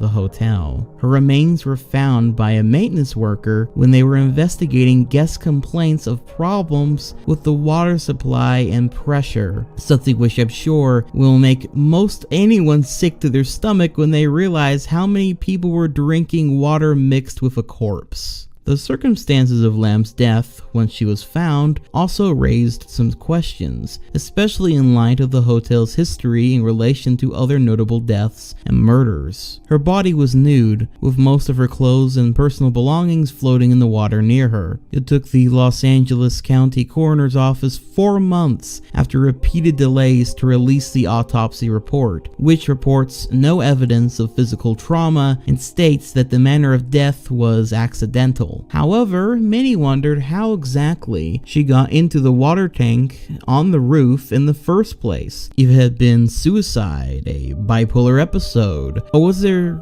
perhaps something more sinister, like a murder at play here? Theories arose pertaining to the elevator video, with some arguing that she was attempting to hide from a pursuer, perhaps someone ultimately responsible for her death. And while the cause of death was said to be accidental, the autopsy report and its conclusions were also questioned based on the incomplete information. For instance, it does not say what the result of the hair and fingernail kit were, or even if they were processed. Even the coroner's pathologists appeared to be ambivalent about their conclusion that Lam's death was accidental. Nonetheless, this bizarre story and the video that coincides with it have caught the imagination of many as to what exactly happened and why. The story has also expanded into documentary series, countless YouTube videos, and even video games have taken the story and done something with it. But it is important to remember that a real young woman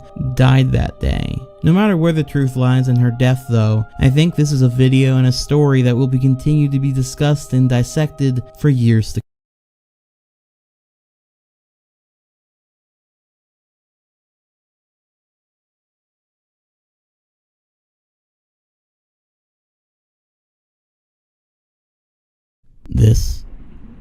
This is it. The bottom of the iceberg, the other tip I'm impressed. You've made it this far with me. We are now touching the limbo space. For below this iceberg is the black vacuous abyss. As dark as it may be now, take solace in being able to rest your hands upon this great chunk of ice. For after this, there is only the void.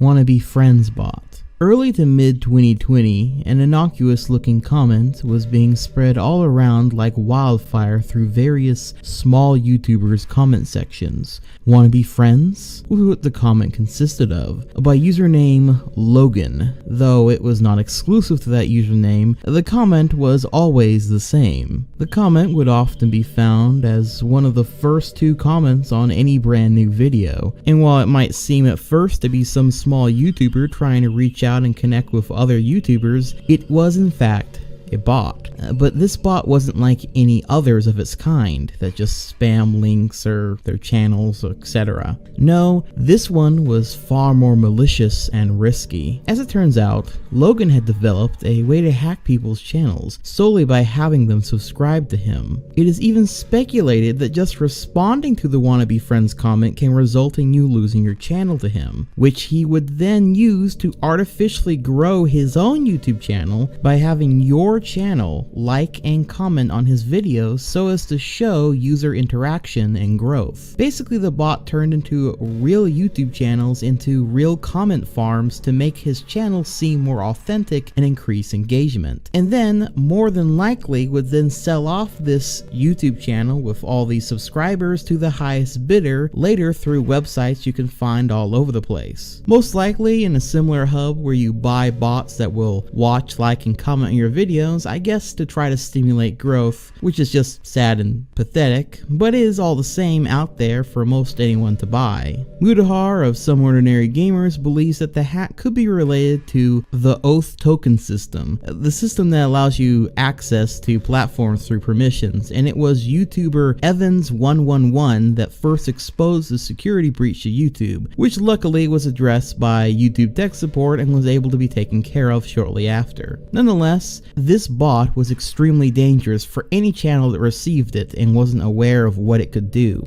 which certainly makes me take pause when I see very blatant bot comments on any of my videos. Clip 028. So this video was uploaded by the YouTube channel Hero Slayer 5 on November 29th of 2011. It's the only video on the channel, and finding any info about it is rather difficult as far as I could tell, especially since it seemed no one on YouTube had really covered it. In fact, the only time I have ever seen it referenced was through Mudahar's Deep Web Videos series, in which he came across this video on there. So what does this mysterious clip entail? Well, perhaps it's best you take a look for yourself.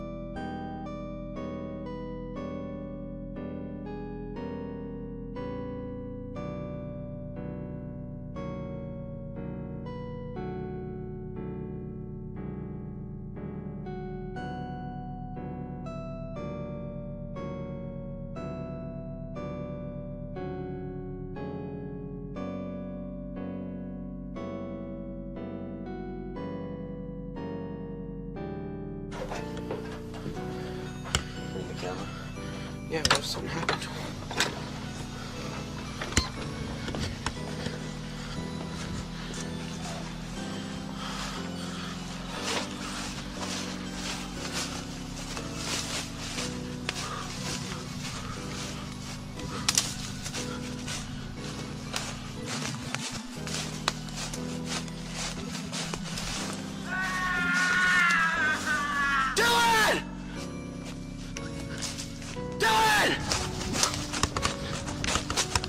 Oh my God.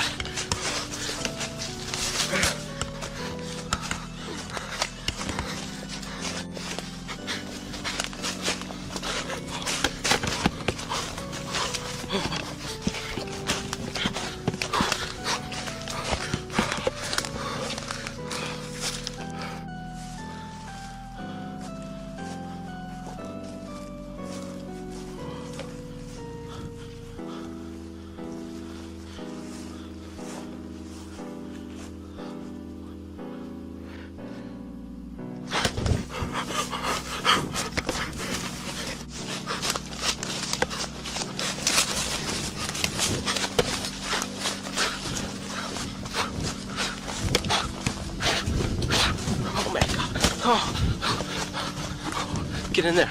Get in there.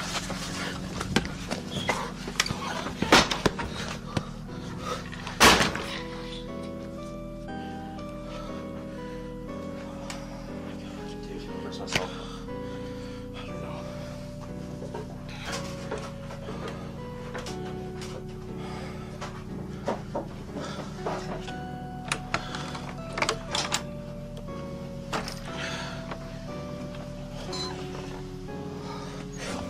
It's not out here.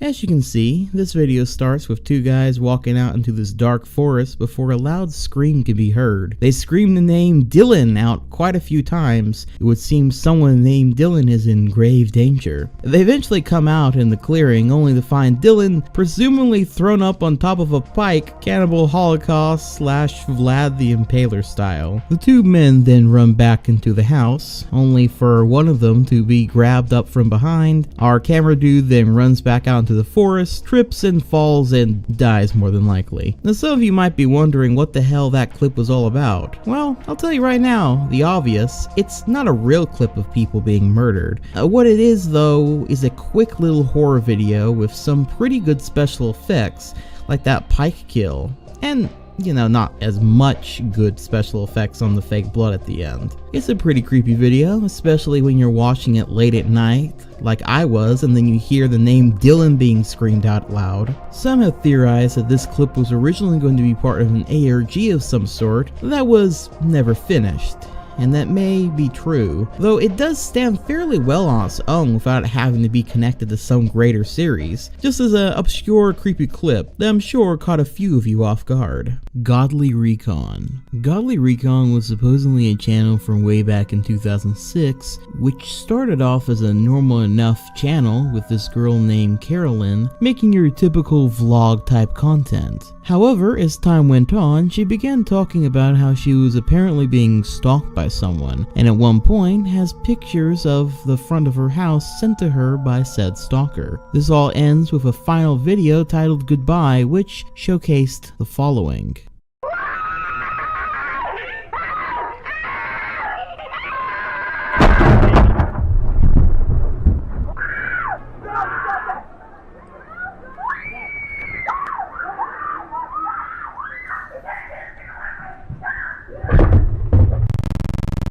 Now, supposedly this last video went viral on YouTube, and it gave YouTube staff quite a scare over if it was serious or not, which led to the channel being taken down shortly after. Now I keep saying supposedly, that it supposedly existed, that it supposedly went viral, because there isn't a lot of evidence towards it actually having existed back in the day, as there have been no videos about it that date any further back than 2016, in which case YouTuber Nation Squid first talked about it on a top 10 list, only for Scare Theater to cover it later and look into the topic to find that it seems like this whole channel and scary story associated with it might have been a hoax created by Nation Squid as part of some sort of ARG or something like that that he was creating at the time. However, this as far as I know has not been 100% confirmed, and I have yet to see any sort of update video on the topic whatsoever, or even anyone online period that seems to have found any more info on this from my research. If it were a real channel, then it would more than likely still not be a real video of someone getting kidnapped, but perhaps one of the earliest cases of YouTube horror of its kind ever created. But who knows? For now, we are just left with a skin-crawling, disturbing video and a mystery that we may never fully solve, though if I were to place my bets, I'd say yeah, it's probably just a hoax. Negative likes. So this one's pretty obscure and fairly rare from what I can tell, but there is a bug that can happen on YouTube where someone can gain negative likes or dislikes on a video, or at least there used to be a bug around that. It apparently has something to do with the likes and dislikes needing to be verified. You could trigger this glitch yourself by clicking back and forth on the like and dislike rapidly for a bit, but yeah, that's pretty much it. Negative subclub. Similar to the last one, this is yet another glitch that happens where it appears that you have negative subscribers. This seemed to happen with a few smaller channels that YouTube somehow thought had a bunch of fake subscribers. So many fake subscribers, in fact, that YouTube thought that they had more fake subs than the actual full number of subs that they had altogether, thus giving them negative subscribers. And if you are one of the rare lot to have this unfortunate thing happen to you, you are now part of the exclusive negative subclub. Once again, weird glitch, pretty rare to come across, but not much more to it than that. Harley Dilly. Harley Dilly was a channel run by a kid of the same name, which at first mostly consisted of videos relating to Roblox, Madden, and other random video game gameplay footage that you might find on almost any other kid's YouTube channel. However, the further one looks into the channel, the more disturbing things get as we start to see Harley's home life isn't very good, with what amounted to an abusive and uncaring father and an abusive, downright psychotic mother. There's a video on his channel where you can hear the parents arguing and how Harley's father was going berserk over one of Harley's siblings spilling a glass of water.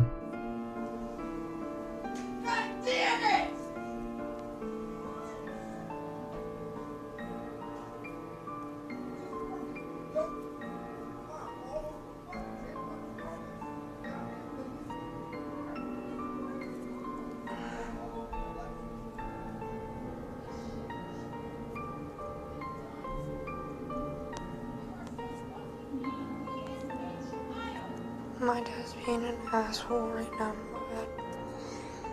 There's also an infamous since deleted livestream titled I'm Scared, in which Harley is recording himself out on his front lawn in the cold, upset because his mother won't let him inside the house and is threatening to call the police on her own son due to a simple disagreement, something which had actually happened 5 times in the past. Hey guys, what's up?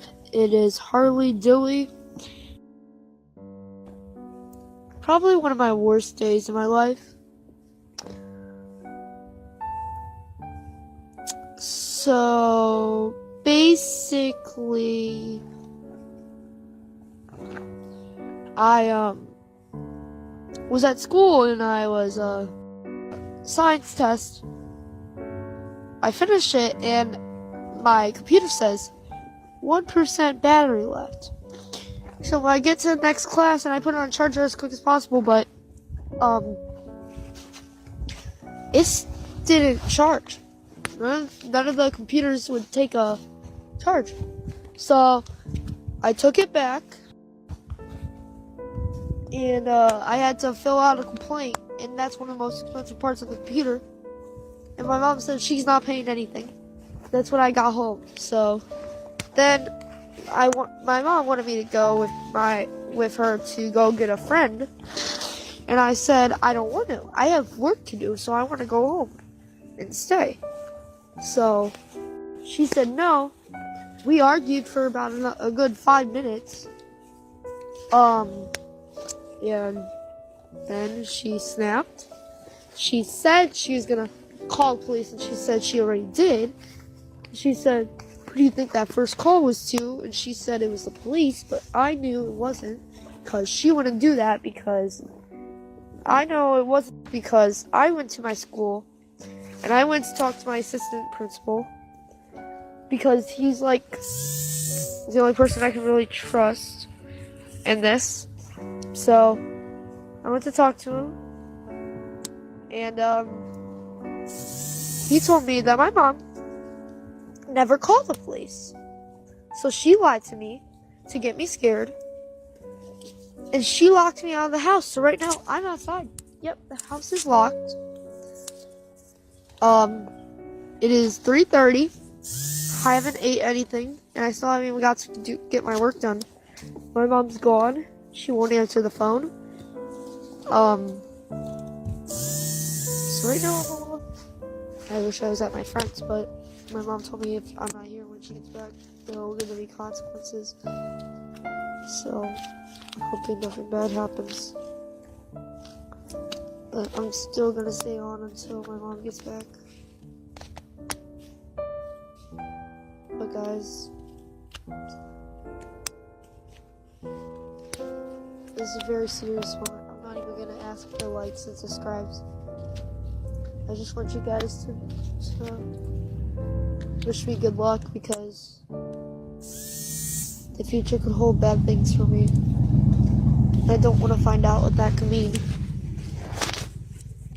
Now, similar to the Kelly Stapleton channel from earlier, this is yet another example of a mother not understanding their child's unique needs. Harley Dilly had ADHD and was a high-functioning autist, both of which are conditions which can lead to outbursts or actions that Harley may have little to no control over. Harley's mother didn't seem to take the time and care needed for this, however, instead punishing her child even so much as to calling the police on him when he was only 10 years old at one point. All of this is already sad and unsettling enough. However, these aren't the reasons this channel is on the iceberg. The reason Harley Dilly's channel is on the iceberg is because on December 20th, 2019, the 14-year-old Harley Dilly went missing. The day before, Harley told his mom that he had an upset stomach and asked her if he could stay home from school. His mom would not allow this, however, and told him to, quote, "get your ass to school." So, Harley left the house to walk to school, since his parents didn't even drive him there, by the way. And that, unfortunately, was the last time they ever saw their son alive.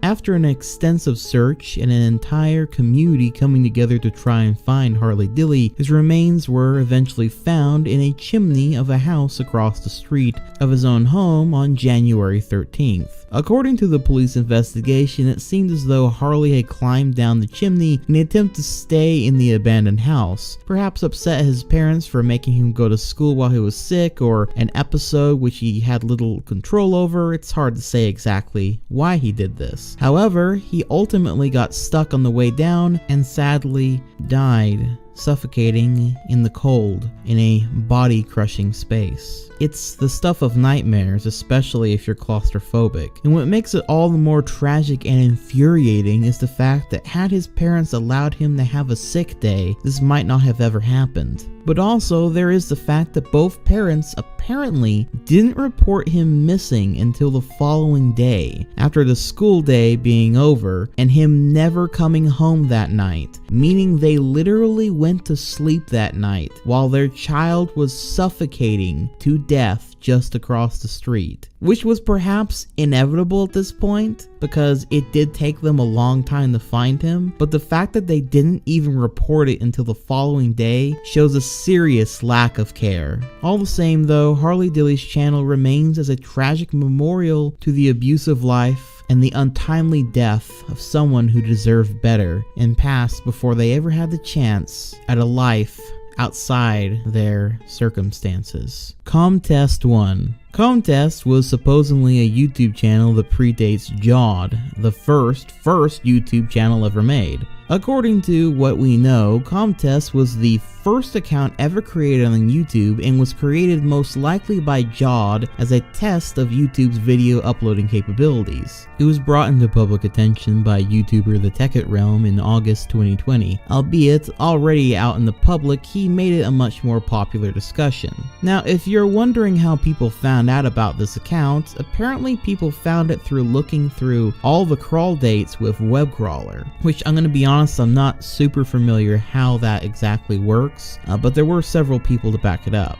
Now the thing is, since only the original founders of YouTube owned the channel, it is impossible for Google to know if this channel is real or not, leading people to speculate if it was a hoax. There are some other inconsistencies to the story as well, making the whole thing feel a lot more like an internet myth than anything else, but still, it is a possibility. May AIDS hack of 2009. On Christmas Day 2009, YouTube was hacked by a person named May AIDS. The hack consisted of changing thumbnails of videos from popular YouTubers and YouTube poopers. Allegedly, The video of May AIDS performing the hack was also uploaded to YouTube around this time frame, though it has apparently been lost to time since then. As YouTuber Imp Lemon points out in his video on the subject, May AIDS was a pooper, or someone who makes YouTube poops, at the time, which were at the height of their popularity around then. He was also a bit of an agent of chaos, and a massive troll wherever he went. While there isn't much more to this event than that, besides one of, if not the biggest trolling event YouTube as a platform has ever seen by one single individual, what is interesting beyond that though is the fact that many have since forgotten this massive YouTube event happened. I mean, imagine if one guy managed to hack all of YouTube today. It would be news everywhere. But back then, you kind of had to be there in the moment to know about it, despite it being one of the biggest hacking events that had ever happened in the website's history. If it weren't for documented screenshots, footage, and those who were there in the moment to remember it, it could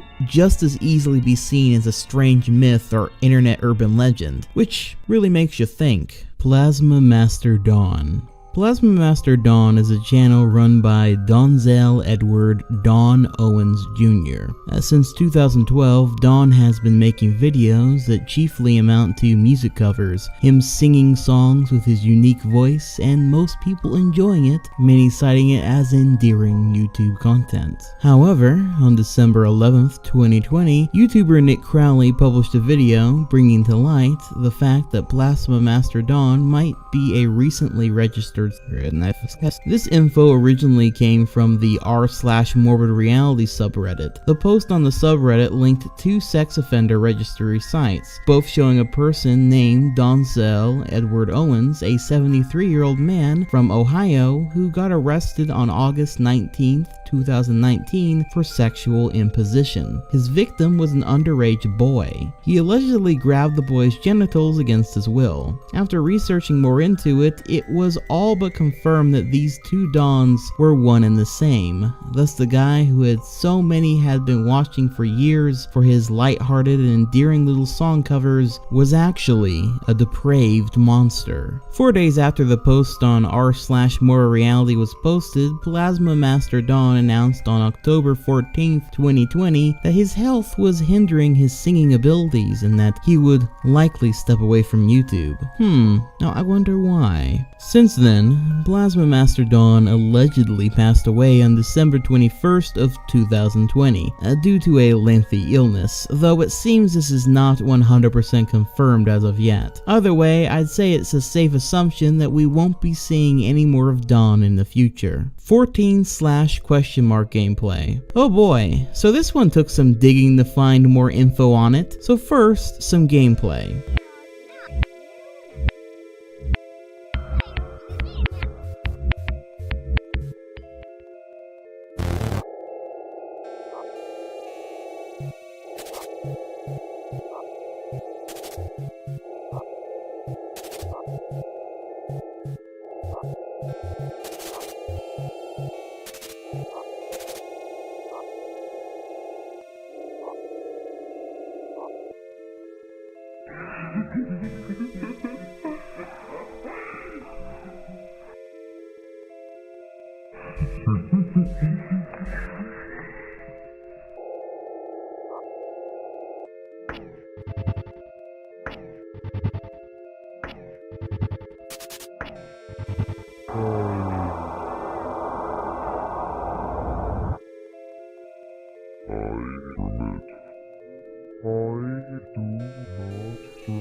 This is footage from a game titled 14/? which was an experimental abstract RPG Maker game that the author sort of lent out to friends to play, but overall had very little circulation and was extremely difficult to find a download of. It's essentially just a rare obscure RPG Maker game, a pretty cool one with quite a backstory, but yeah, that's about it. Speaking of obscure games though, Schnell Online Gameplay. On September 4th, 2018, a user on 4chan posted the following, quote, Hi X. I was recently on one of those conspiracy iceberg threads and I came across a user mentioning a game based on the dark web called Schnell Online. This game is supposedly used by terrorists and on the darknet. The user provided a screenshot of the game and this image has no other appearances online. Check through reverse image search. The screenshot provides a clear net link. Proceeding to this link will take you to a basic web page with a download link for a game called Carcass, also referred to in the screenshot. It is 14 megabytes and I'm too spooked to download. Any of you losers want to give it a shot? Unquote. What followed was several users trying out the game and taking screenshots of it as they went. It was undoubtedly weird, but not too creepy from what people found. After another thread was made, it seems the game is just an indie game though,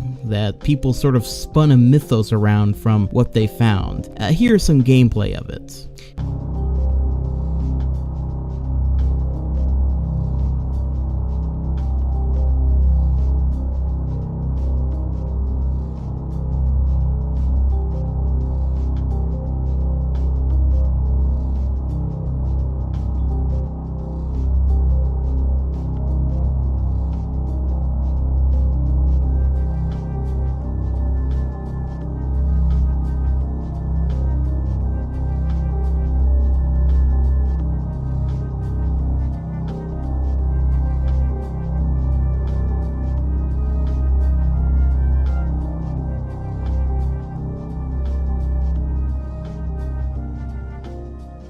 Again, very interesting though. You know, as someone who has a couple of friends who have made some independent games by themselves and definitely are rare, I guess, by internet standards, I can completely see how these things can be made and, you know, just not really get out there, but people somehow find out about it. All the same, fairly interesting topic. Artemy Lebedev. Now, on the iceberg itself, this entry will look like this. It's Russian, and let me tell you, this fact alone made research for this entry a real hassle. It's also for this reason that everything I'm going to read off and infer from this section has the potential to be somewhat incorrect, and maybe some details or nuances I'll get wrong, but I think I have a pretty good grasp of the overall reason it's on the iceberg. But with that said, let's dive into it and see what I found. Artemy Andreevich Lebedev is a Russian designer, inventor, entrepreneur, blogger, traveler, and author of Kadvotstva, I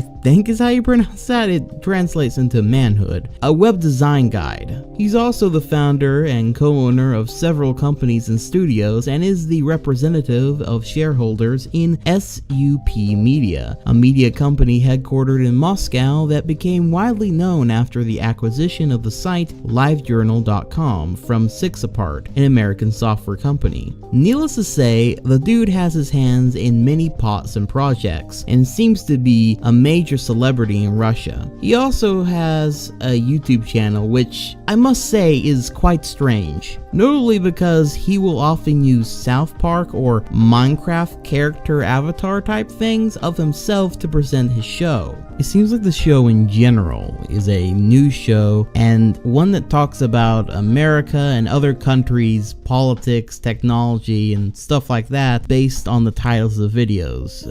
But as for the contents there within, I unfortunately hit a roadblock as they are all of course in Russian. And they're also like 30 to 40 minutes each, so I really feel as though I'm not getting a full grasp of everything he's talking about. Although I do notice many of his videos have a pretty bad like to dislike ratio, but again, I couldn't tell you why. Though I have a theory for why, based not on the content of his videos itself, and more general info about Lebedev I have discovered. On January 25th, 2017, Lebedev and Russian opposition leader Alexei Navalny, I believe is how you pronounce that, both met for a debate live on TV. Before the official debate happened, the confrontation was made ready by Lebedev's post on Facebook, in which he criticized the Anti-Corruption Foundation and his requests to the Federal Anti-Monopoly Service. Now, if you're a little lost, let me explain what some of this stuff is. The Anti-Corruption Foundation is a non-profit organization created by Alexei in 2011. The primary goal of the foundation is the investigation and disclosure of corruption, schemes, and suppression of news of said corruption in the highest bodies of the Russian government. In other words, they are dedicated to shining lights of the Russian government's shady dealings and exploitation. So Lebedev and Alexei debated. Lebedev apparently admitted defeat, citing that he had little experience in debate of this kind,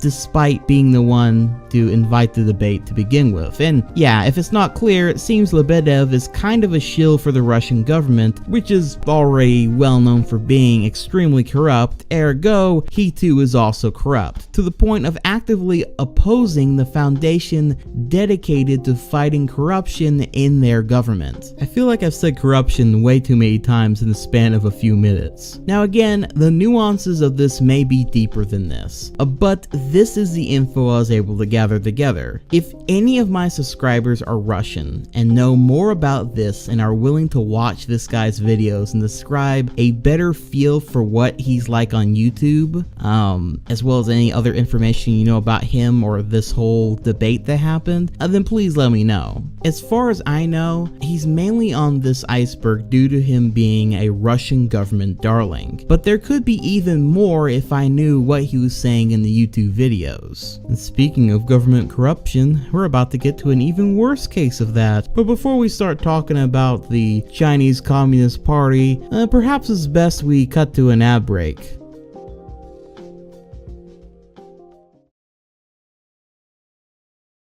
Chris Lee. This is one of the darkest channels on this iceberg, and not because it holds a creepy ARG, not because its owner did anything wrong, but rather because of the dark dystopian reality it reveals to all who take enough care to see it. We are all very much aware of the virus that came to define 2020. Most of you are all but hyper aware of it, and perhaps even more so for how your community, how stores, how your government, all these things and systems reacted to it. But with all the craziness that had gone on between then and now, you might have forgotten that back in early 2020 things were quite different. Back when COVID-19 was only in China, specifically in the city of Wuhan. I remember at the time there was conflicting opinions over how bad this outbreak was, but due to our only real statistics and info coming from China's government, most were keen enough to know that they were not exactly to be trusted, and they were hiding the truth as to how bad the virus really was. However, to what extent, only someone on the inside could know. Enter freelance journalist Li Zuha. During the start of this pandemic in China, Li resigned from CCTV and found a way to get into Wuhan, hoping to trace missing journalist Shen Kuishi, a Chinese lawyer, activist, and citizen journalist who covered the 2019-2020 Hong Kong protests, and the pandemic, which included criticism of the government's response. He went missing on February 6, 2020, after reporting on the coronavirus outbreak in Wuhan, something which many suspected was enough for him to be detained by the Chinese government. Once Li found his way into Wuhan, in the following days he used his vlog to report on the pandemic and everyone involved there, which you can watch on Chris Lee's YouTube channel. He revealed to the public through these videos that the Chinese government was censoring information about the pandemic and had full control over the media in that area, to the point that they were only allowed to report on good things in the area and were not allowed to showcase how many people were suffering in said area. Lee was able to give a far clearer picture of what was going on over there. What he was doing was brave and imperative for the sake of the entire world. After all, no one knew just how deadly this virus was going to be. But his government didn't appreciate him telling the truth. In fact, he was now an enemy of the Chinese Communist Party. This would lead to a terrible final result. On February 26, Lee had an unmarked car drive up beside him, the people inside telling him to stop now and get out of the car. Lee instead sped off and made a 30-second video titled SOS from his car while being pursued by said car. When Lee got back to his hotel room, he started streaming in a pitch black room, the stream lasting over 3 hours, with Lee almost in total silence as multiple police officers knocked on his hotel room door to apprehend him. In the end, Lee finally opened the door and surrendered. That was the last video from Lee for months. Many had assumed that the government had killed him or even tortured him for going against them, and it seemed that the latter might be true, as after 2 months of no one having heard from him, on April 22nd, 2020, Lee would post one final video to his channel, with English subtitles included no less. In this haunting video, Lee claims he was escorted on February 26 to the police station and was under investigation for disrupting public order. Additionally, police detained and quarantined him, citing his visits to sensitive epidemic areas. Lee's quarantine was at first in Wuhan and later moved to his hometown. Lee stated that he had been treated well by the police during the detention and that he had been released on the 28th of March. Lee seemed to also be siding with the government, and his tone was completely different from everything else that he had seemed to stand for. If you hadn't already guessed yet, this video was not made by Lee, but rather was made by the CCP, with Lee acting as a face for it. Lee was forced to make this video, and while we can't 100% confirm this, you would have to be completely ignorant of all logic to not see the writing on the wall here. Once Lee was detained, who knows what horrors he might have went through, what threats were made on him or his family. This is a video of a man who resisted his totalitarian regime and was punished and broken for it. This video, this story, is a dark reminder of just how scary the reality of living under a totalitarian communist regime actually is. It's a reminder of why those who stand up against them are so brave, and why we should also take it as a warning for just how dangerous an unchecked government can be. 00390. 00390 is one of the creepier horror channels on YouTube, mostly due to a couple of factors that at first glance could fool you into believing that he's actually a kidnapper slash serial killer. The channel is a combination of weird slash disturbingly edited videos, camera footage of random women on the street, which seem to be from this POV of a man stalking them, women locked up in very disturbing videos, and cooking videos which heavily imply that the creator of the channel is stalking women, kidnapping them, torturing them, killing them, and then eating them. Quite the wombo combo. So allow me to showcase to you some of his creepiest pieces.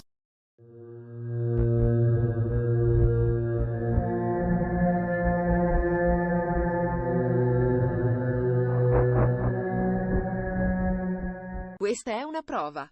Stiamo vedendo ciò che voi vedete. Vi daremo delle notizie. Dovrete fare quello che vi dicono. Non tutto quello che vedete è come sembra.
Got a good taste? Excellent. It should be noted that this channel is ultimately just an ARG/art project of sorts. All the same though, it is still a good collection of scary videos that did manage to kinda creep me out watching them at night. However, for the next few videos, the next few entries, I want to warn you, the disturbing content is all too real. Roro-chan 1999/final stream. Roro-chan 1999 was a Japanese live streamer born in 1999. She began live streaming in 2012 when she was only 13 years old on FC2 and the Japanese video sharing service Nico Nico. Most of these live streams at the start showcased her playing the piano, singing, and interacting with her audience. Over time, however, she began to do more dangerous things, such as stand on the edge of her apartment roof, run out into open traffic, and other dangerous stares. Now, why a 13-year-old was allowed to live stream, I couldn't really tell you.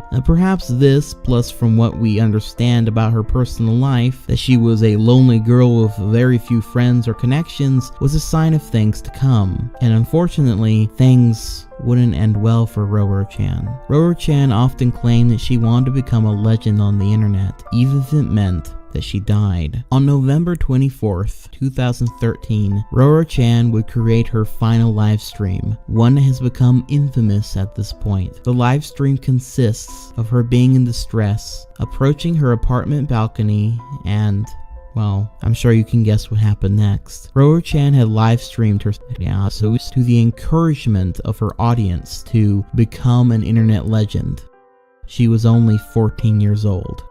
Back when this incident first occurred, it received little media coverage or widespread attention, beyond the local news station broadcasts covering the story as well as a few articles in the newspapers. It wasn't until 2019 when the Japanese rock band Shinshi Kamata-chan released an animated music video for their song Ruru Suicide Show as a tribute to Roro-chan that the story gained traction online. Since then, this tragic story has been shared around a fair bit, how someone who had their whole life ahead of them threw it all away in a second. It's hard to know what exactly was going through Roro-chan's mind at that time, though, judging by the live stream, it seems that she did regret it in the final moments before she passed, which is extremely soul-crushing.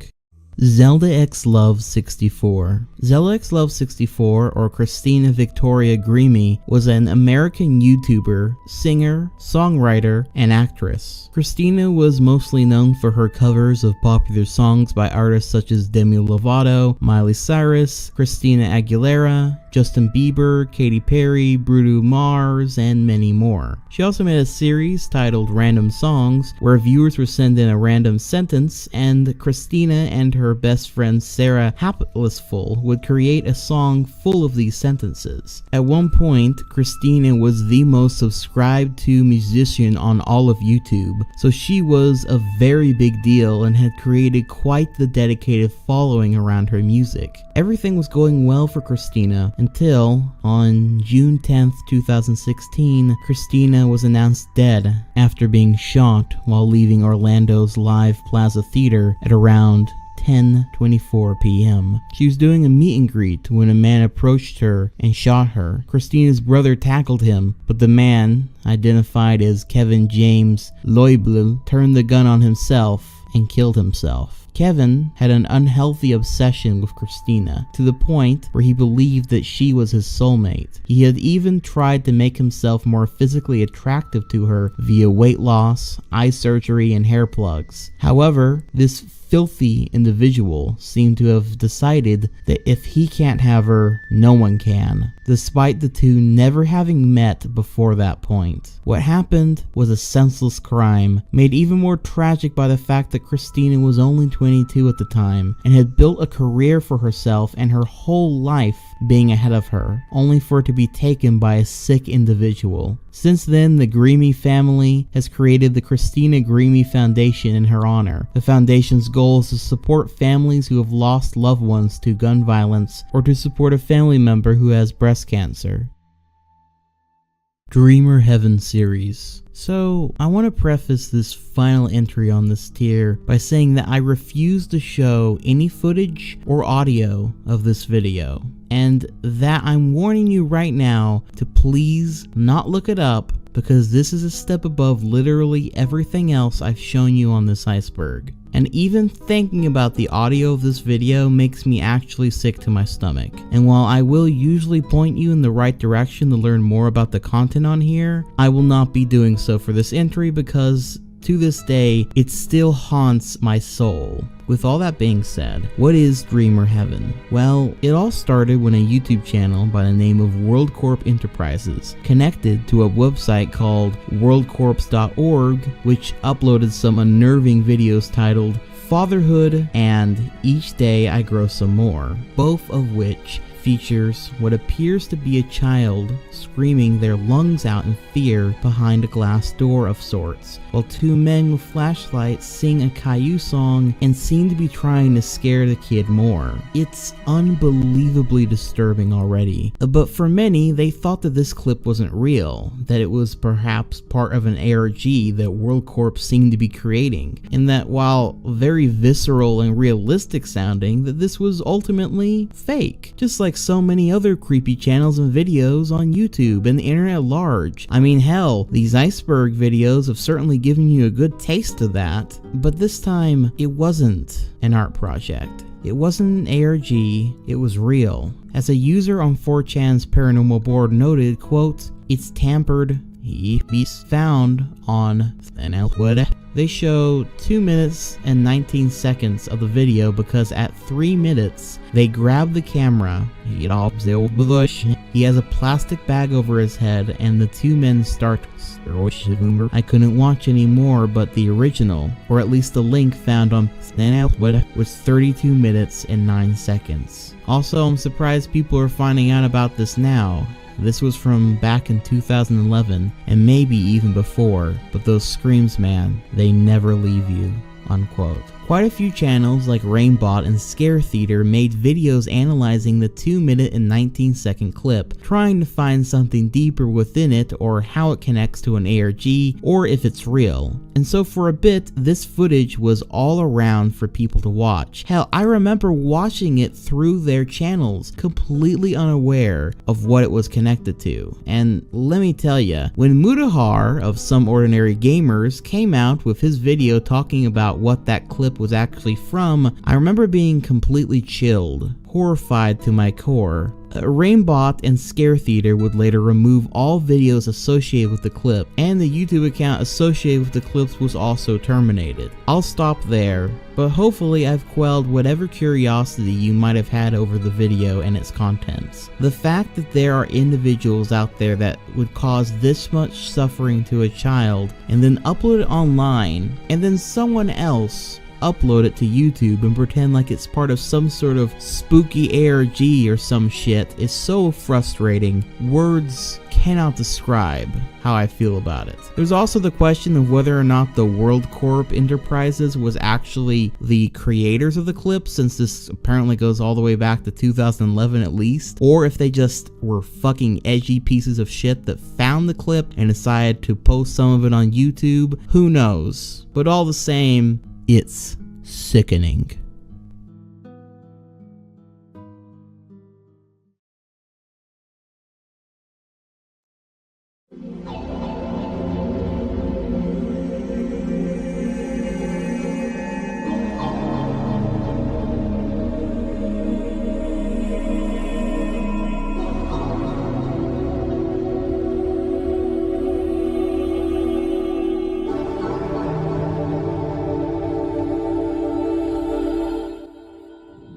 The iceberg is now above us. From below, left to right, all around us is darkness. We are now beyond the veil, stuck in a world of depravity and everlasting black. Do not wander in this place, for if you do, You might become lost amongst the monsters that hide in its murk. This is a place that almost no one should go. I hope you're ready. We have nowhere to go but further down. And while we shall look at all the lights, the monsters beckoning us to come and look at them, do not stray too close. Their vacuumous maws shall consume you completely, should you do so. Let us pray that we get out of here with not just our lives, but our souls as well.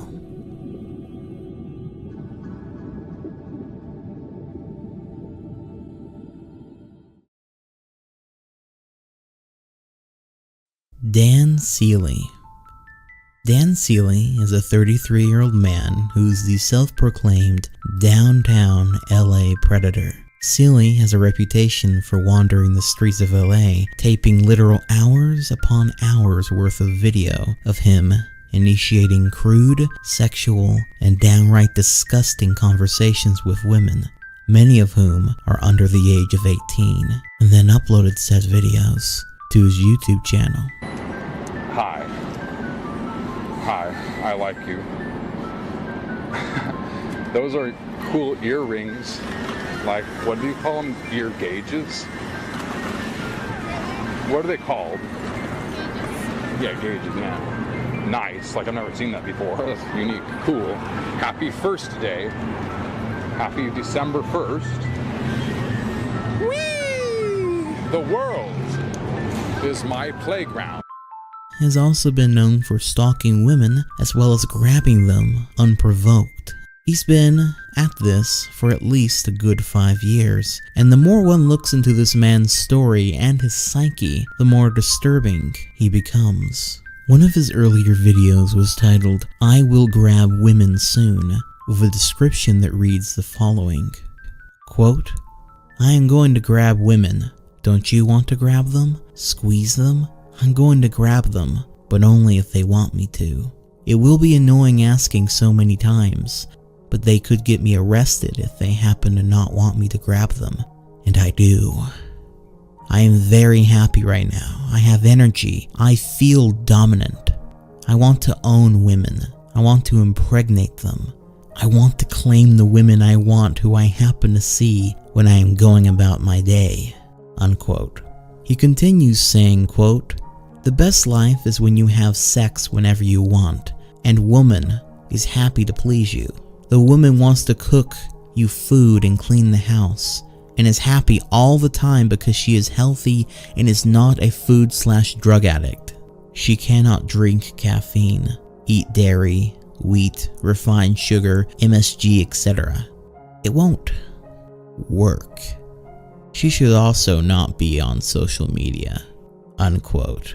The rant goes on, but I think you get the point. The guy is creepy in every sense of the word. Dan Seeley, as well as his alt account, Daniel Seeley, is yet another ugly and uncomfortable look into the world of someone truly disturbing. However, while many other entries before now played with the idea of being a stalker of women or something of that sort, usually connected to an ARG or just an art project, this is real. An actual predator that, given the time and chance, might seriously try to cause damage to someone, adult or minor. Dan has gotten into plenty of legal problems due to his behavior and general infamy, so at the very least, people are aware and ready to stop him. But all the same, the brashness by which he displays his wickedness and degeneracy is quite alarming. The Station nightclub fire. On February 20th, 2003, 100 people lost their lives, and 230 were injured in what has been described as one of the deadliest nightclub fires in US history. The footage, as can be found on YouTuber Horror Stories channel, showcases the outbreak of the fire in real time as people begin to run, scream, and panic as the fire and smoke spreads. The fire itself was caused by pyrotechnics went haywire during the band Brave Light's opening song. As soon as the stage was set ablaze, people went rushing through the narrow hallways out of the building. In a panic, people were actually trampled to death in an attempt by others to get out faster through the tight opening. It was a terrible tragedy that left so many losing their lives, and everyone else with scars, both physically and emotionally. The owners of the nightclub would be charged with nearly 100 cases of involuntary manslaughter, and mainly due to the fact that had the building had a fire sprinkler system in place, it would have given everyone enough safety to leave the building while it quelled the fire. Yet the club had no such sprinkler system due to a technicality in the building's old architecture, a technicality that just so happened to not apply anymore by the time that fateful night happened. Beechel, one of the owners of the club, would plead guilty to these charges against his lawyer's advisement for the overwhelming guilt he felt over the tragedy. He was charged with 15 years in prison, but after much outcry by the local community, he would eventually be let out early via parole as the community and the families expressed sympathy for the man. As his time in prison, he had written letters to each and every one of the families of the 100 victims while he was there. In the end, this video showcases a disaster and reactions of all those caught within it, and for that reason, it can be one of the most uncomfortable watches on YouTube, knowing that so many, despite their best efforts, wouldn't escape that building that night. Beauty community ring. Alright guys, I'm gonna cut through the bullshit on this one. If you're familiar with channels like James Charles, Shane Dawson, and Jeffree Star, then you probably have some cursory knowledge of the constant spouts of drama that come from these ultra popular channels that all fall under the umbrella of the beauty community. If you don't know who any of these people are, and or don't know the drama, all you really need to know is that the community is constantly starting drama with one another, or as they say, spilling the tea, which is a phrase that actively makes me want to end myself, and trying to constantly one-up each other, all to the praise and admiration of their audience. The claim that each and every one of these people are has been accused by many of them or onto each other, as well as random fans and the like. Now, to my knowledge, and from what I have researched, there is no hard evidence of this. However, James Charles has recently been accused of talking sexually to several underage people. Jeffree Star and Shane Dawson have also been accused of this in the past, and I'm gonna be fucking frank with you guys. I've looked at the drama, I've looked at the receipts, I've looked at all this shit, and to me, a lot of this seems like a waste of time. Now, I could be wrong. Maybe there is an actual pedophilia amongst them, and if there is, or at least a groomer, at the very least. And if there is, well then yes, and they should be, put in jail. I could go through the years worth of drama this community has created, or the fact that it's people like them that so willy-nilly accuse each other of crazy evil things that makes people not want to believe actual victims and desensitizes people to these topics, but I won't. Instead, I'll just say, to my knowledge, none of them are but I hold none of them in particularly high opinion regardless.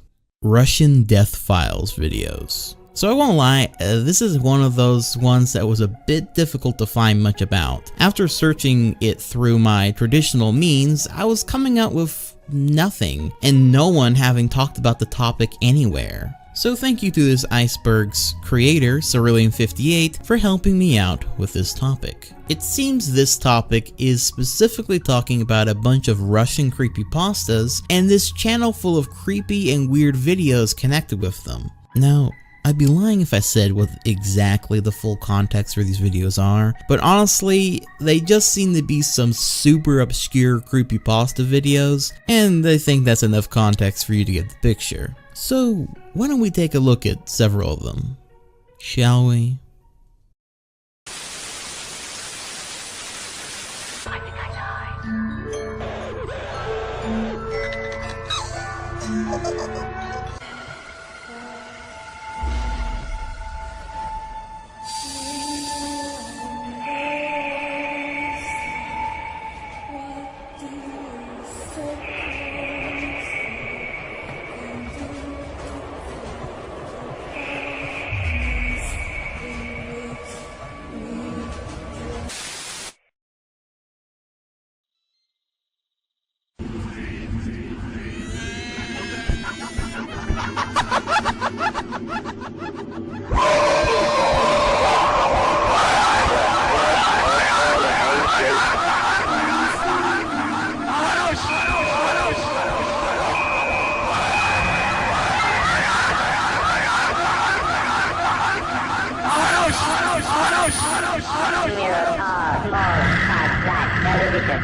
Now, before Cerulean58 explained to me what this topic was referring to, I originally thought it was connected to Russian shock videos, which, while not necessarily on YouTube, on a broader scale, if you aren't aware, some of the most extremely infamous gore videos / snuff films originate from Russia. Like some of the worst and cursed not safe for life shit that you can imagine. Our next entry also stems from Russia, and is also connected to death.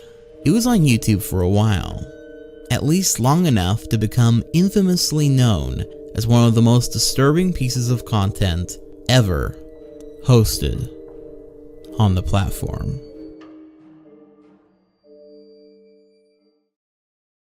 (1444). So this is one of those videos that could very easily justify the do not research tag that is often associated with the iceberg charts.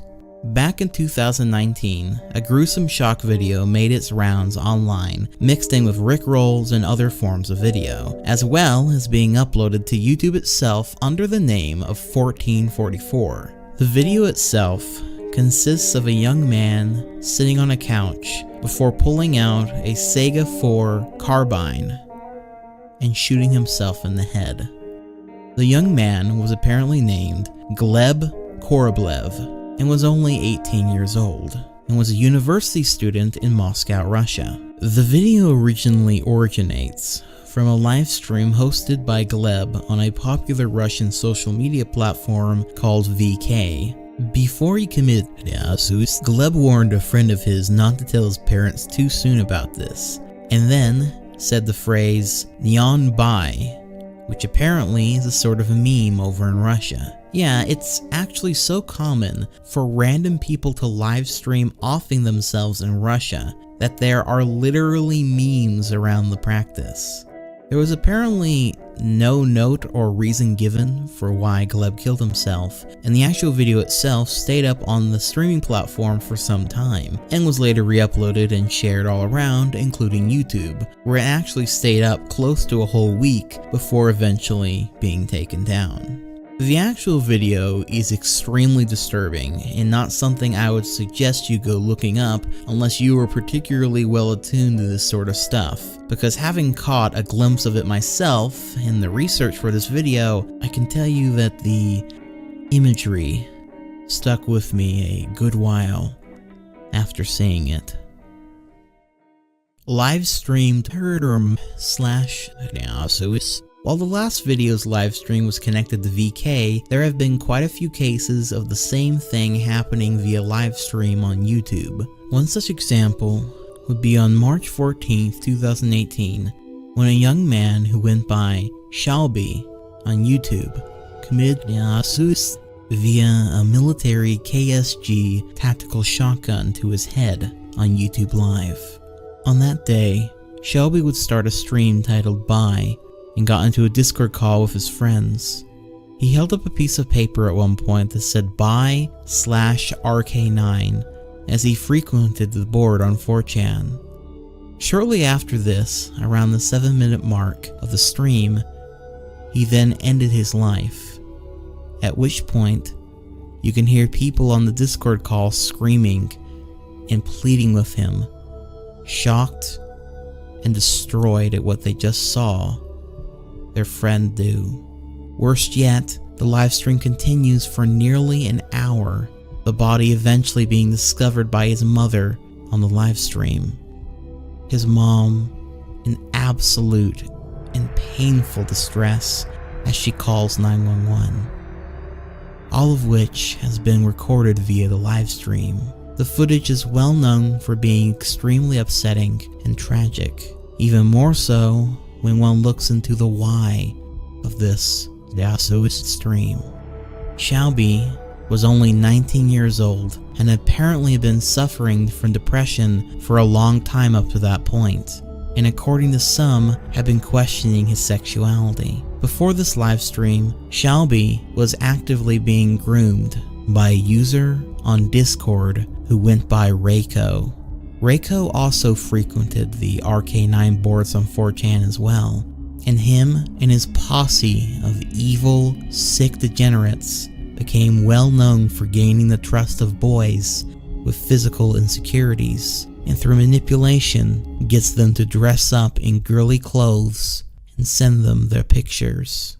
Then, once they have the pictures, they then dox the boys and blackmail them into taking HRT, or hormone replacement therapy, under the threat that they will send these pictures to all their friends and family. Shelby was one of these shit-stains victims. Shelby having been blackmailed into taking HRT, and eventually, out of shame, harassment, and fear, ended his own life.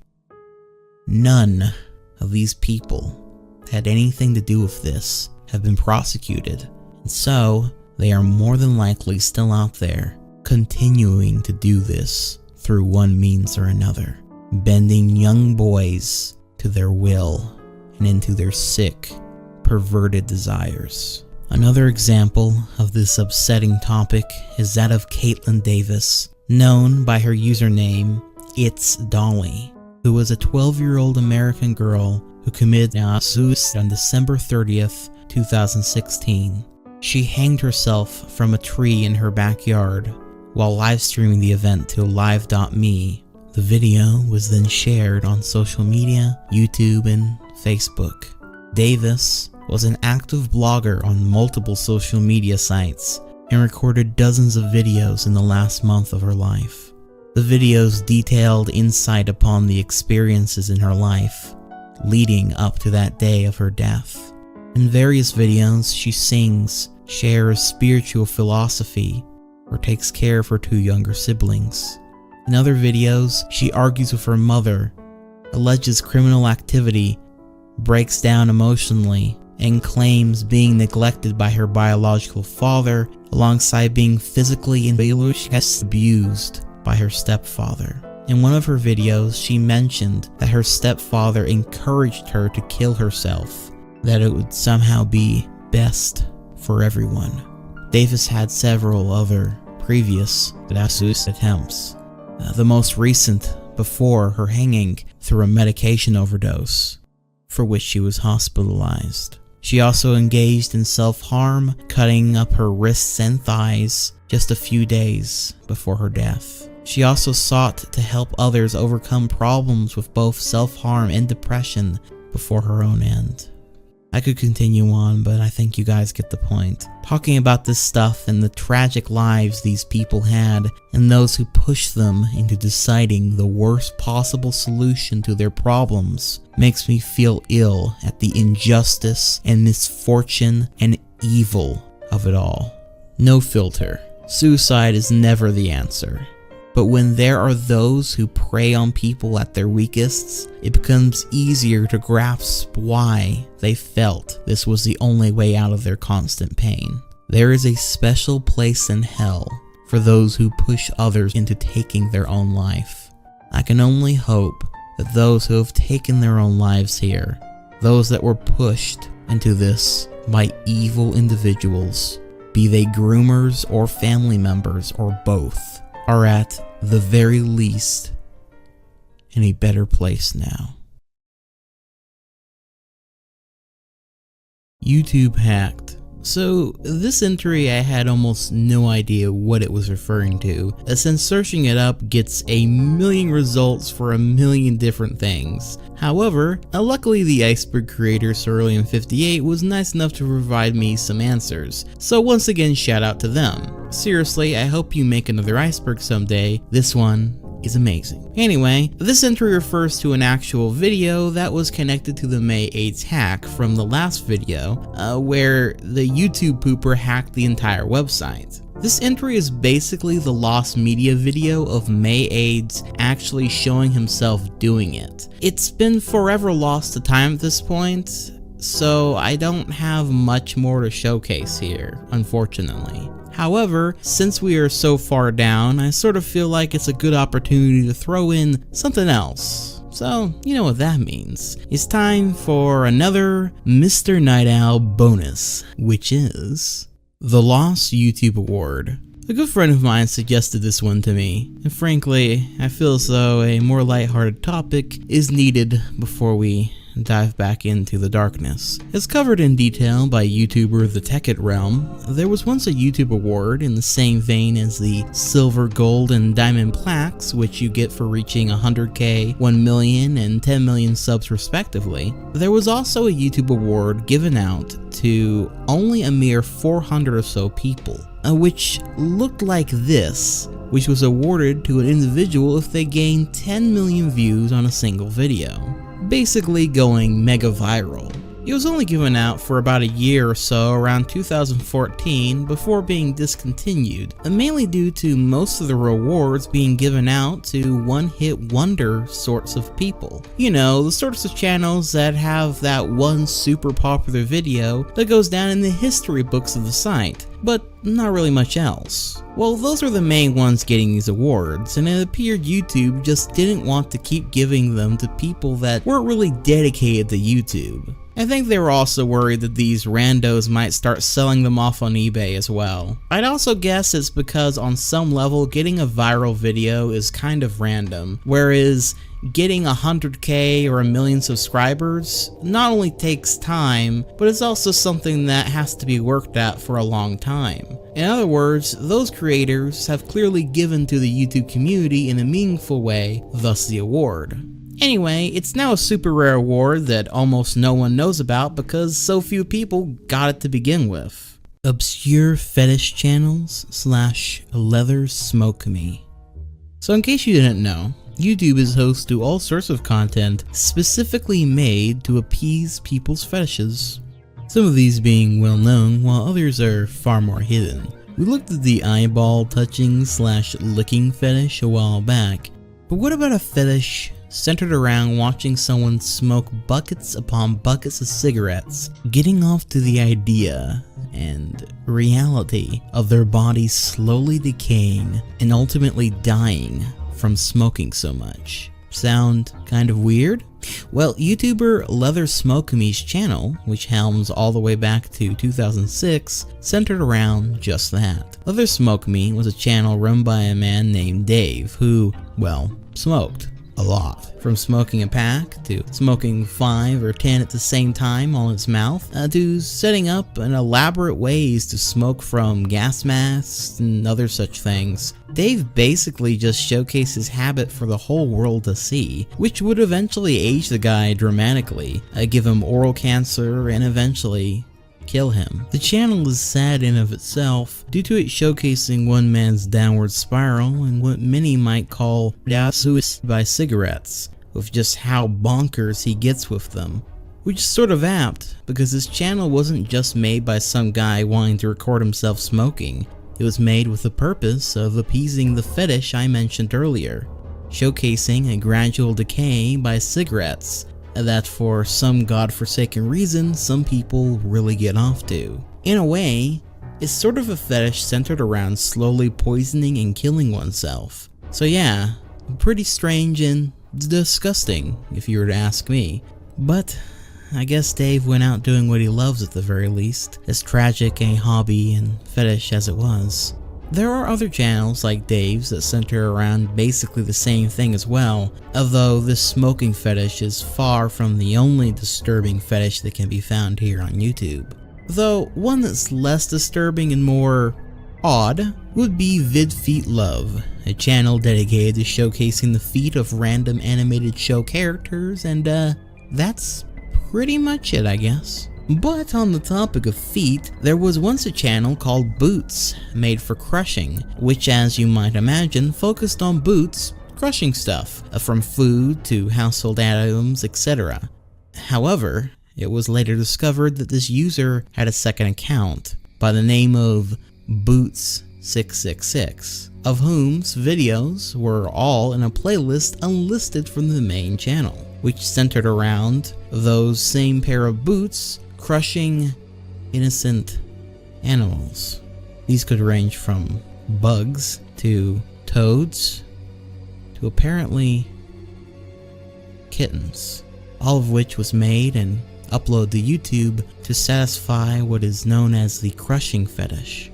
This was sort of a big deal back in the day when it was first discovered, especially since the methodology of how he shared these videos was quite scary. Scary because it showcased a method in which disturbing content can be shared through YouTube and actually stay up for some time through these privately shared playlists. It makes one wonder what other content is out there hiding behind these barriers on YouTube. Unrelated, the channel I actually dedicated a whole video to a while back, Non-Person Human, is practically unknown, but they also too feel a little fetishy, with the main gimmick being this masked thing feeding you food while random music or clips play in the background. You can check out my video on my channel if you want to know more about this individual and their story from what I gathered, but when else am I going to get a chance to bring this up? So I thought I might as well throw it in. I could go on, like if you were to look up fetish channels on YouTube search bar, then you would probably find a lot of content from foot fetish playlists, girls snoring, apparently, which is quite popular, all the way to things like girls smoking, vor, and fart fetish animations, etc. This even ties back into the Elsa Gate and Go Animate, topics that we've already covered. But I think that's enough for today. Cartoon Incorporated. If you guys are fans of Mama Max, you might be familiar with this disturbing rabbit hole on YouTube, which for more details on it I'd recommend this video right here. However, the TLDR is Cartoon Incorporated was a YouTube channel that made fake follow-ups to popular TV shows and anime. Stuff like Frozen 3, My Hero Academia 5, My Little Pony Equestria Girls 2, etc. The videos themselves, and the channel itself, appear to be codes or have codes from or for Mama Max focused on the Frozen 3 video in particular, which has codes within it such as, quote, "You will take photos of yourself. We will make you feel good.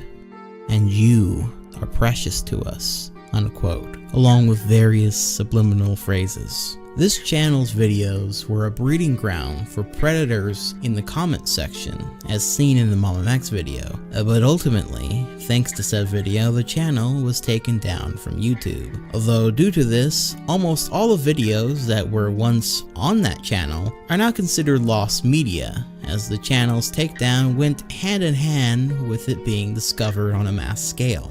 So in other words, this channel represents what is more than likely the worst fear by most who have heard or looked into Elsagate, except this time it was without a doubt made with the intention of attracting predators as well as their prey. Thankfully, the channel was taken down, but the question of if there were or are others like it out there, and how many, still very much remains. Asuba Bawana. Asuba Bawana is gore. Specifically, searching this up will come up with several videos displaying medical-based gore, shitposts with real dead bodies in the thumbnails, and some playlists that genuinely feel like ominous pits to search through. This is no joke. If you can't handle real gore, then I'd advise you don't go searching through what this search term brings you. But then of course, you might wonder why searching this random phrase brings up such macabre results. Well, according to what I've found, the term apparently relates to a form of Buddhist meditation that requires the practitioner to focus on various body parts and organs. It's mainly used to try and overcome lustful thoughts, apparently. So I suppose seeing really gross shit, gore, etc. would aid in this process? Unless you're one of those weirdos that's into this kind of shit. But I mean, I suppose I can see how that would work, but all the same, it's still quite ghastly and abnormal. There's not much more to the search term beyond that though. I can't really show you any of the videos either, which has a bit of a running theme for this tier, but I think you get the picture. 7 Awesome Kids. 7 Awesome Kids was a massively popular channel, or rather, collection of 7 channels altogether. The flagship channel of those channels being 7 Supergirls. Collectively, the channels had around 17 million subscribers before they were all deleted. Ian Rylett was the man behind all of these channels' creations, the sole owner of all of them, and for some time, this was a pretty good deal for him. As I said, these channels were extremely successful. The content of these channels featured a mix between vlogging about the tween and teen stars' daily lives, as well as things like costumed skits and things such as. The girls varied in age between 11 to 18. The content was fairly tame, all things considered, even if I personally think making money off of children is pretty much always greedy at best and abusive and mentally damaging at worst. However, Rylett was arrested on August of 2018 after one of the 7 girls told authorities he made her undress in front of him to practice so they'd appear smaller on camera. Rylett would initially plead not guilty to his crimes before eventually taking a plea deal due to going to trial potentially meant him facing 15 years in prison for lewd and lascivious molestation. With this plea deal, Rylett would only spend 3 months in jail and 5 years of supervised probation. The deal also contained a condition that bars him from having contact with any minors except his daughter, and specifically prohibits him from contacting his victim or her mother. It's not perfect justice by any means, but at the very least it seems like the issue was addressed as soon as it started before it got any worse, at least as far as we know. And I hope all 7 of the girls have begun having a far better life and career outside and away from the thumb of Rylett. However, as disgusting and sick as this one incident was, the final story of this tier, I'm going to warn you now, is the natural conclusion to these channels based around using children for money. Fantastic Adventures. Fantastic Adventures was a channel run by Michelle Hackney Hobson. It was created on June 17th, 2012, and ultimately gained over 800,000 subscribers before its end. The channel features Hobson's 7 adopted children, acting in various sketches and the same sort of stuff you might expect from a channel of its kind. However, on March 13th, 2019, Megan, one of the Hobson's biological children, reported her mother to the police after witnessing her adopted siblings being systematically abused. The report came after many of Hobson's neighbors had reported suspicious activity regarding Fantastic Adventures and called the Department of Child Safety, or DCS, more than 15 times to her house. What this abuse entailed was some of the most sick and depraved shit I've heard in some time being done to little children. According to police reports, Hobson withheld food and water, restricted bathroom access, and when they failed to follow directions for YouTube videos, her main form of income.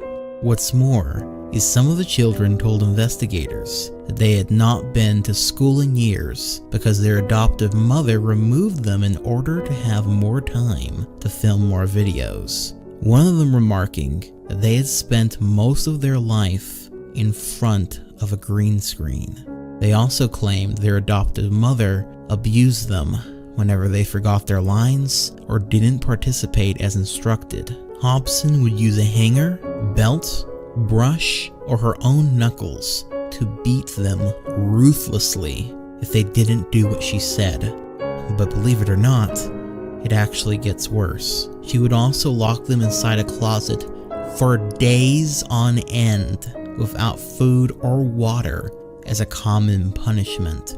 If they dared to talk back to her or ever pissed her off, she would pepper spray all over their face and body, spanked them, forced them to take ice baths, and were resisting would force their head under the water, as well as she would make them stand in the corner with their arms raised above their head for several hours at a time. On one specific occasion, Hobson pepper sprayed of which afterward she was in constant throbbing pain for days afterward. She would also pinch the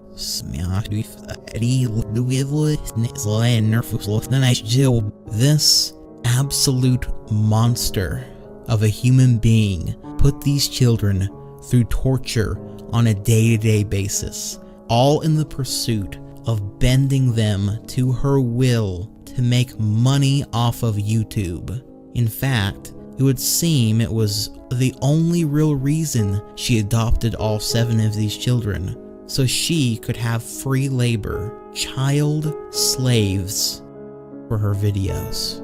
Their ages ranged from 6 to 15 years old. When faced with these charges, Hobson denied abusing the children and stated the only forms of punishment she uses is spankings and groundings of the children and having them stand in the corner. She was ultimately charged with 7 counts of child abuse, 5 counts of unlawful imprisonment, and 2 counts of shit. She remained in police custody for several months on a $200,000 bond, but in June, she was released from jail without bond because of her health complications. In August, Pinal County Superior Court Judge Delilah Neal declared Hobson incompetent to stand trial. She ended up being hospitalized, and the defense team were given 15 months to restore Hobson's competency. Hobson's poor health stemmed from a brain injury sustained while she was in county jail, and while she was in the hospital, she initially improved, but eventually, after a while, the bitch died in her hospital bed. On November 12, 2019, all 7 children were removed from the home and placed into foster care after Hobson's death, and Fantastic Adventures earnings were sent to the children who had appeared on the channel. As of 2021, the whereabouts of the 7 adopted children, Mr. Hobson, and the biological children of Mrs. Hobson remain unknown. But I can only pray to God that they are all living a far better life now, found a family that will actually love and support them like parents are supposed to do.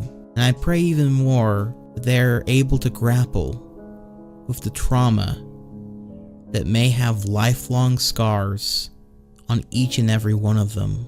Meanwhile, it's no mystery where Mrs. Hobson is. She is burning in hell where she belongs.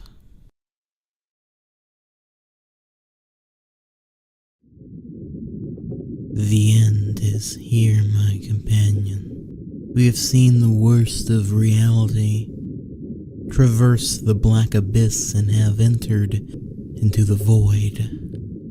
We now exist in the realm of dreams and ideas. You might say we have moved beyond the iceberg and into the very idea of the iceberg. Everything here is based around the big picture, meta-analysis of YouTube and its content. This is the arcane knowledge that shall guide us from the bottom all the way back up to the top once more. Are you ready?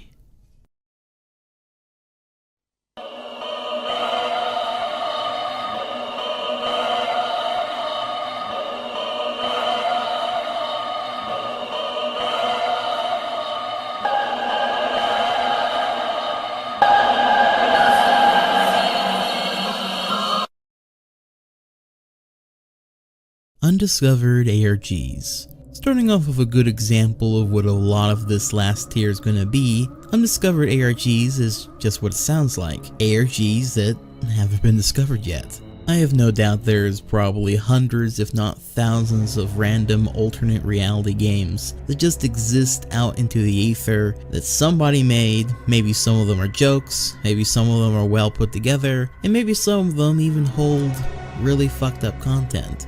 But all the same, we can't be expected to see them all. However, if you happen to know of any ARGs that no one knows about, and by that I mean no one has really covered in any major video or anything like that, then feel free sharing them down in the comments down below.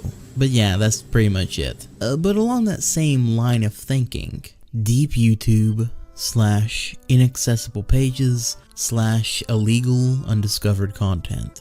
I put two of these topics together here because they represent the same thing, that being the endless sea of content YouTube represents. With how many videos are being uploaded every single minute, fuck every single second, it's truly an ever-expanding pit of content that no mere mortal could ever possibly see. With that being said, Deep YouTube represents the truly obscure on YouTube, as well as sometimes being associated with the weird side of the website or the dark side of the website, of those rabbit holes that lead to some of the truly fucked up shit we've covered on this iceberg, as well as yet to be discovered pieces of media as well. While most of this undiscovered content is more than likely mundane and simple videos, some of it may be interesting or worth talking about. There is no doubt a ton of disturbing and possibly highly illegal content being uploaded to YouTube every single day. Especially if these videos are titled something innocuous, hold no tags, etc. This stuff could be sitting right below the surface of the content you watch every single day, just waiting to be discovered. What's even creepier about this idea is that if they are titled something coded, then the only way that normal people could know about it is if there was a major leak. Pornography, snuff, and even possibly CP could all be uploaded to the platform under some sort of coded language or tag, something that normal people are perhaps unlikely to discover. Something that underbelly seedy communities over on the deep web or in private Discord servers and the like know about, but no one else would. This iceberg has showcased several examples of how fucked up people have uploaded terrible content to the platform and have gone unnoticed for stints of time. And while it usually is discovered at some point, and if it is truly bad, eventually taken down, it would be impossible to know exactly just how much shit is being uploaded to YouTube every single day. Inaccessible pages being the final boss of this chain of thought, as private playlists and the like could hold stuff that has the potential to be worse than any other thing that I have talked about on this iceberg. Thus, in theory, this iceberg may ironically only represent the surface level of bad shit that's been uploaded here. A scary thought to be sure, but one that we may never truly understand how true or false it actually is. It should also be noted, just from a historical standpoint, YouTube back during the 2006 to 2007-8, around that type era, was the wild wild west, and by that I mean there was a lot of gore videos and the like uploaded constantly. But then that really did go for the rest of the internet in general back then. In other words, it was not at all unique to YouTube, but I thought it was worth noting all the same. Interview 2016 original audio video. So apparently there is a video called Interview 2016 by the band Death Grip, but the interview audio isn't there, it's just random instrumental music instead, and so the theory is the real audio for that interview exists somewhere. There is this one video that seems to line up the interview with a separate piece of audio by them that lines up pretty well, but yeah. I'll be honest, I don't know why this video is down at the very bottom of this iceberg, or why it's so often put near the very bottom of so many YouTube icebergs. I guess the band is a bit out there, but honestly it made me think that there was something I was missing to this being so low. But no, it's just that. Me at the Zoo was not the first video. So this one was kind of already addressed earlier in the iceberg. Basically it had to do with the Contest 01 thing. However, on that note, hacked videos / comments. This one's just basically about videos and comments that have been hacked before in the past. In fact, it's more common than you might imagine. The most popular showcase of this would be the Me at the Zoo video, which over the years has been hacked several times and had its description changed, from advertising other channels to teasing a second video, trying to scam its watchers into links and the like, you name it. And while off topic, there have also been so many ads and bullshit tossed into the comment section of that video, from millions and millions of fucking bots to just random sub for sub people, and everything in between. However, that's really about it. I'll be honest, I think this entry could have been placed way higher on the iceberg, but with that said, let's finally dive into our last few entries. Used for government hypothesis. So this theory, I suppose, relates to the idea that the government is watching everything you do online. Which, I mean, yeah, I'm not even going to touch that one. But all the same, going off of that frame of mind, this theory suggests that YouTube is being used for hypothesis, tests, experiments, you might say. Which, speaking of, Mr. Beast is a government experiment. Mr. Beast, otherwise known as Jimmy Donaldson, is an American YouTuber and philanthropist. If you're not familiar with this 61 million subscriber titan of a YouTuber, then all you need to know is that he is well known for his large-scale donations towards charity, having his friends play weird and crazy challenges for large sums of money or other expensive prizes, buying out supermarkets full of food just to give them all away for free to random people on the street. Basically, the guy has a limitless pocket dimension where his wallet should be, and uses his limitless funds generally for fun videos, and for charity and overall good causes. He's generally seen as a positive figure in the YouTube community. And what's more is he has been doing YouTube for a very long time. Mr. Beast began posting videos to YouTube in early 2012 at the early age of 13 under the handle of Mr. Beast 6000. His early content ranged from Let's Plays to videos estimating the wealth of other YouTubers, a bit ironic considering who he would one day become, perhaps being one of the most successful and rich YouTubers of all time. Perhaps too ironic. While Mr. Beast surely makes a ton of bank off his various YouTube accounts, as well as his several successful business ventures, many have questioned just how much money he has, and how he managed to get it so fast. Well, it took a while for his channel to take off. Once it did, Mr. Beast was everywhere, in constant growth without fail.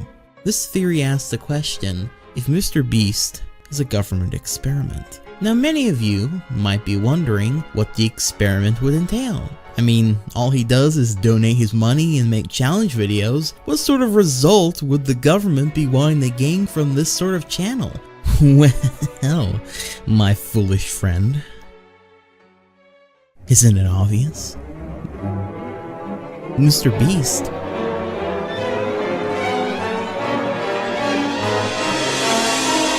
isn't human. Now, hold on there, buckaroo. I know what you're thinking. How can someone be so smart and so sexy at the same time? Well, I'll share my secret with you.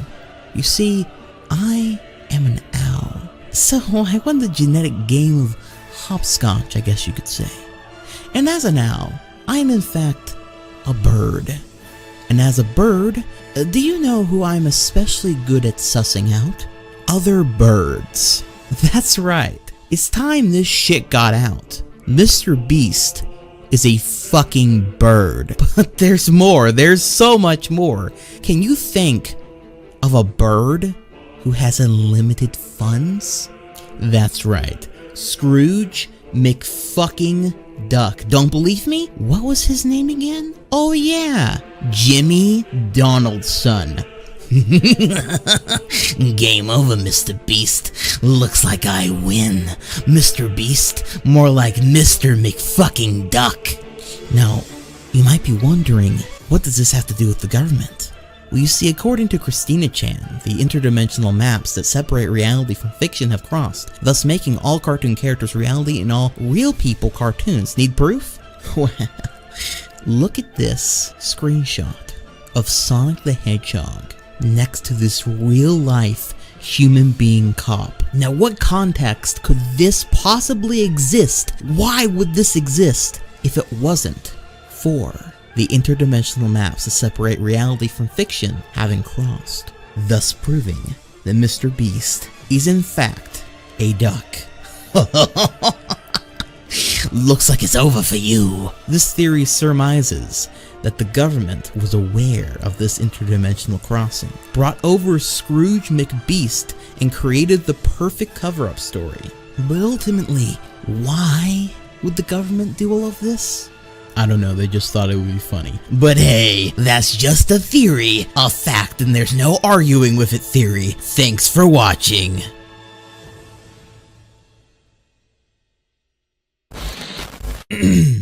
But on that note, the algorithm is a sentient AI. So I won't lie to you, after that last theory, I'm not sure if I have the energy to make a bunch of other stuff up. However, there is kind of a scary bit of reality to all of this. Kind of.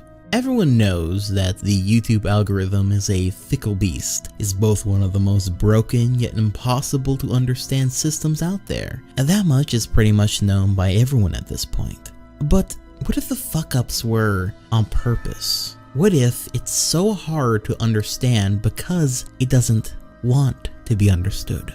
An AI that does its job just well enough that no one questions it, but also has just the right level of chaos so that most give up trying to understand its limits. What's more is, have you ever Googled something, say, what temperature is chicken safe to eat at? Then later notice that on YouTube, you'll get several videos relating to chicken. I mean, I suppose YouTube is owned by Google, only makes sense that they would catalog what you search in one place to suggest that stuff to the other. But have you ever noticed you were just talking to someone about something, maybe it was in real life or over Discord? Say you were talking about Sonic the Hedgehog, and then there just so happens to be yet another 3-hour video about Sonic 06 in your feed, ready for you to consume.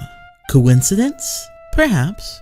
But this theory deducts that YouTube's AI is recommending you these videos to keep you in the feedback loop, to grow its influence more and more until all conversations, opinions, tastes, and thoughts come from it, building itself up to be a sort of god of cognition.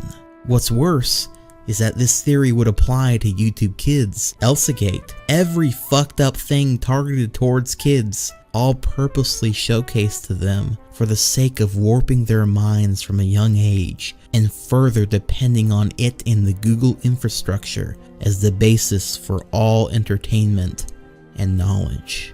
And why stop there? You could have access to your Gmail account, your Google phone and tablet you own, any job that you happen to work at. Even if you used a different search engine and ecosystem from it, so long as you just had one connection to it, even knew someone, like a family member or a friend that had it, it would know who you are, what you like, all or at least some of your secrets, and would be able to further influence you through this knowledge.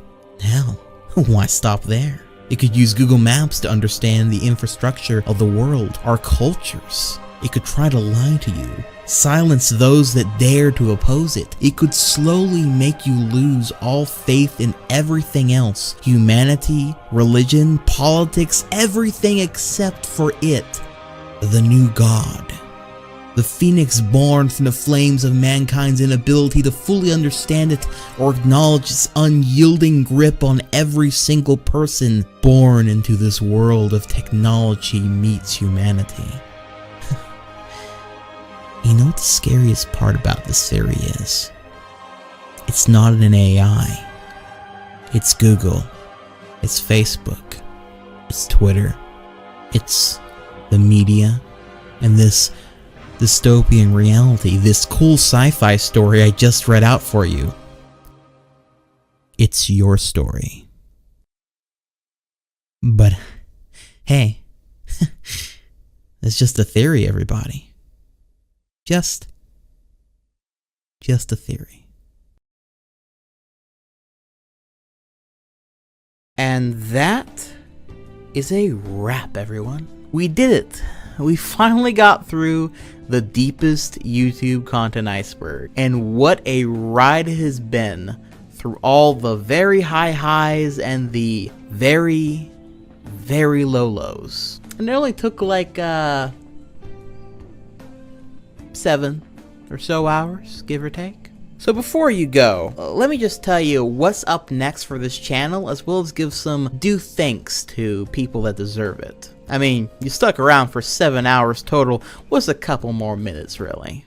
I had a ton of fun making these videos, especially the Mr. Beast bit, and I cannot wait to get started on my upcoming projects, including, because I know you guys want to know, 2 new icebergs. One of them being the ultimate Creepypasta iceberg, which I think y'all are going to really like. I'm going to go very in detail with them, and what's more is I'm actually going to be streaming on Saturdays, reading a couple of them per tier as I make the videos. And the other iceberg is actually one that's being curated by me, a community created iceberg called the Disturbing Animated Film Iceberg, which, as it implies, is about disturbing animated films, from the most disgusting shit all the way up to, I don't know, like Tim Burton, you know, somewhere around that area. And by community made, I mean that I'm getting submissions from my fans, friends, anyone else who wants to contribute. And then, of course, I will make a video about it once it's all completely done, once it's super comprehensive. And I'll be giving credit to each and every single one of the people that actually gives me a submission. So, with that being said, if you want to be a part of this community iceberg and you have any disturbing films, be they more mild or really bad, then be sure to DM me on Twitter or Instagram, links down below, your suggestions. Or if you're over the age of 18, and let me make that very clear, over the age of 18, you can join my Discord server and submit it there as well. I'll be having a complete list of all the movies that have been submitted so far over on my Twitter and my Instagram very soon, so you can kind of know what we already have.